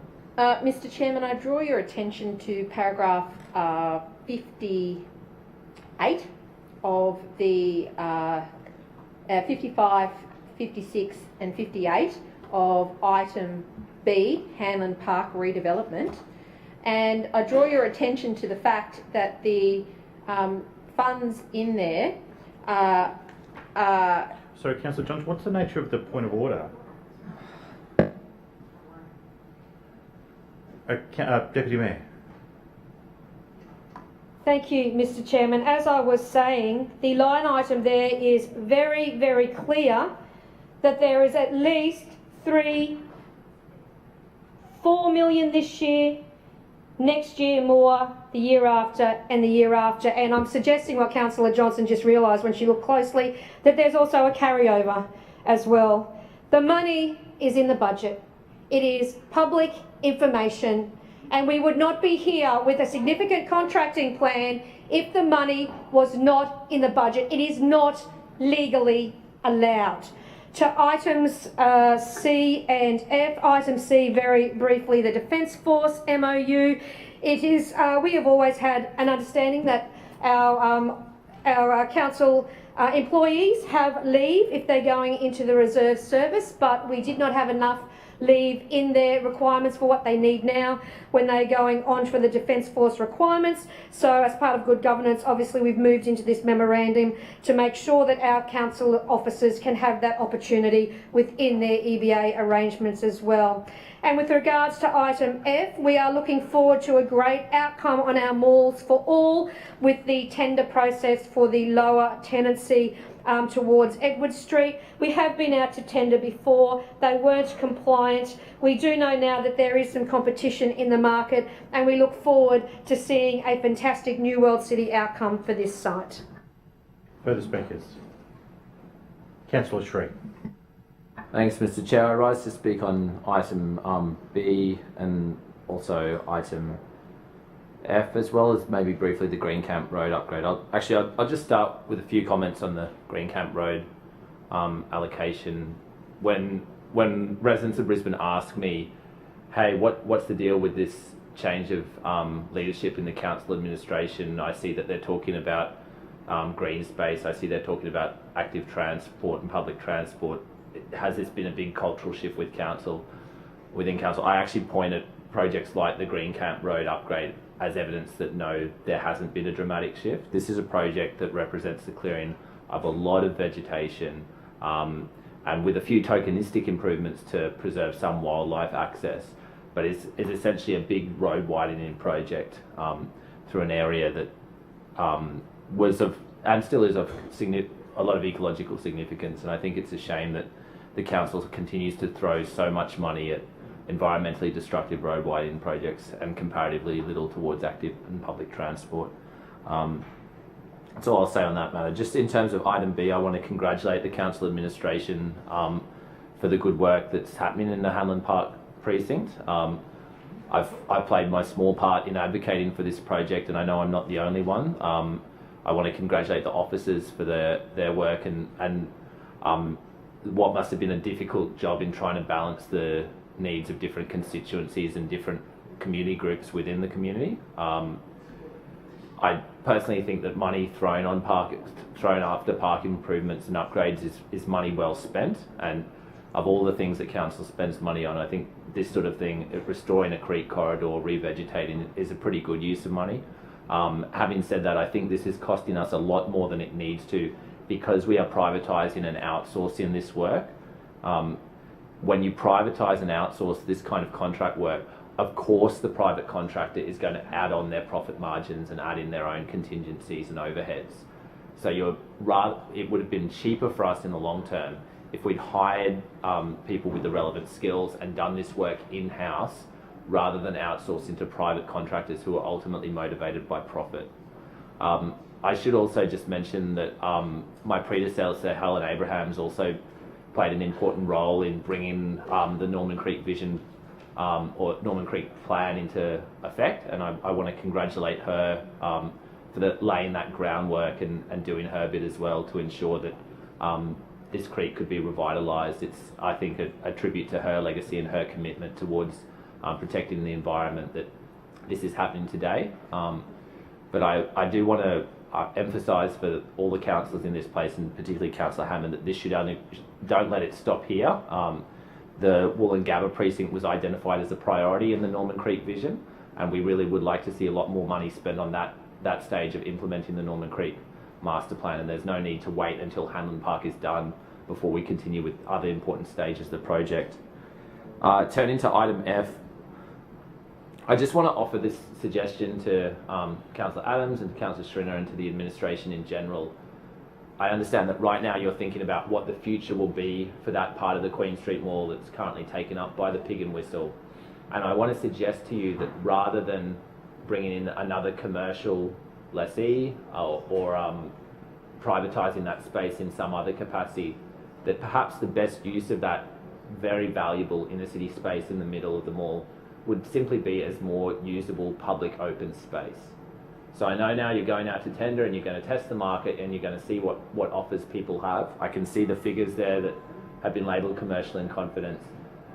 Looking at those figures and knowing how important public space is in the inner city, I want to strongly suggest to you that you give serious consideration that rather than privatising that space and leasing it out, that it be redeveloped and restored as public open space. That space that could then be used for community events and meetings. It's space that local residents will appreciate retreating to when you're in the middle of a busy shopping precinct. It's nice to be able to sit down somewhere where you don't feel like you have to pay money to exist in the space. And I think some of the other changes we've seen along Queen Street Mall to introduce more public seating have been a good thing. And I think here's another opportunity where rather than just selling off and privatising chunks of public land, we could actually give something back to the residents of Brisbane and say, here's another usable public space that people of all demographics can enjoy, regardless of whether they're spending money or not. I thought, through you, Mr Chair, Councillor Schrinner, your comments about wanting the mall to be accessible for everyone are timely, and I want to remind you of the fact that this council administration still on a regular basis plays loud music late at night in Queen Street Mall to discourage homeless people and vulnerable people from hanging out in that space. Previous Lord Mayor has acknowledged that your administration is doing this, and I'd suggest to you that if you are serious about the Queen Street Mall being an accessible space for everyone, there's a straightforward and easy change that your administration can make. Stop playing that music late at night, that noisy, disruptive music late at night in the Queen Street Mall for the explicit purpose of discouraging people from using the public space. If you are genuine about wanting to democratise Queen Street Mall and open it up to people of all demographics, stop discouraging the most vulnerable members of our society from gathering there. But I do just want to really emphasise the importance of public space in the inner city, remind the council administration that when activists are organising protests, they often have a choice between blocking roads or using public squares and public malls.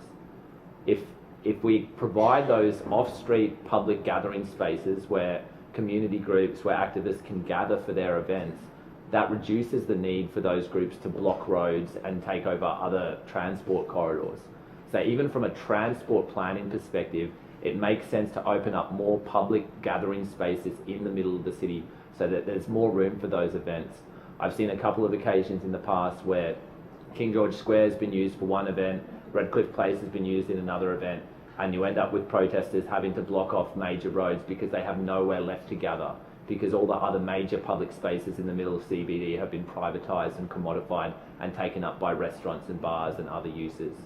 So there are quite a few arguments weighing in favour of opening up more open space within Queen Street Mall. Space for a few more large trees in that area would be really, really good, as would be more public seating and spaces for people to gather and rest, rather than just putting it out to tender for another private business. There's already plenty of commercial spaces along Queen Street Mall that are owned by the private sector. We don't need to be playing in that area. We need to be restoring Queen Street Mall as a public space which is free and accessible to everyone. Thank you. Excuse me, further speakers? There being none, can I invite Lord Mayor to reply? Thank you, Mr Chair, and thank you to the councillors for participating in the debate on these items. We have, sadly, same tide lines on repeat from some councillors where they will go on at length about secrecy or information that is apparently not being provided, yet they are looking at the information right in front of them. They can see those commercial in confidence figures. That is not being hidden from them. It is simply that it is not appropriate for that commercial information to be released to the market. Why? Because we are protecting the ratepayers' interests in not providing that information that will potentially jeopardise commercial arrangements.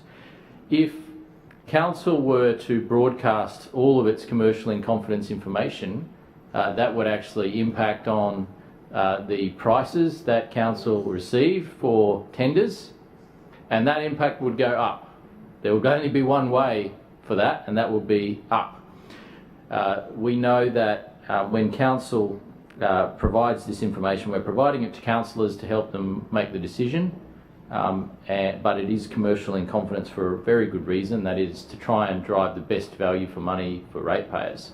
So there are really good reasons why that exists, and we're certainly not in any way denying councillors access to that information. As I said, it is right in front of them, and that's why you had to remind them, Mr. Chairman, that the highlighted information shouldn't be made public.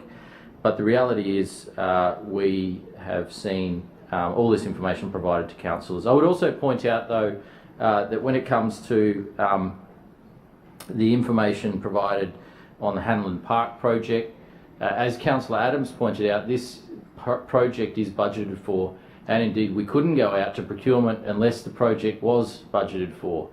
We don't go out to market on projects that have no budget. That is not something that we do. Our procurement rules forbid that kind of approach, and so if we are going out to market, it is because we have budget. It is listed in the budget book, and there is also information available to councillors should they choose to go and look for that. So thank you once again to the councillors who spoke, and I commend these items to the chamber. Right, now I will now put items A, C, E and F. All those in favour say aye. Aye. Those against no. The ayes have it. Item B, all those in favour say aye. Aye. Those against no. The ayes have it. Now to item D, all those in favour say aye. Aye. Those against no. Aye. The ayes have it. Division called. Councillor Johnson, Councillor Cumming. Ayes to my right, noes to my left. Please ring the bells.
Attendants, please close the bars. Clerks, please read the result. Mr. Chair, the ayes have it, the voting being 16 in favour and 7 against. Thank you. Councillors, please return to your seats.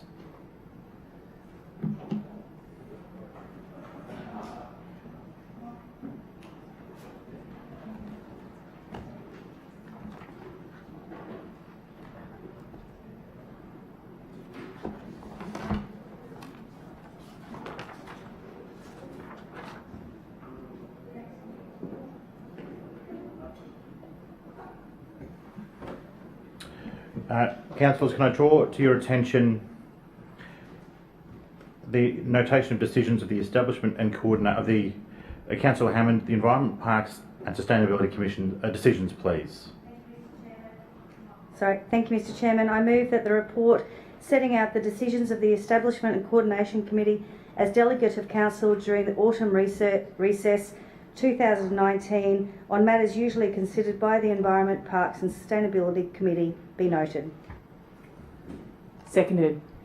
It has been moved by Councillor Hammond, seconded by Councillor Richards, to the report setting out the decisions of the Establishment and Coordination Committee as Delegate of Council during the autumn recess 2019 on matters usually considered by the Environment, Parks and Sustainability Committee be noted. Councillor Hammond.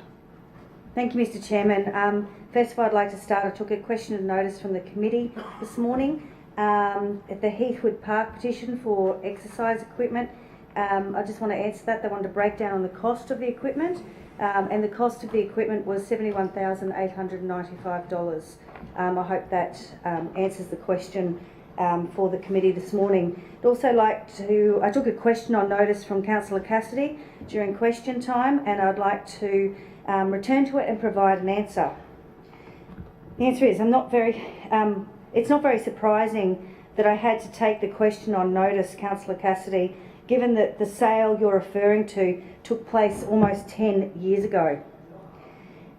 If that's how far back Labor now need to go for cheap political criticism, I think that it's a credit to the fantastic work. Hey, councillors, please.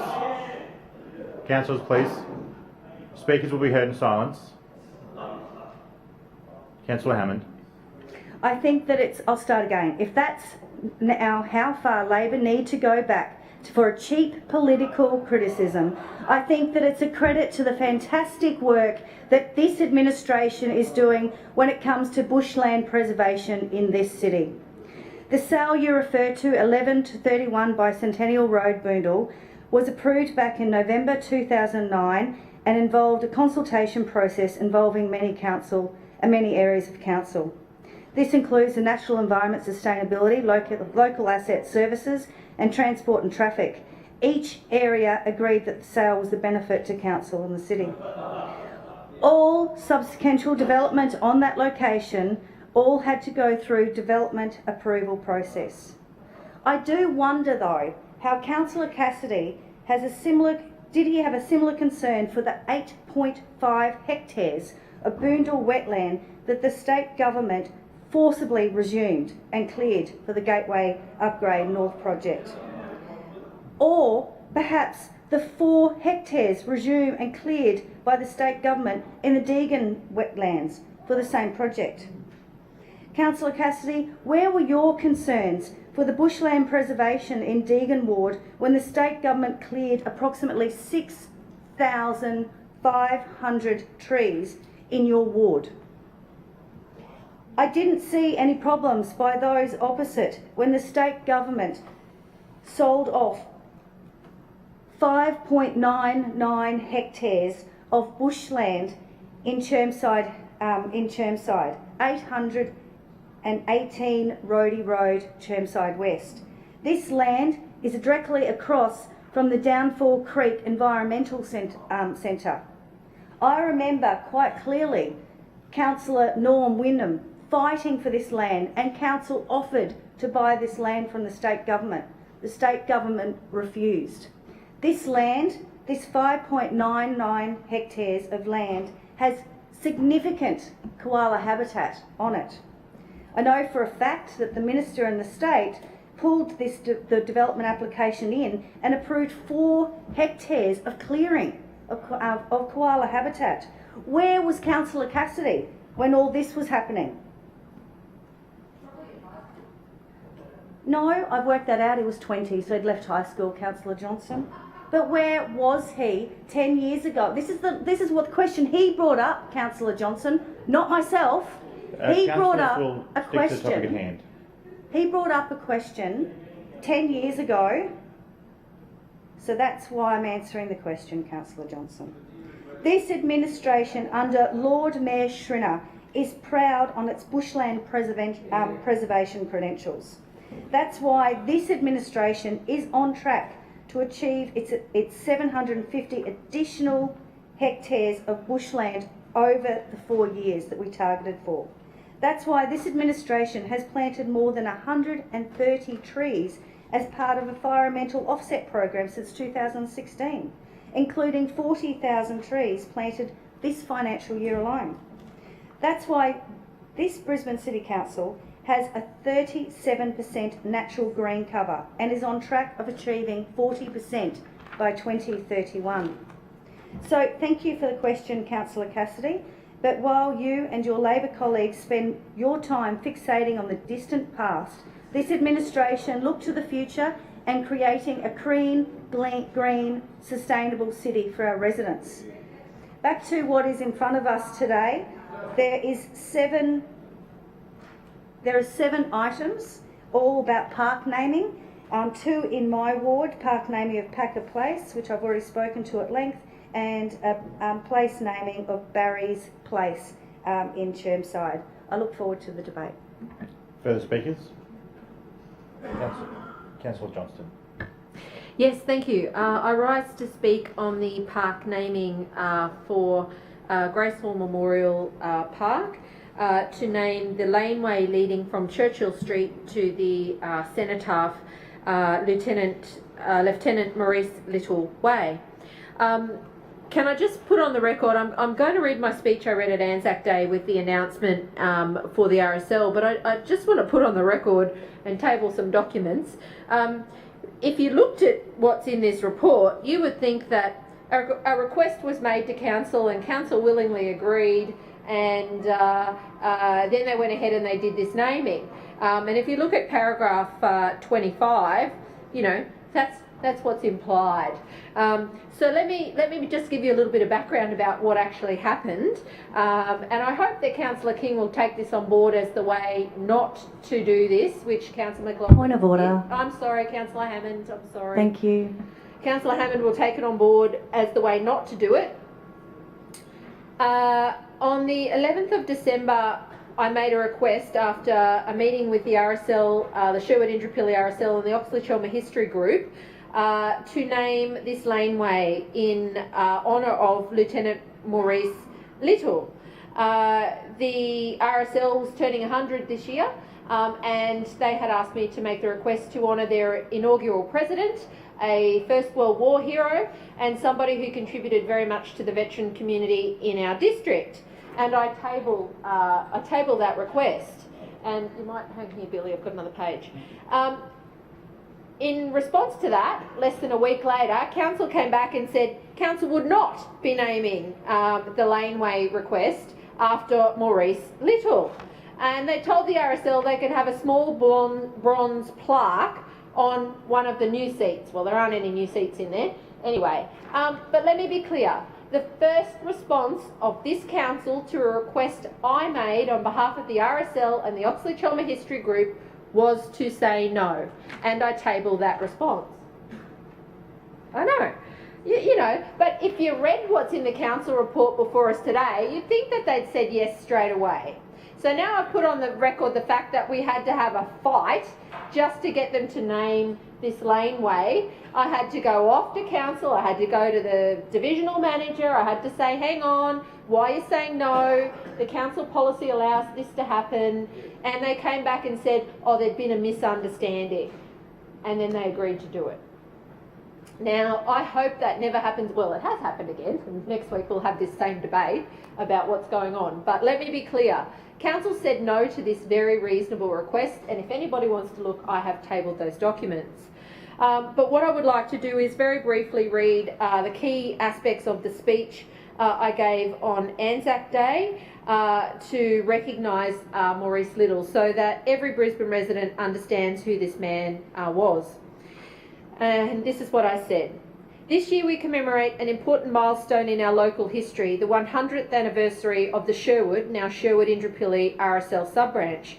To recognise this important event, the RSL wanted to honour their founding president, Edwin Maurice Little, and draw our community's attention to his work on behalf of the fallen and returned servicemen and women of our district.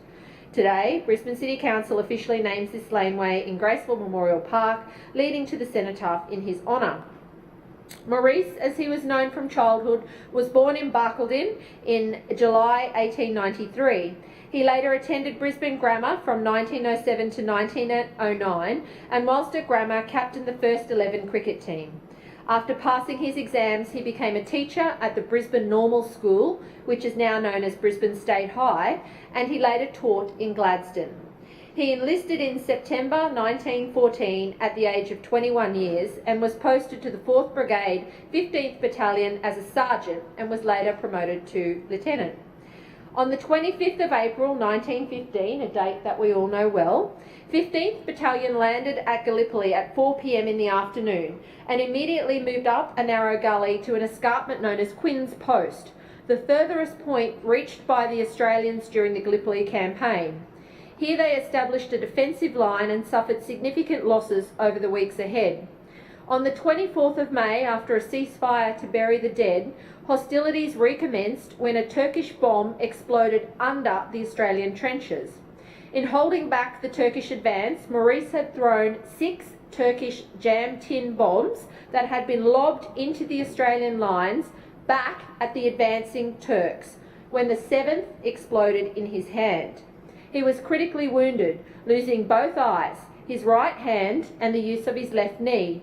He also suffered significant hearing loss and arthritis. And he was 21, remember. Shipped to hospital in Cairo, he convalesced under the care of a volunteer English nurse, Miss Bessie Crowther. In all this despair, though, it seemed there was some hope, and just a few months later, Maurice and Lizzie were married by an army chaplain in Cairo and returned home to settle in Corinda. It was at this time that the League evolved out of a concern for the welfare of returned servicemen and women from the First World War, and particularly the shocking aftermath of the Gallipoli campaign. The true cost of the Gallipoli campaign, with 8,141 dead and another 26,000 wounded servicemen returning home, spurred Australians into action. During 1916, a conference recommended the formation of the Returned Sailors and Soldiers Imperial League, and in September 1919, the Sherwood Sub-Branch was formed. It was for people like Maurice that the League was formed, but his strong sense of faith and service spurred him to contribute, becoming the inaugural president of the Sherwood Sub-Branch in 1919, aged 24. By all accounts, Maurice Little was a tireless and passionate advocate for returned servicemen and women, particularly those with disabilities. He did not see himself as suffering from any disability and refused to be seen as an object of pity. He's described by a number of newspaper articles of the Times as a man with enduring cheerfulness and faith. He wrote articles for the major periodicals of the time, including the Queenslander and the State Papers. He ran for Parliament, albeit unsuccessfully. He published several books in the 1920s, and he went on to study at Oxford College in England. And 99 years ago, he stood where we are today to unveil the Sherwood Shire Memorial Cenotaph to honour his fallen comrades from the Great War. We honoured Maurice Little with the naming, there's a bit more but I'll stop. We honoured Maurice Little with the naming of this walkway, and his extended family, he didn't have any children but he had brothers and sisters, and his extended family were present. They were really honoured that he'd been recognised. I'm pleased that we could provide the RSL with a way to honour a really significant war hero in our community. We did a wonderful thing. The sign looks fantastic. There was a huge crowd there on the morning to recognise the naming of this laneway, and I hope that everybody listening up at Brisbane Square, and certainly Councillor Hammond here, know that when I make a request like this on behalf of distinguished organisations in my community, it is with good reason. It is for genuine purpose. I'm certainly pleased that our community has been able to nominate and recognise such a distinguished World War I veteran with a place in our community, one that he significantly contributed to on behalf of returned servicemen and women. Further speakers, Councillor Allen. Mr Chair, I move that Council now adjourn for dinner for a period of 1 hour, which commences only when all councillors have vacated the chamber and the doors have been locked. Seconded. It's been moved by Councillor Allen, seconded by Councillor Marx, that Council adjourn for a dinner period of 1 hour, which commences only when all councillors have vacated the chamber and the doors have been locked. All those in favour say aye. Aye. And those against, no. The ayes have it. The meeting will adjourn when all councillors have left the chamber.